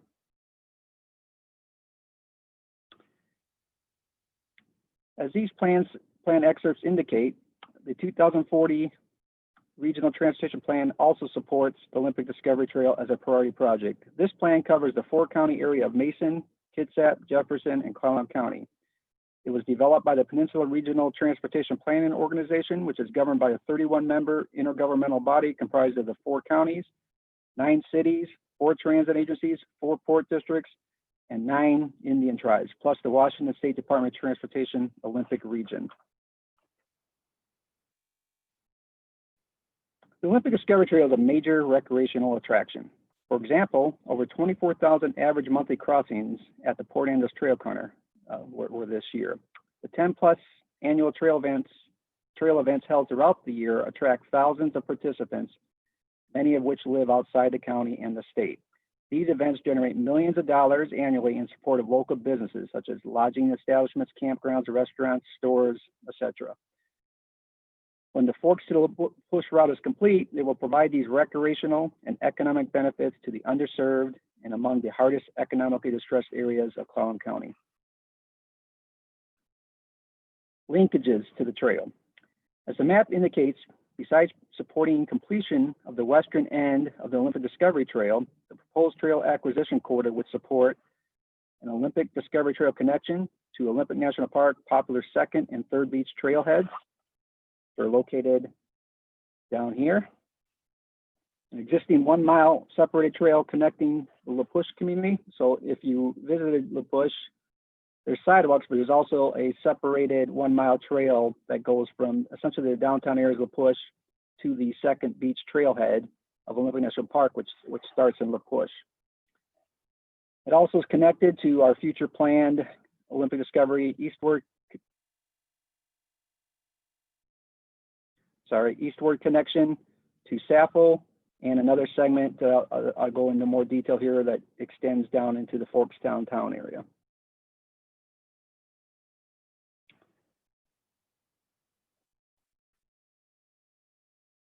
As this map indicates, the project start, which is over here at the intersection of 110, State Route 110 and US 101, will connect to the planned approximately 1-mile Olympic Discovery Trail segment that will go to the Kalawa River Park here.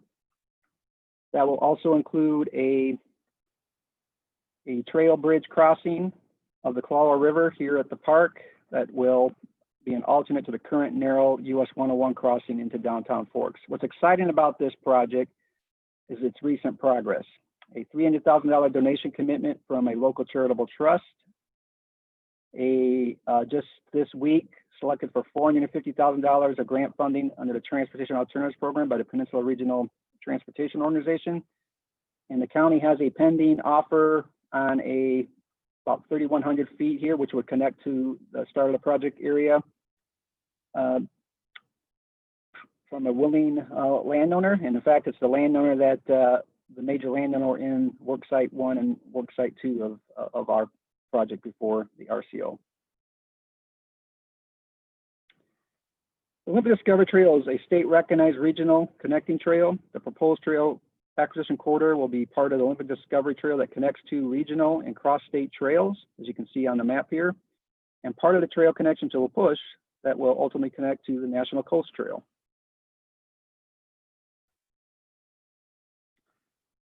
Also, Olympic Discovery Trail is a nationally recognized connecting trail, including the recent official recognition as the western terminus of the 3,700+ mile Great American Rail Trail that starts in Washington, D.C. and is approximately 52% complete. As the map shows, this project will address closing the gap at the end of the Great American Rail Trail. Being at the end of the Great American Rail Trail will be a visitor attraction, and closing this gap will bring added economic benefits to the Forks and La Push communities. The proposed trail acquisition area is the key to making the 13-mile Olympic Discovery Trail connection between the city of Forks and the Quileute tribal community of La Push. The city of Forks is the largest population center on the county's west end, with a city and urban growth population nearing 5,000 people. The tribal community of La Push has an estimated 2019 population of nearly 500 people. Both communities have businesses that cater to visitors, including campgrounds, lodging, restaurants, and other services. This project supports building a trail that will enhance the multimodal transportation system between these communities. Clallam Transit already serves the Forks to La Push route, and the buses are equipped with bike racks along the SR 110 corridor. The proposed trail acquisition corridor supports extending the Olympic Discovery Trail through Olympic National Park to connect to the existing separated trail in the La Push community. This picture shows that a transit stop, the existing separated path in La Push along the SR 110 corridor, adjacent to a tribal store and campground area. At the end of Worksite 1 is the Three Rivers neighborhood. As the name suggests, this neighborhood is near the confluence of the three major West End rivers, the Bogachill, Sodak, and Quileute rivers. There is a restaurant, convenience store, and several private campgrounds and other lodging, bed and breakfast in this neighborhood, which would be clearly a great neighborhood source for trail users. And of course, as this map shows again, the project site is the planned western end of the 135-mile Olympic Discovery Trail. The Olympic Discovery Trail connects 4 cities, 6 communities, passes through 20 parks, and is always close to transit connections. So what is the threat? The county, in partnership with Olympic National Park, has been selected for over $6.5 million in funding to support construction of the Olympic Discovery Trail Forks to La Push segment under the Federal Lands Access Program. The county is responsible to secure needed trail corridor right-of-way from the US 101 intersection in Forks to the Olympic National Park boundary. This federal funding would be at risk if the trail corridor right-of-way to the Olympic National Park is not secured. As this map shows, the trail corridor between Forks and La Push is constrained by major rivers or steep topography. That is why the State Route 110 alignment was built in its current alignment. The trail corridor acquisition areas in Worksites 1 and 2 are generally flat to general grades. The wider area in Worksite, about the midway in Worksite 2, is due to the steeper grades near SR 110, and the wide area will accommodate a trail alignment that meets ADA grades with minimum grading. So we have to go a little further off the road to get that grade. The future trail route will use the existing State Route 110 Bogachill Bridge crossing between the 2 worksite areas. So this trail corridor selected considers landscape constraints as well as ownership patterns, as discussed on the next slide. So the time really is right for considering acquisition of the proposed trail corridor. Both Worksites 1 and 2 have minimum ownership fragmentation and are associated with large undeveloped forest land parcels. 85% of the trail corridor is under one private ownership that has been a willing seller of lands for the trail and gave permission to the county to access lands for survey work in preparation of making a future offer. 10% is associated with state forest lands, and many segments of the Olympic Discovery Trail already go through trail easements on state forest lands. The other 5% is owned by a single private owner. And I would like to point out, in doing our additional right-of-way work since the application, this large parcel I'm pointing to here is also a part of the Rainier's ownership. Water access and views. The project supports connections to East Beach in La Push and the mouth of the Quileute River, both of which are shorelines of statewide significance. Also, as shown in the photo here, there are views along the existing separated trails, ocean views in La Push. The future trail route between Worksite 1 and 2 will also cross the State Route 112 River, Bogachill River Bridge. The Bogachill River is also a shoreline of statewide significance. And at the end of Worksite 1 is or near the end of Worksite 1 is a boat park boat launch, providing public access at the confluence of the Bogacic River, Solduck, and Quileute rivers.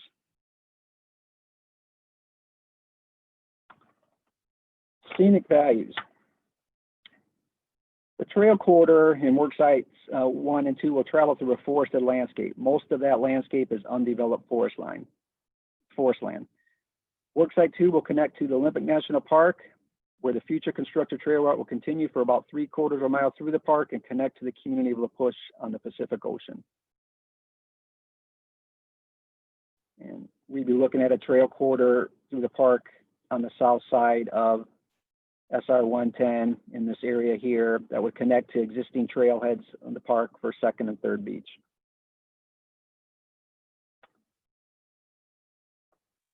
This slide shows part of the planned trail route, the area in yellow there, on an aerial photo to depict the typical forested landscape in work sites 1 and 2. It also shows a photo example of a forested Olympic Discovery Trail segment with a 10-foot paved shared use path and a 4-foot wide gravel equestrian path, which is basically the route we would be hoping to construct between Forks and La Push. This section here was a recently completed section west of the community of Joyce here in Clallam County. Enhancement of wildlife habitat. The proposed trail acquisition corridor would preserve approximately 200 acres of undeveloped forest land with, of course, a trail going through it. The trail corridor is connected to thousands of acres of continuous private and state forest lands and is located between major river valleys. The end of the work site connects to Coastal Olympic National Park. Project support. There's been really clear community support at annual Peninsula Trails Coalition public meetings and open houses held in Forks from 2015 to 2019. And the Peninsula Trail Coalition is a local group that's an advocate and a supporter of the Olympic Discovery Trail. In 2017, the Forks Chamber of Commerce did a community survey, and of the 99 surveys returned by local residents, 83 supported this project. As I mentioned previously, based on local project public support, a charitable foundation has pledged $300,000 for a trail segment and bridge crossing from the Fort Colorado River Park that will ultimately connect to the start of our work site 1 in this project. The project is listed on the Clallam County 6-year Transportation Improvement Program that goes through annual public review process, and as noted earlier, the county park plan, county and city comprehensive plans, and the regional transportation plan all support this project. These plans also all went through a public review process. Other measures of project support, local, state, federal, and tribal agencies and organizations all support the construction of the Forks to La Push Trail. In your application packet, you should see letters of support from the City of Forks, Quileute Tribal Council, Olympic National Park, Peninsula Trails Coalition, Forks Chamber of Commerce, and the Washington State Department of Transportation. Volunteers are critical to the success story of the Olympic Discovery Trail. The Peninsula Trails Coalition, through agreement with the county and other jurisdictions along the trail, is a key partner for maintaining the Olympic Discovery Trail through their Adopt a Trail and work party programs and fundraising efforts. The Trail Coalition also maintains a Olympic Discovery Trail webpage that contains trail maps, how to volunteer, upcoming trail-related events, trail news alerts, and much more information. If you typed in Olympic Discovery Trail, you would get to that link. The Backcountry Horsemen Peninsula chapter is also another key local organization for maintaining the Olympic Discovery Trail. And the Clallam County also has a volunteer trail crew where we can assemble larger work parties to supplement Adopt a Trail work efforts on completed trail sections. And you can kind of see some of the adopter signs here on the picture.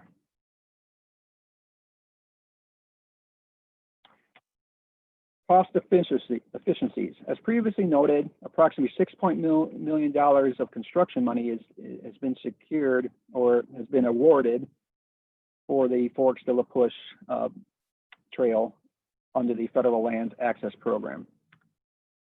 As part of that, Olympic National Parks is pledged $200,000 for parking improvements at their second and third beach trailheads that the planned Olympic Discovery Trail route will connect to.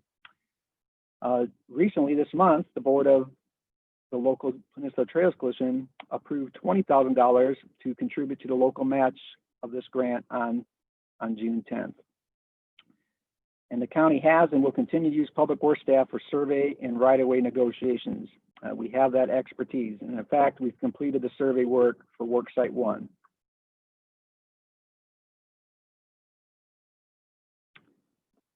Other cost efficiencies. Clan Transit serves both the Forks and La Push communities along the State Route 110, La Push Road route, and the planned trail route.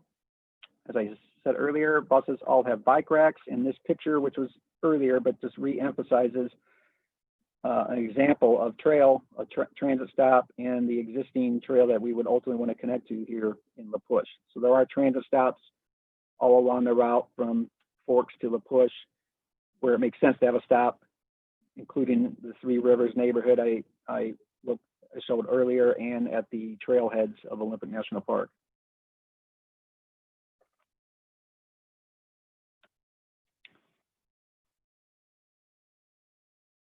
We do have that partnership with Olympic National Park that was key to the securing that FLAP grant of over $6 million.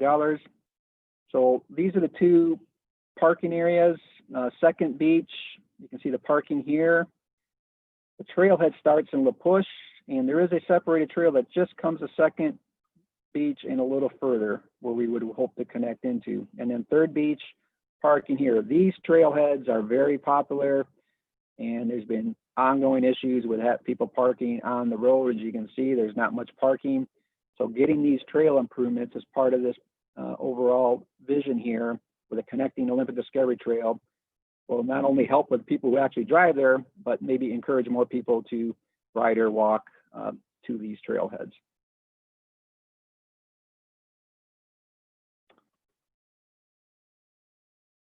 So with approximately 60% of the trail completed, including major contiguous sections, we are truly seeing the light at the end of the tunnel to bring the Olympic Discovery Trail across the Olympic Peninsula to the Pacific Ocean. We believe the time is right with significant construction funding and project partnerships in place. Funding of our request for a trail corridor acquisition supports making this vision a reality. And although part of the planned regional Olympic this is part of the planned regional Olympic Discovery Trail, this trail stands on its own merits by supporting construction of essentially an 11.5-mile trail connection between the two communities and a national park. All right, Steve, is that your last slide there? Yes, it was. Okay, yeah, I'll advance it there. All right, cool. Yeah, you a little bit over, but you probably almost 6 or 7 minutes over on time there. So you've got pretty substantial amount that you're going to have to shrink down and get that down into 15 minutes. Because I think your speed in terms of how you were speaking was great. You wouldn't want to speed that up much more because you are getting a lot of information out. But yeah, you're definitely going to figure out some parts of that to cut out because it's pretty considerable amount of time over. All right, so with that, let's move to some questions and comments and feedback from the advisory committee for Clallam County. We'll start with Brian Wood with DOT. Hi, very nice presentation. This is a interesting project to me because it's also connecting with transit, and I don't think I've heard that as much, and I think that's something to really emphasize. It just occurred to me that if I was in Forks and needed to go to La Push and I missed the last bus, at least I'm on a trail to get home. So I think that's something to emphasize. I didn't see as much about the characteristics of the trail itself, and for some reason in our prism, I don't see the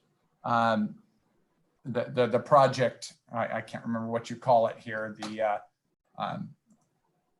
We're putting in comments about the project design, and I ask you about the trail in relation to the highway. It's a fast highway. What kind of buffer between the highway and the trail? I think because you have federal funds, you may be forced into enough buffer anyway if that becomes an issue. So in terms of the work site 1 and 2, what we're asking for RCO money for, the trail corridor is envisioned to be 150 feet wide.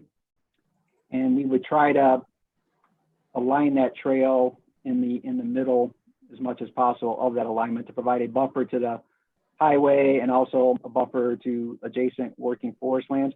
Between the two worksite areas, that's when you come into that Three Rivers neighborhood, and we're not asking for RCO money on that. We're going to have to be working with those landowners, and I suspect, although our goal will still be separated trail, we'll have to bring that trail in a little closer, more like what you see probably in the push there on those slides.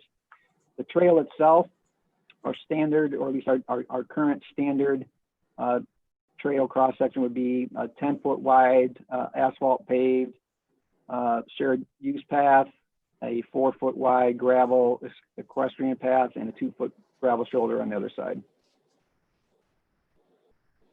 Yeah, and Brian, this is an acquisition only project. So that's why you don't see the site development plan, because they're just coming in for the acquisition funding to buy all those parcels. That makes sense. Okay, thank you. Yeah, no worries. A good question though.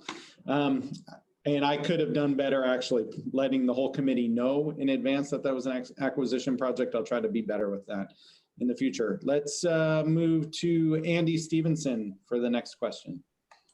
Hi, Steve. Hi, Andy. This project is somewhat unique in terms of the way it's presented to RCO, in that it's kind of cart before the horse. You already have the development money in hand to build the trail, but you don't have the piece of property yet. And that is somewhat different from most proposals. And I think the fact that you already got $6 million to build the trail, you've got in hand all the funding to build the trail, kind of gets lost. And so the leverage that this provides doesn't come across real clearly. We didn't get that 6.1 million figure until you were all the way down to cost efficiencies. And I think if you bring that up to the front to sort of explain why this is a little bit strange, Kyle was talking about some of the same things, and Brian was seeing some of the same things. I think it increases the need for the money because you've already got the other in hand. And I think it also increases the immediacy of the threat, because if you don't get the land, you lose all that development money goes away. And I think those are two key elements that I'd like to see up front. I'd like to hear those in the initial open so that we're all kind of clued in to the differences, to the unique nature of this proposal. Thank you.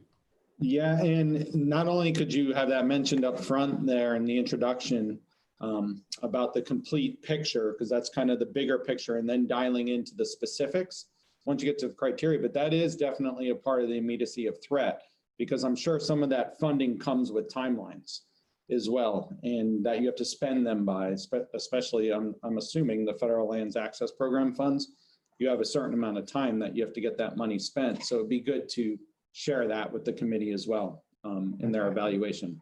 Let's go to, go ahead, Andy, sorry. I think it's also important to note that in terms of immediacy of threat, the land acquisition process here, this is kind of like getting your ducks all lined up and getting them marching. And if you don't pull the trigger when the ducks are marching, they'll take off again and they go off in different directions.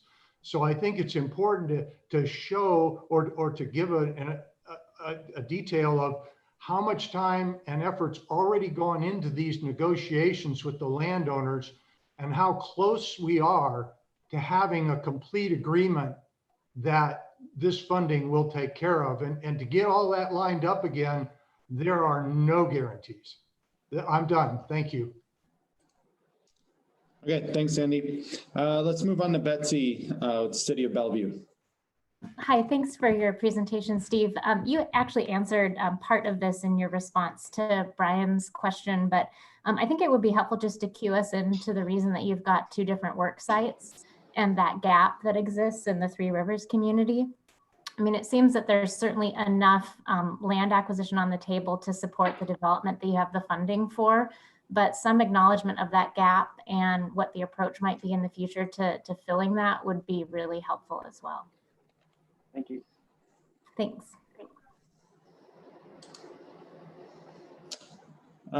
Any other comments or questions for Steve from the committee? All right, well, thank you very much, Steve. I think you've got a lot of content there. You got some really good feedback to incorporate, which is actually adding to your presentation, which you need to get rid of some of it too. So we're looking forward to see how you do that when you come back in September and fit this all into a nice 15-minute package. I will do so, and thank you for your feedback and consideration. Thanks. All righty, we'll see you in a few months. Thanks, Steve. All right, bye-bye. All right, we are moving on to the city of Newcastle. Oh, Steve, can you let go of the mouse real quick? Okay. Because we're battling for control. I'm gonna take away the control from you. Now you're good. You have your own control again. All right. Thanks, you. Steve. All right, it looks like we've got Jeff Bronze. Yes, good evening. Good afternoon, I should say. Good afternoon, Jeff. Your video looks good. Your sound sounded pretty good. Excellent. I am going to pass the controls over to you right now, and we'll get that set up. All right, if you want to take your mouse and just double click on the screen. Okay. Now you can advance using your keyboard, just forward arrows, backwards arrow, up and down. Okay. Why don't you give it a shot just to make sure that it does actually work. Yep, you got it. You can go forward and backward.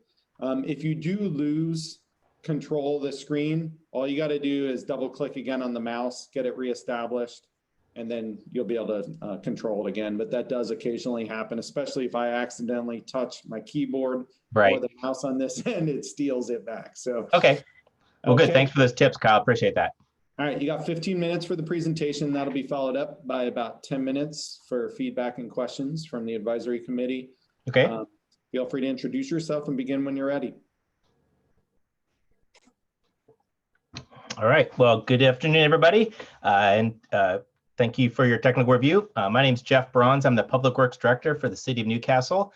I'll be presenting the city's WWRP Trails application to construct the Crosstown Trail in Lake Bourne Park. I'll first provide an overview of the project site. The project's located in central King County on the east side of Lake Washington. Oh, I'm sorry, it looks like I over advanced my slide. There we go. Okay. Let me go back here and there we go. No, wow, it's double. Sorry, I'm double advancing somehow. On the regional level, the project site's located in the middle of the city of Newcastle, directly south of Lake Bourne. It's about 2 miles east of Interstate 405 and about 4.5 miles south of Interstate 90. And on an overview for the site location, the project is located within Lake Bourne Park, which is the city's largest developed park. You can see here the project site's relationship to the rest of Lake Bourne Park, which is illustrated in green. I wanted to provide an overview and show where the project is in relationship to area trails. The project is a missing segment of both the Crosstown Trail that spans east and west across the city, shown in light purple, and the Lake Bourne Loop, shown in light blue, which is approximately a mile-long loop surrounding Lake Bourne. The Crosstown Trail is mostly wooded, and the Lake Bourne Loop has wetlands at both the north and the south ends of the lake. Other than the project segments, all trails shown on this map are existing and in place today. Now I'll talk about the project need. This project fills an important gap in the city's trail system. This illustration shows that criticalness of the gap at the project. The project will move to fully complete both the Crosstown Trail and the Lake Bourne Loop. To the north of Lake Bourne Loop is the city's downtown area. So this loop provides a great opportunity to complete the walking route loop that's envisioned to connect downtown with the city's main developed park. The project not only project is not only identified in the city's comprehensive plan, but also the Lake Bourne Park Master Plan and the Community Business Center Master Plan. Therefore, this project plays a significant role in meeting the priorities of these adopted plans by completing these two key routes. This slide shows an oblique perspective of the project location and the trail link.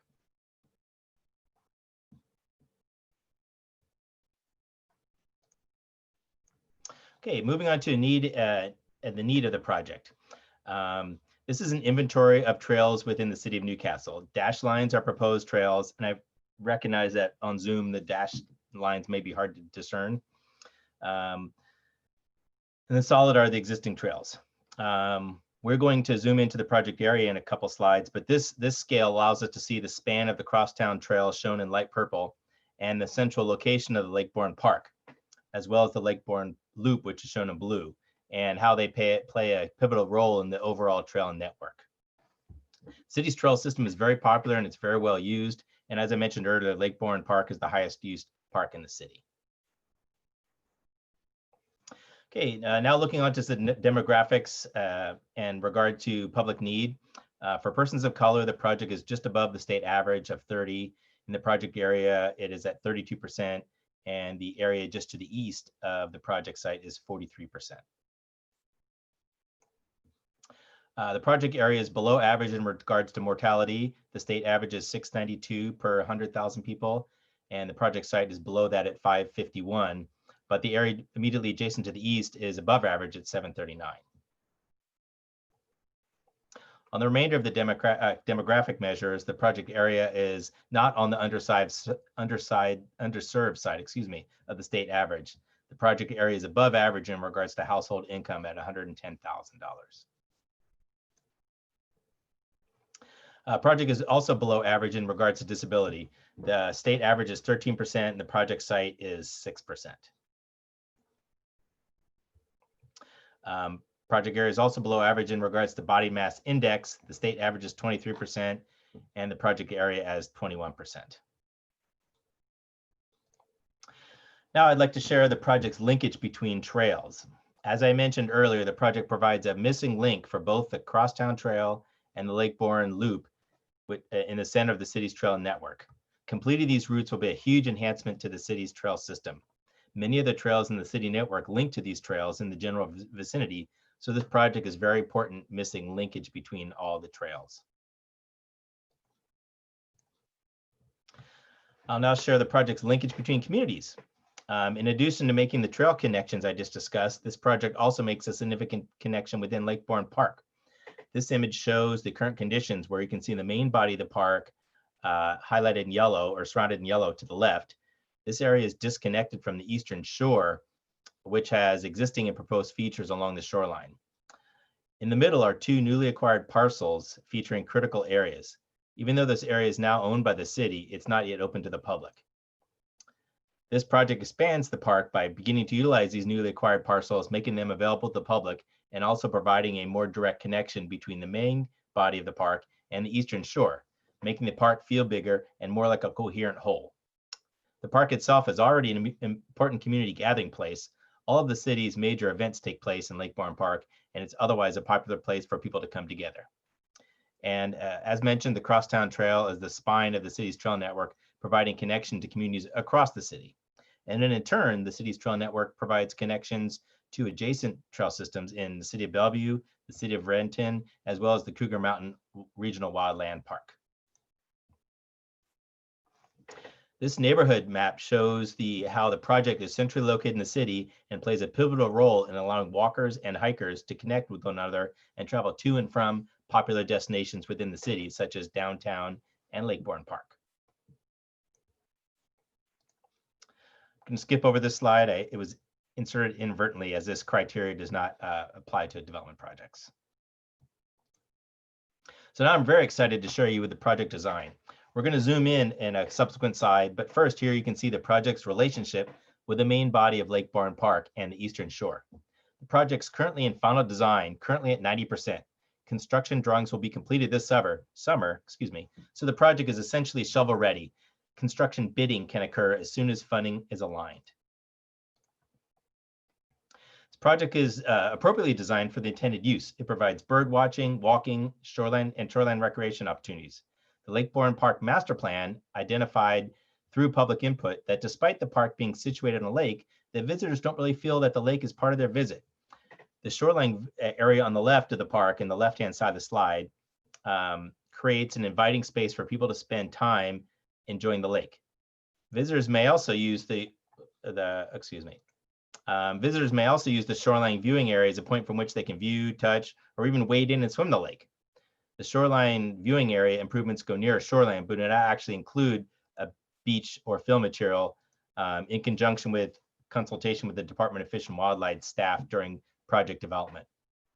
The shoreline viewing area consists of a seat wall, pavers, a park circulation path, and a lawn oriented to the lake with a concrete edge and a shallow stair down to the shoreline elevation. For the boardwalk, in order to prevent, this is an essential element to this project, the boardwalk will protect the sensitive wetland ecosystems, and we worked again with the Department of Fish and Wildlife staff on site to identify the alignment of the proposed boardwalk. The boardwalk is ADA accessible and user-friendly with seating areas provided throughout. The trail is 8 feet wide and is a combination of either asphalt, concrete, or composite lumber for the boardwalk. There's a viewpoint and a shelter and seating near where the boardwalk crosses Bourne Creek, and the elevated boardwalk is at its highest point about 6 feet above grade. Shown here is an example of a boardwalk that's representative of the proposed project improvements. As I mentioned, the project is currently at the 90% level, and construction drawings will be completed this summer and then will be shovel ready, awaiting full funding. Now, in terms of sustainability, the project will result in high quality recreational opportunities that are high value to the community. The project offers a rich new experience in the park, allowing visitors to explore the woodland and wetland ecosystems. The park protects these natural resources on site by elevating visitors above the sensitive habitats to allow the wildlife activity and drainage to remain unobstructed. We worked with the Department of Fish and Wildlife staff to design the alignment of the boardwalk, ensuring the 50-foot buffer from the shoreline and minimizing impact to habitats. And in regards to materials, the composite decking will be environmentally preferred product. In addition, the project will feature 2 interpretive signs for educational purposes, including at the boardwalk viewpoint. Now, while park visitors can access the park by bus and car, Lake Bourne Park is a hub for the city's trail system, so residents will be able to access this from either by foot or by bike via the trail system. Now let's turn to the project sustainability. There are wetlands on site. These drawings show the extensive mitigation and restoration areas which are included in the project, which total approximately 1/3 of an acre. In addition, invasive species will be removed in these project areas and planted with native species. This slide shows the upper portion of the mitigation planting areas. And then this side shows how those mitigation areas extend down to the south. Water views and access. These are key elements to this project. I mentioned informal water access is available from the park itself, but people don't feel connected to the park, and these proposed improvements will dramatically change that element. The water access is provided at the shoreline viewing area, and quality viewing areas are provided throughout the project. In addition to making the needed trail connections, the water and wetland views are what really make this project such a high priority. The seating area, here's an illustration showing that on the boardwalk viewpoint will be lightly screened to provide more of a bird blind experience so visitors can feel connected with the surrounding environment. This has views at the south end of the lake where waterfowl can be observed. And turning to scenic values, this project has very high scenic value. The experience of using the site will include a visual connection with the lake at the shoreline viewing area. Then viewers will pass through a woodland to get to a wetland clearing near the lake outlet while on the elevated boardwalk.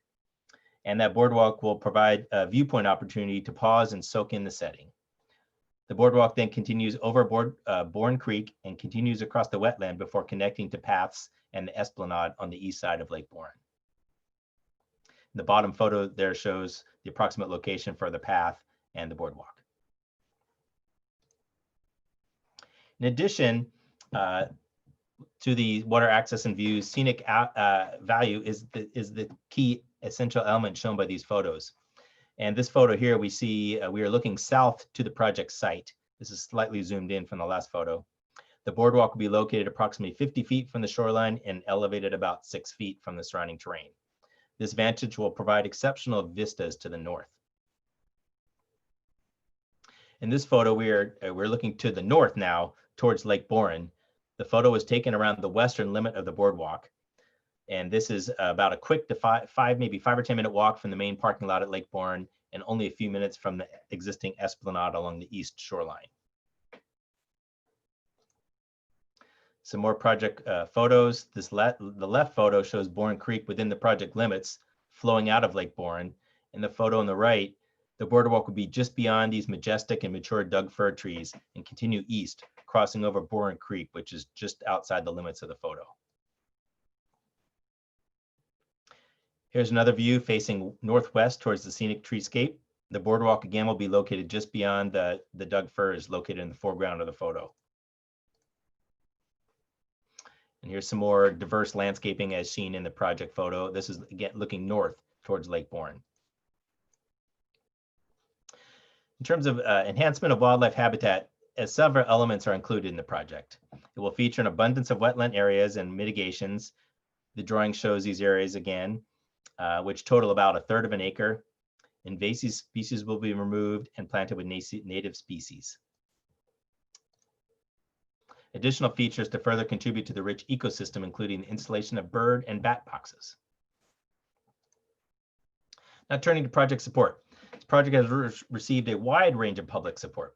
Beginning with the Lake Boren Park Master Plan, which was adopted in 2016, the public has represented their support to provide enhancements and expansion to Lake Boren Park. This project was one of the improvements specifically identified in the master plan, which came out through a public involvement process. The public outreach included 3 community meetings, 3 online surveys, and an interactive kiosk shown here in the park. And this was pretty neat. The kiosk, people would, we provided tags, and they would put tags on the kiosk sharing their ideas for a wide range of improvements they'd like to see at the park, or just sharing about what they thought of the park. In addition, the city's comprehensive plan shows that the proposed trail on the south end of the lake as a route for the crosstown trail in this area. Some additional project support includes a public survey that was part of the Lake Boren Master Plan, and it shows that supporting nature as being one of the key elements to be represented in the park. More recently, during last year's community survey, residents continued to express their support for improvements at Lake Boren Park identified in the adopted master plan. That's circled in yellow there. As mentioned previously, the Community Business Center Master Plan, adopted in 2000, also identifies this route as part of the plan. I want to highlight Newcastle Trails, which is a nonprofit advocacy group within the city of Newcastle, providing a very large support of the city's network, trail network. And they are very, very supportive of this project. Cost efficiencies. The main cost efficiency is that the city contribution is paid entirely from park impact fees, and no tax dollars will be used to include in this project.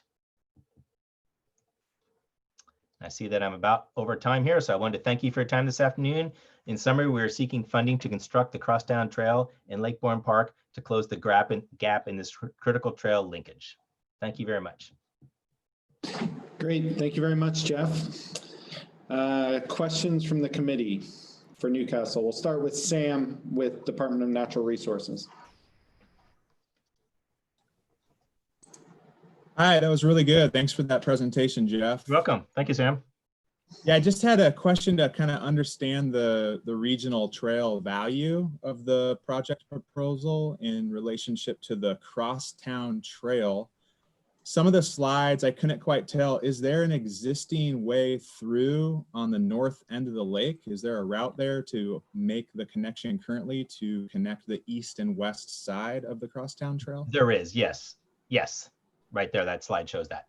Okay, okay, so this is like really completing the loop and providing that almost destination quality wetland boardwalk experience with the correct. And one thing that's good, I should point out maybe more clearly, is that the majority of the crosstown trail is a more natural setting, whereas a good portion of the Lakeborne Loop is on the easterly and the westerly sides of that are on either adjacent to or on paved roadways. So it's a more natural experience taking the crosstown trail. All right, thank you. Thanks, Sam. We'll move on to Brian from Department of Transportation next. Well, thank you for your presentation. Interesting area. You're welcome. Thank you. I guess I'm following on from the last question there.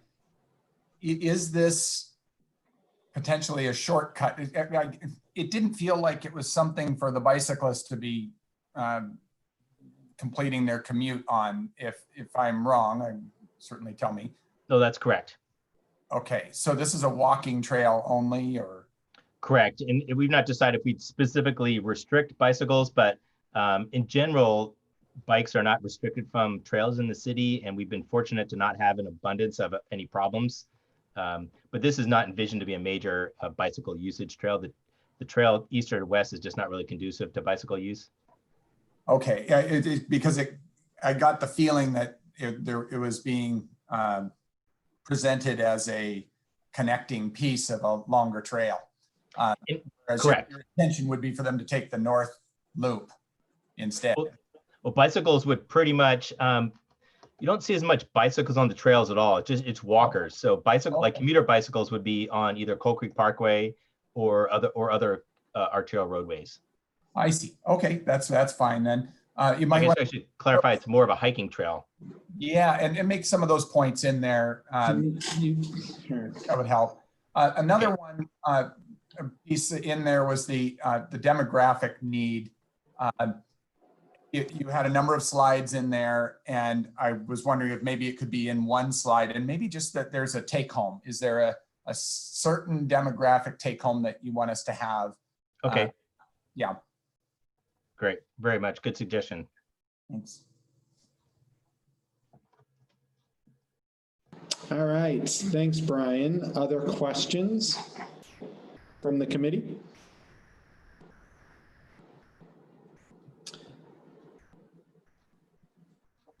Give a couple more seconds here to see if anyone else had any other questions for Jeff before we thank him. All right, Jeff, I think that's it. I think you had a pretty detailed presentation and you were able to answer a lot of the committee's questions. So we look forward to seeing it come back again in September, but great job with the presentation. Great. I appreciate that, Kyle. And thanks to the group for your feedback and for listening. See you in September. Have a good afternoon. All right, and moving on. We'll stick pretty darn close to that same area, moving on to the city of Bellevue. And let's see. Oh, we've got Cameron presenting the Bellevue project. Hi, Cameron. Hello. All right, looks like we got good video for you. It sounds like your audio is pretty good. Okay. I'm gonna pass you the remote controls. All right, you can take your mouse and just click on the screen, double click on there. And then you'll be able to advance using the arrows on your keyboard, forward and backwards. Okay, it's working. Okay, if for some reason you lose control, just move that mouse around again, stick it on the screen and double click again, okay? Okay, great.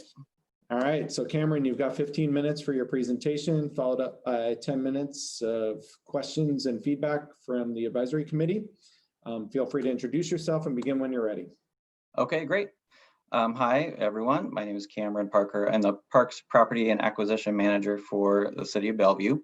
Also joining us is Jeff Bradley, who's the Natural Resources Manager for Parks and Community Services. I'll be running through the slide deck for you, and then Jeff will be available at the end to help answer any questions that you might have. So introducing our project, we are proposing funding to create a new multi-purpose trail, 650 feet long, a multi-purpose path within the Mercer Slough Nature Park. This project is going to have a five-fold benefit. It fills a critical missing link within the Mercer's Slough Park trail system.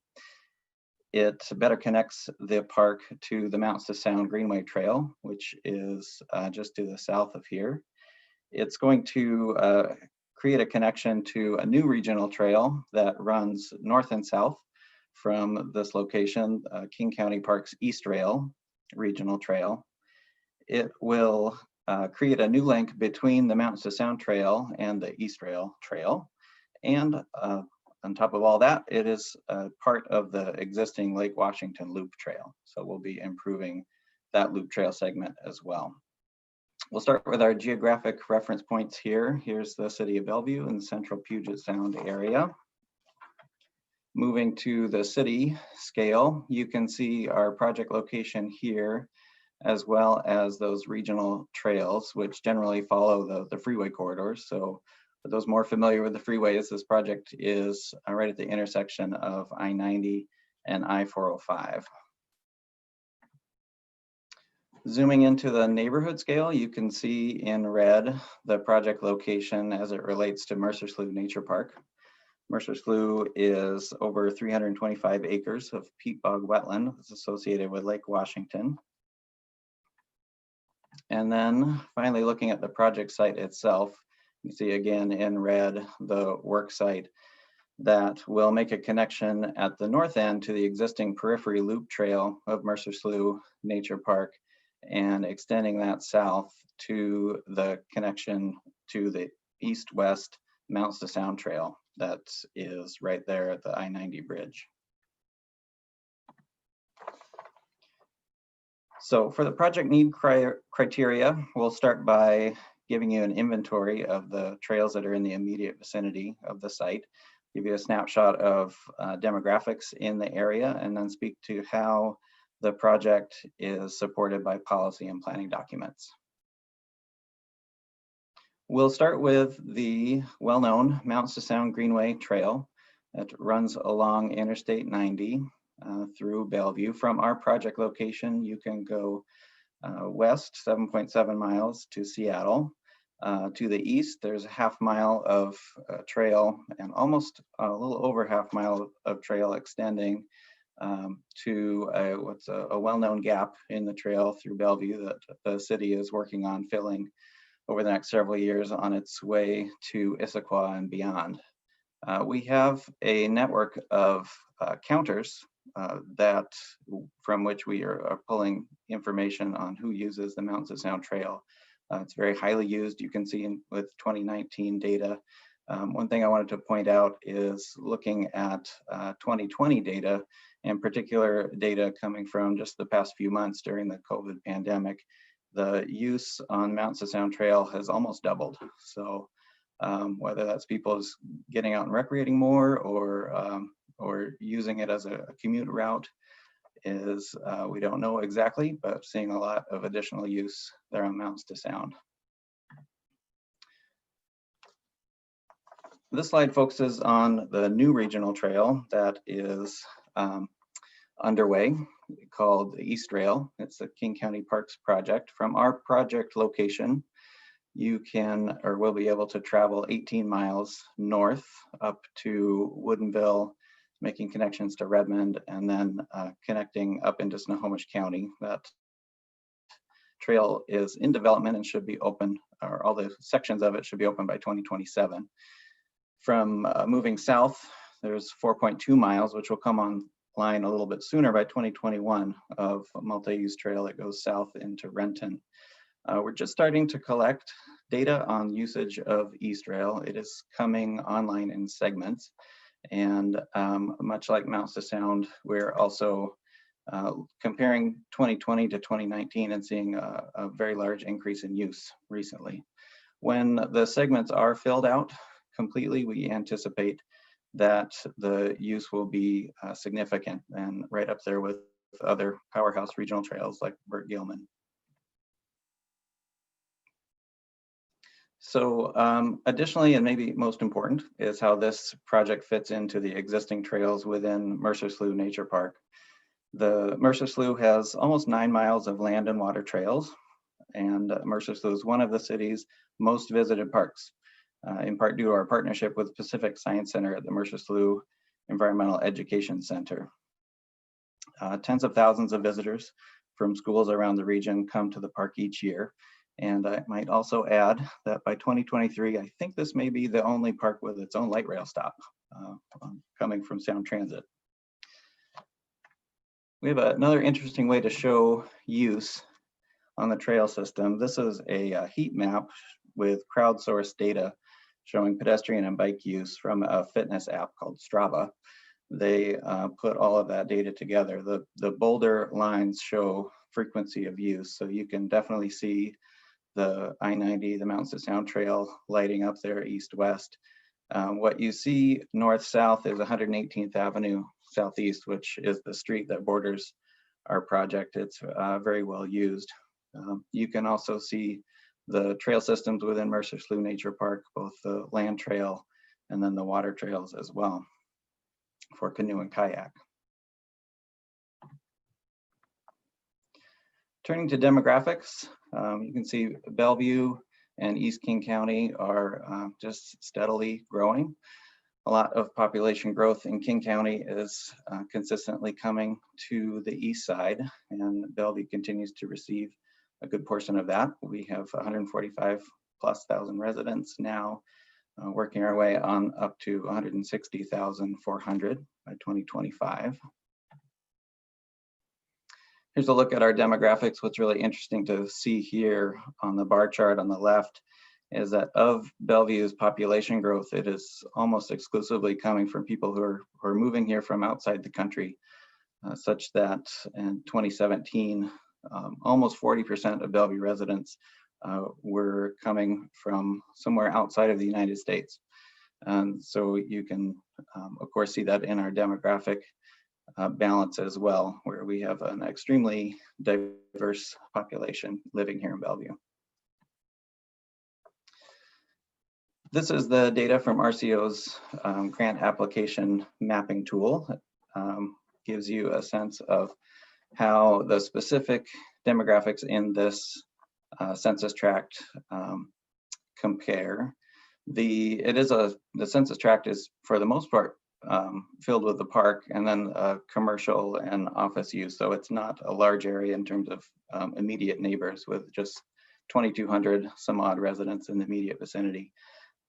But this project has a much broader reach to other Bellevue neighborhoods, east, west, north, south, and to other neighboring cities as well. So turning to how this project fits within state and local policy documents.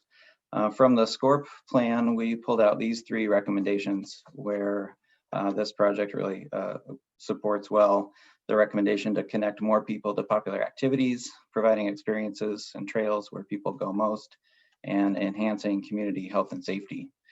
We have found support for these state level recommendations in our local outreach and planning.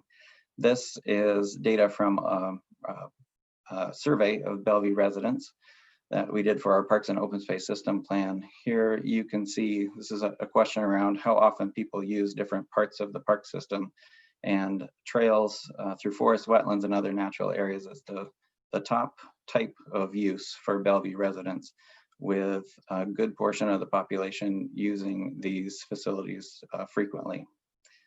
At the same time, residents clearly indicate that accessing recreation opportunities in Bellevue is a challenge.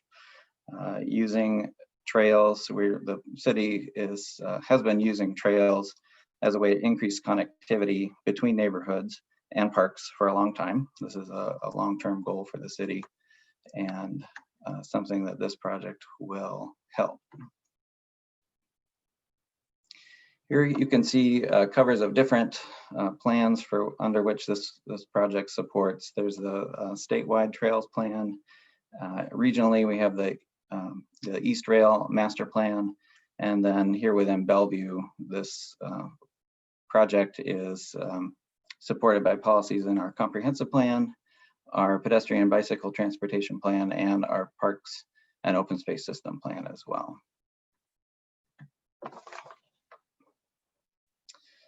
So as you probably deduced, by now, this project is all about trail linkages, and it's really a defining feature of the proposal. You can spend a little bit more time looking at the linkages that this project will make. With the opening of the 520 trail to the north and improvements and the beginning of opening of the East Rail, the network of pedestrian and bicycle facilities in Bellevue has just improved exponentially in the past few years. Having now two strong east-west routes with Mounts to Sound and the 520 trail, and with a strong north and south route, you can see that this unlocks just all kinds of possibilities in moving people around the city in bikes and with pedestrians as well.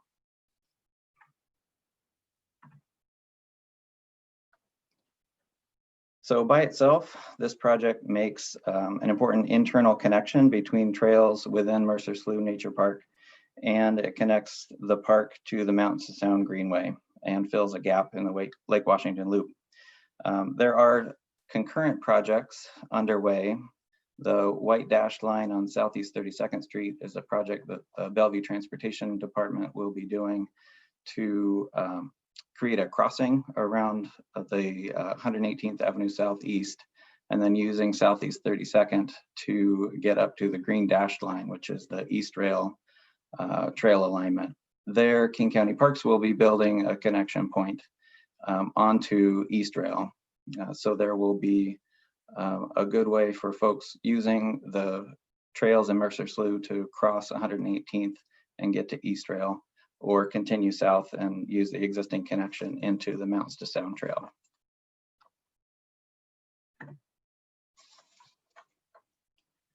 Here's just a shot of the East Rail itself. You can see that East Rail will connect Bellevue neighborhoods, both its dense urban neighborhoods and its single family neighborhoods, like no other project has done before. And while it's a regional trail, the city has taken it upon it ourselves to find and make local connections into this valuable regional trail resource. And here you can see just these connections that are made both within Bellevue to our different neighborhoods, as well as our surrounding communities in all directions with our other East King County cities. So looking to project design, here are, I'll have a couple photos here of the existing conditions. This one is standing somewhat dangerously in the middle of 118th Avenue looking north. On the left, the blue line shows where the project will take place, where we're improving that existing shoulder and connecting to the existing trail that you can see. It's about where the Mercer Slough Nature Park label is. It also shows the location of that crosswalk that will be constructed concurrently over to Southeast 32nd Street and onto the East Rail project. Then spinning around and looking south, here is the connection on 118th to the Mountains to Sound trail as well. You can see what we have there is basically just the shoulder of 118th Avenue to work with. So this is a look at the project design. We have a 10-foot multi-use trail with a 5-foot planted buffer. There will be a need for some retaining wall and railing as it's along the edge of the wetland and wetland buffer.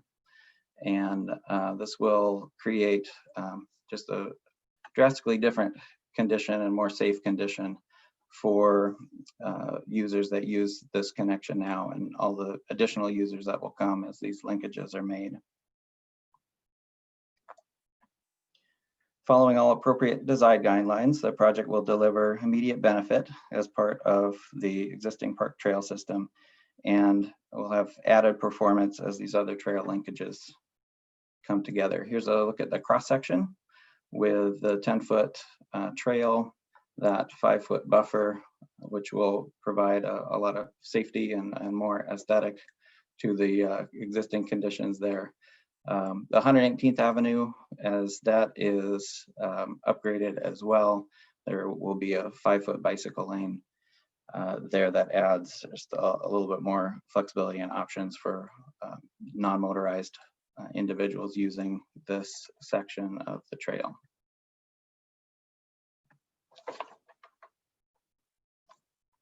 So moving to the cost estimate, the initial cost estimate is $1.57 million. We are, for the most part, keeping the project within the shoulder of the road. There could be, even that is very unstable soils there from the wetland edge. So we're anticipating that that will be a driver in a lot of the cost of the project. Turning to sustainability, environmental stewardship. At the regional level, Bellevue in the 50s and 60s was really just built out for single purpose automobile transportation. And currently we're working very hard to provide more options, more multimodal options for people in the form of light rail, as well as with regional trail connections that people can use for both recreation and commuting as well. The project itself is located within Mercer Slough, this wonderful 300+ acre nature park. And at the site, we have an opportunity to improve the conditions of this unsafe, unimproved shoulder by adding native vegetation and stormwater capture using low impact development design options such as bioswales like this. So the proposed trail is a natural fit for this criteria. The environmental stewardship and education is a core mission of the park and its programming. It also has excellent water access or views for the project or the immediate vicinity. Project site itself does have a view of the Mercer Slough wetland, and a short walk or roll away, users can connect to several different connection points to Lake Washington with the water trail within Mercer Slough or in Lake Washington. For scenic values, we have the trails within Mercer Slough are immersive and unique. Also, a short walk or roll away are incredible views of the city of Bellevue and Lake Washington. And then on East Rail, this is the Wilburton Trestle, just 1.5 miles north of the project site, which will have a trail constructed on top of this 100-foot high old railroad trestle. The goal of this project for enhancing wildlife habitat is really to stay out of wildlife habitat as much as we can. We will have an opportunity to improve that existing condition along the wetland edge with more native plantings and better stormwater capture and treatment.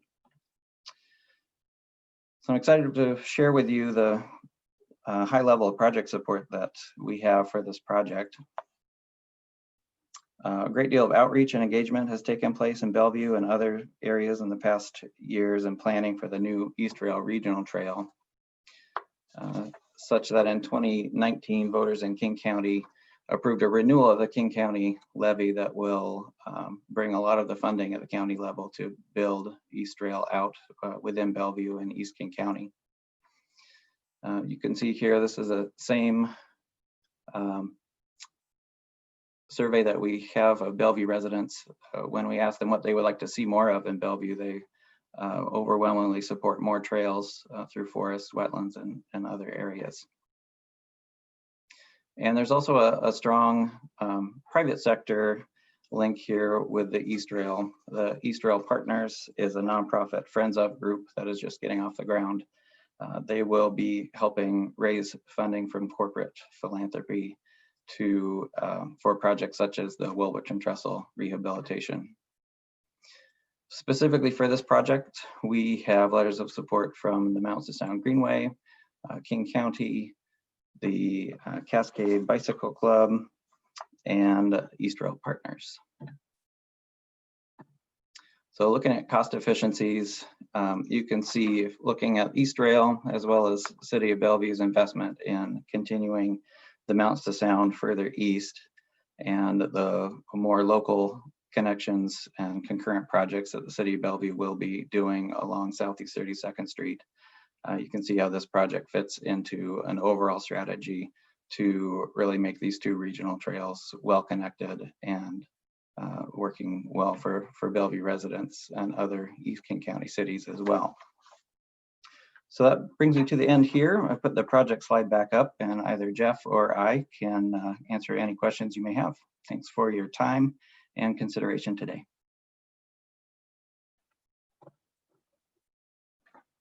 Thank you, Cameron. And you are over on time there, probably by about 4 minutes, maybe a little bit more. All right. So you have to cut that down because at evaluations, we will be very strict on that 15 minutes, but I thought you were kind of wrapping up, and it looked like most of that time was spent. I think you were over 9 minutes just on to get through criteria 1. So you may have to figure out some areas. There's really good information there, but you may have to tighten that up so you have enough time for some of the other criteria. Okay, will do. All right, we will start with Brian Wood has a question from Department of Transportation. Hello, thank you for that presentation. And I on, well, first of all, one place you could save some time is on those other regional connections. They are very important, but not the focus of this grant. And so there was a lot about, you know, East Trail and the trellis and things like that that are really wonderful aspects of East Trail, but not of this project.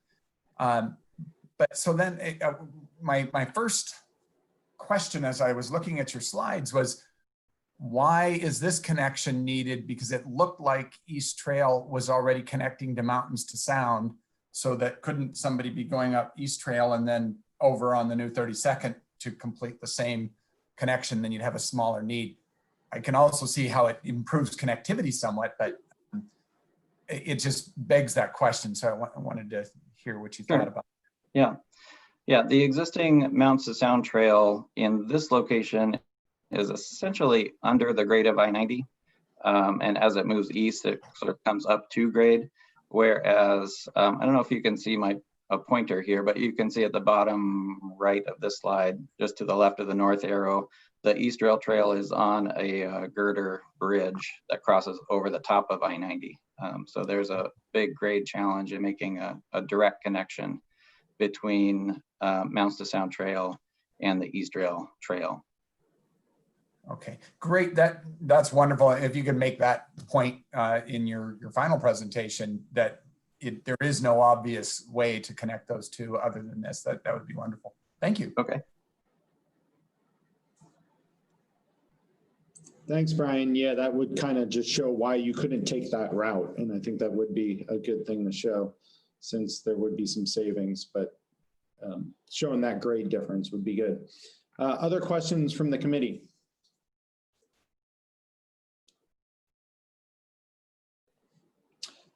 Hey, Cameron, a quick question. It looked like on the design schematic, you had that trail separation, and then you also had the bike lane next to the road. Is the bike lane part of this project, in terms of the costs? It's not part of what we're proposing funding for. Okay. Everything, the planted buffer and the multi-purpose trail are would be the project limit for this project. The City of Bellevue's, the Transportation Department, there is an existing bike lane there, and then when they'll do an overlay of 118th concurrent with our project, where that bike lane will be delineated. Okay, great. That makes it easier for eligibility and stuff. So thanks for that. Other questions from the team? It's getting late in the day and you didn't have a lot of detail there. So I think you probably just answered all their questions, Cameron. So great. So thank you. And we look forward to seeing you back in September. All right. Thank you all very much. Alrighty, bye.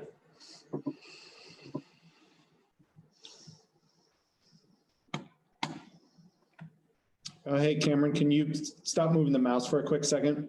Got it. I just got to take the controls back. Otherwise, we're battling for it. All right, you're out. Thank you, Cameron. All right, thank you. All right, and team, we are moving on to our final project of the day. We've got Clark County and some other folks ready to present the Camp Curry to Lacamas Heritage Trail project. Let's see, who do we have on the line? I think we've got Jerry. Do we have Patrick and anybody else presenting? Let's see, Jerry, I think you may need to unmute. Okay. All right, and you can put your video on as well. And then Patrick, doesn't look like you have video, but you're welcome to definitely unmute if you're going to be part of the presentation.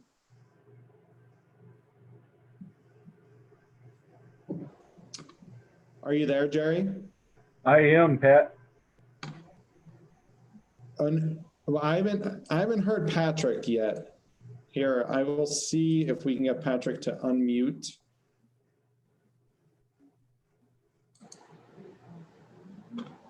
That better? Yeah, there we go. Yeah, it's a lot better. We couldn't hear anything before. Yeah, I forgot to pick up that little microphone. No worries. So who is going to be the presenter for this one? Pat is going to be the presenter. Okay. So Pat, are you also going to be advancing the slides? Yes. Okay. And just so I'm clear on the naming, your Leap, right? Is that your Zoom? That is correct. That is your Zoom handle. Yes. Okay, I'm going to pass the controls over to you. All right, I just passed them. You'll need to take your mouse, double click on the screen just to establish control. And then why don't you use your arrows on your keyboard to advance it a few slides, advance it forward, backwards, just make sure it's working good. Seems to be working. Okay, if for some reason you lose control during the presentation, just go back, double click on the slide again with your mouse, it'll reestablish it. All right, so looks like our final project today is an acquisition and development project. So we're going to get to see all the criteria answered, which is a good way to end the day. It's a very full way to end the day. So we're excited to have our last project, and you'll have 15 minutes to present, followed up by about 10 minutes for questions and feedback. Feel free to introduce yourselves and begin your presentation when you are ready. All right. Well, this is Patrick Lee. I'm the Legacy Lands Program Coordinator for Clark County. And Jerry, do you want to introduce yourself? Yeah, my name is Jerry Atchison. I'm the Parks Recreation Manager for the City of Camas. And this is a partnership project among Camas and Clark County. Uh-oh. There we go. All right. The project is located in southeast Clark County at the north end of 250-acre Lacamas Lake. The communities within 5 miles of the project boundary include Camas, Washougal, and eastern sections of Vancouver. This project helps implement a 20-year vision to acquire and develop a regional trail and greenway system around Lacamas, Fallen Leaf, and Round Lakes. Long-term partnerships among Clark County, the City of Camas, and Columbia Land Trust created and have sustained this vision for a number of years. This is an acquisition and development combination project. Acquisition components include purchase of a 23-acre property as a regional trailhead. We refer to that as the Booma property, and acquisition of 14 acres from Columbia Land Trust to make the connection between what we describe as the Camp Curry Trail and the Lacamas Heritage Trail. The connection includes a bridge across Lacamas Creek that'll have about a 250-foot span. The greatest facility needs in the Lacamas Lake Loop system are proposed in this project. The project will complete this northern connection, establish the main regional trailhead, and provide the crossing of Lacamas Creek. It also greatly improves public access to Camp Curry, which is a 250-acre property owned by the county. To complete the east side extension of the loop trail, the city of Camas plans to build a new road along the top of the ridge overlooking the lake, and to convert Ledbetter Road, which goes right along the shoreline of the lake, to a regional trail. The project provides access. The project responds directly to the most popular recreation activities from the State Comprehensive Outdoor Recreation Plan. The project provides access to a 1.2 mile trail that ties into an existing 5 mile system. The trail is off-road through a scenic forested reserve. Facilities for picnicking are provided at the new trailhead. Amenities such as viewing areas will be provided a short walk from the Lacamas Heritage Trail, and a small water access area is proposed. The project also responds to local priorities as articulated in the various jurisdictions' comprehensive park, recreation, and open space plans. The service area includes several census tracts that are at or below Clark County's median household income. These are shown within the lighter green and yellow shaded areas. Of 135,000 people within the service area, approximately 79,000 reside in these tracts. The project is included on several plans shown on this slide, including both Camas and Clark County's comprehensive park, recreation, and open space plans. Trail experience the project will offer include forested walks through Camp Curry and northern sections of the Lacamas Heritage Trail. As you move further south on the Lacamas Heritage Trail, you have many lake views. A future trail connection is anticipated using a boardwalk to cross sensitive wetland areas at the south end of Lacamas Lake before connecting into the Ledbetter Road, which will be converted to a trail and passes by the historic Ledbetter House before returning to the new trailhead area. The project will become part of a 20-mile regional trails network that extends from Lacamas Lake to the Columbia River. The Lacamas Loop Trail ties into an extensive system of trails in Lacamas Park. It's a regional park managed by the county. Trails then continue down Lacamas Creek to connect with the Lower Washougal Greenway, which really connects the cities of Camas and Washougal together, and then on down to the Columbia River. At the Columbia River, the Lewis and Clark Trail is planned that will connect all the counties along the Columbia River, all the cities along the Columbia River in Clark County, and also extend into the Columbia Gorge National Scenic Area to the east.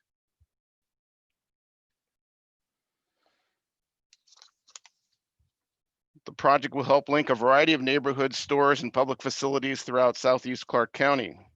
This map shows regional trail connections from the general area down Fisher Swale to the Columbia River, east along the East Power Line Trail and Lake to Lake Trail to Vancouver, and then north to Green Mountain, about a 360-acre property owned by the county, and Camp Bonneville.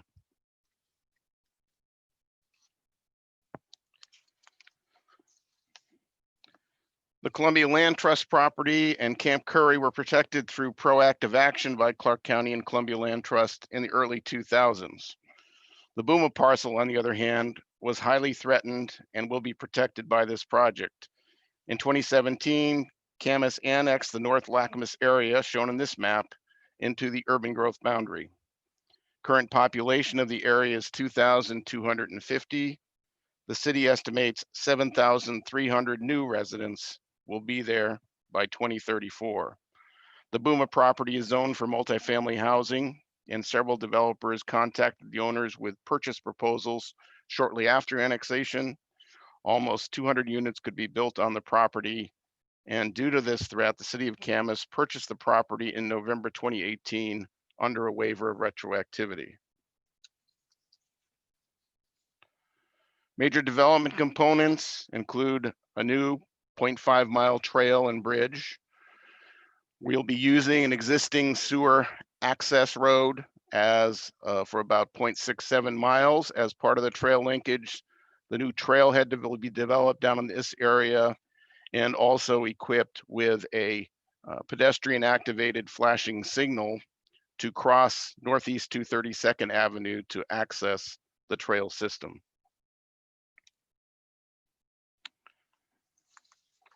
The project incorporates design features that have been used successfully in our existing trail system. The new trail will consist of a 10-foot wide compacted crushed rock surface, which will support hikers, joggers, bicyclists, strollers, walkers, and wheelchairs. The bridge will be a 150-foot prefabricated steel truss structure. The full trail alignment is through flat to gently rolling terrain and will accommodate all ages and fitness levels. The trailhead will be asphalt with 100 parking spaces, a restroom, and picnic shelter. To access Camp Curry from the trailhead, pedestrian-operated flashing lights, striping, and signing similar to this photo will be used to cross 232nd Avenue. The project complements many recreational features in the Lacamas Lake corridor, including paddlecraft and motorboat access to Lacamas Lake, historic event space and piers, active sports facilities, and primitive trails. The project includes several elements that support environmental protection and stewardship. Acquisition preserves 37 acres of high-value habitat as designated by WWRP, including riparian and mature forests, wetlands, snags and down logs, and biodiversity areas. The project site includes year-round and intermittent streams and 3,000 feet of shoreline of Lacamas Creek. These new acquisitions are part of the 900-acre greenway system on Lacamas, Fallen Leaf Lake, and Round Lakes that the city, the county, Columbia Land Trust have cooperated in protecting for over 20 years. Prior to construction, the new trail will be flagged to avoid sensitive habitat. New trail shown in white at the top of the screen. The existing Camp Curry trail is built within an existing sewer line right-of-way. Car parking and information signage is available at the Goodwin Road trailhead, which is an existing trailhead less than a third of a mile away from the bridge crossing, just off the map up in this area. New education and information signage will be installed at the Lacamas Bridge crossing and at the south end of Camp Curry. Within the next few years, the city will convert Letbetter Road to the final link in the loop trail. A new city public works and police substation will be constructed adjacent to the Boomer property in this general location, and will provide 7-day-a-week supervision and emergency contacts. A water access point is proposed near the west side of the Lacamas Creek Bridge, this area. And this is within 300 feet of the existing Lacamas Corridor Trail. And a creek viewing area will be proposed just east of the creek. These improvements provide opportunities for fishing, wading, and picnicking. This shows a preliminary concept for the access point. And here's a concept of the creek viewing area. This project is also part of a larger 7-mile trail system that surrounds Lacamas Lake. There are several miles of open views of lake and extensive access for water-related recreation.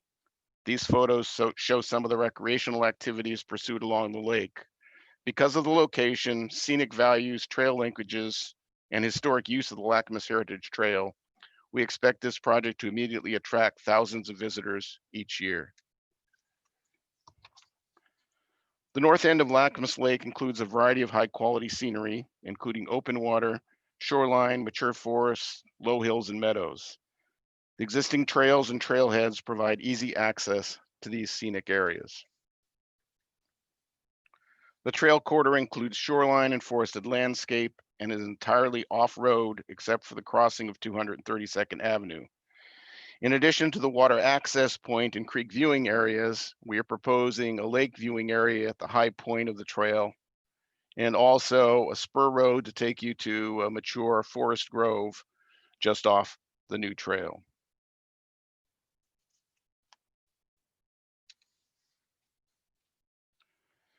As a whole, the project site includes 287 acres of land that will be permanently protected for its environmental values and low impact recreation. As discussed earlier, the project site includes many priority habitats designated by WDFW. While minimally disturbing the natural resources of the site, the proposed project provides much greater access to these preserves for use and enjoyment by the public. The original vision for the Lacamas Corridor was laid out in 2001 in the Lacamas Corridor Master Plan. Since then, a variety of city, county, and regional plans have identified the project as a top priority. In addition, the plans have been backed up with millions of dollars of grants, donations, and budgeted funds.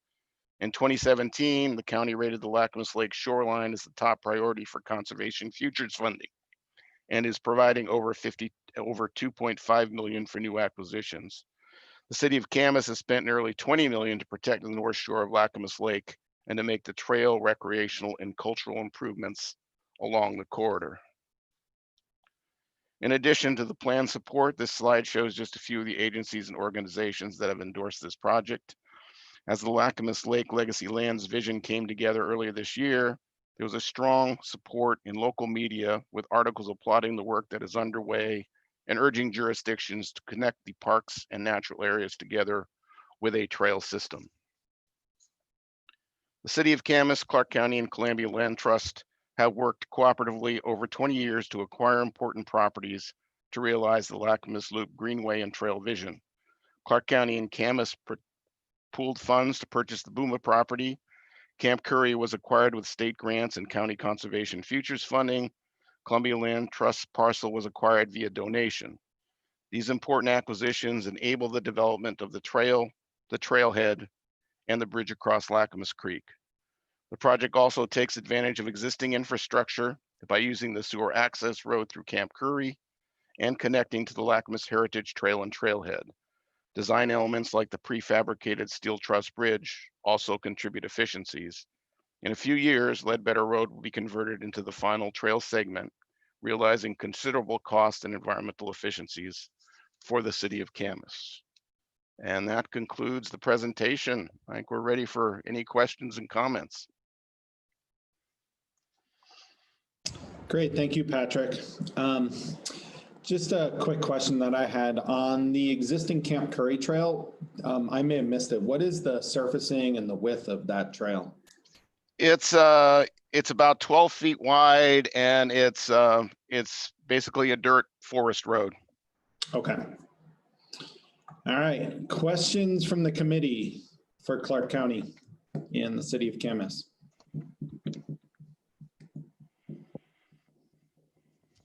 It is definitely late in the day, and this is the 14th project they have seen today, but good. I've got a hand up over there. Angie from the city of Edmonds.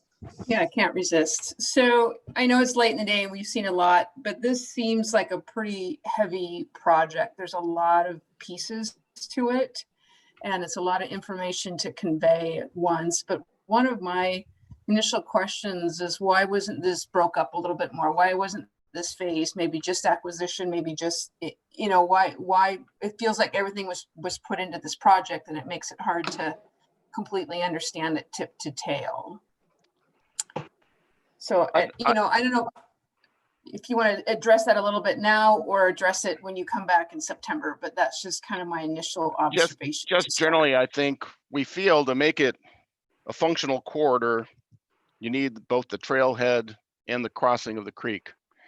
And so we decided to put the two together into sort of what we would consider a comprehensive proposal. Right. But then you also have acquisition in there too. So why not just the acquisition this time around, I guess? I think just a desire to move on to the development. And also one of the things that the county has been looking forward is improved access to the Camp Curry property. So it fits right in with that.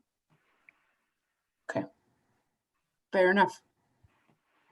Yeah, and it's a great point, Angie. These combination projects are really tough at times to, you know, you only have 15 minutes and you've got to go through all the criteria. So you got to make the case for the design elements of the development actions, as well as the immediacy of threat from the acquisition components. And so you're really going to have to make sure you can budget your time well so that you are, getting all those criteria that have the highest point values, and you're giving adequate information on it so that everyone understands all the components and why they are included in this current phasing. Because there are a lot of components. I found I was trying to keep track and reading materials while it was going on, and I was missing a few things myself, just trying to understand the components. So the acquisitions, they were both waivers of retroactivity, correct? The Booma acquisition is a waiver of retroactivity. The 14-acre parcel on the west side of the creek, we have a waiver for a portion. We do not have a waiver for the entire segment. Okay. Okay. Other questions from the committee?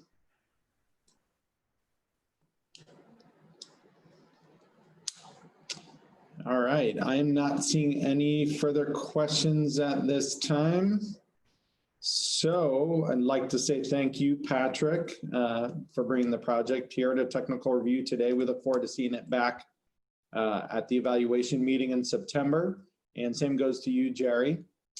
And I'm sure that your grant manager, Jesse, will have some feedback for you, and we'll be in touch very shortly on the project. And so thank you. All right. Thank you. Thank you for your time.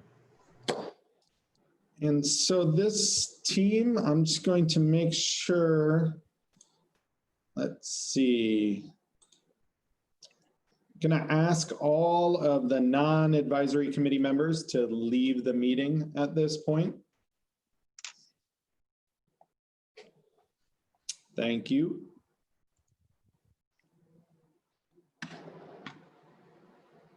Oh, hey, Patrick. Yeah, I'm trying to find the icon. No. Here, let go of the mouse, and I can get control of it. Okay. Yeah, we're battling for the mouse control right now. All right, you won. All right, you've got control. Thanks, Patrick. All right, so let's see. I need to actually do a couple things. So this concludes day 2 of the Trails live streaming.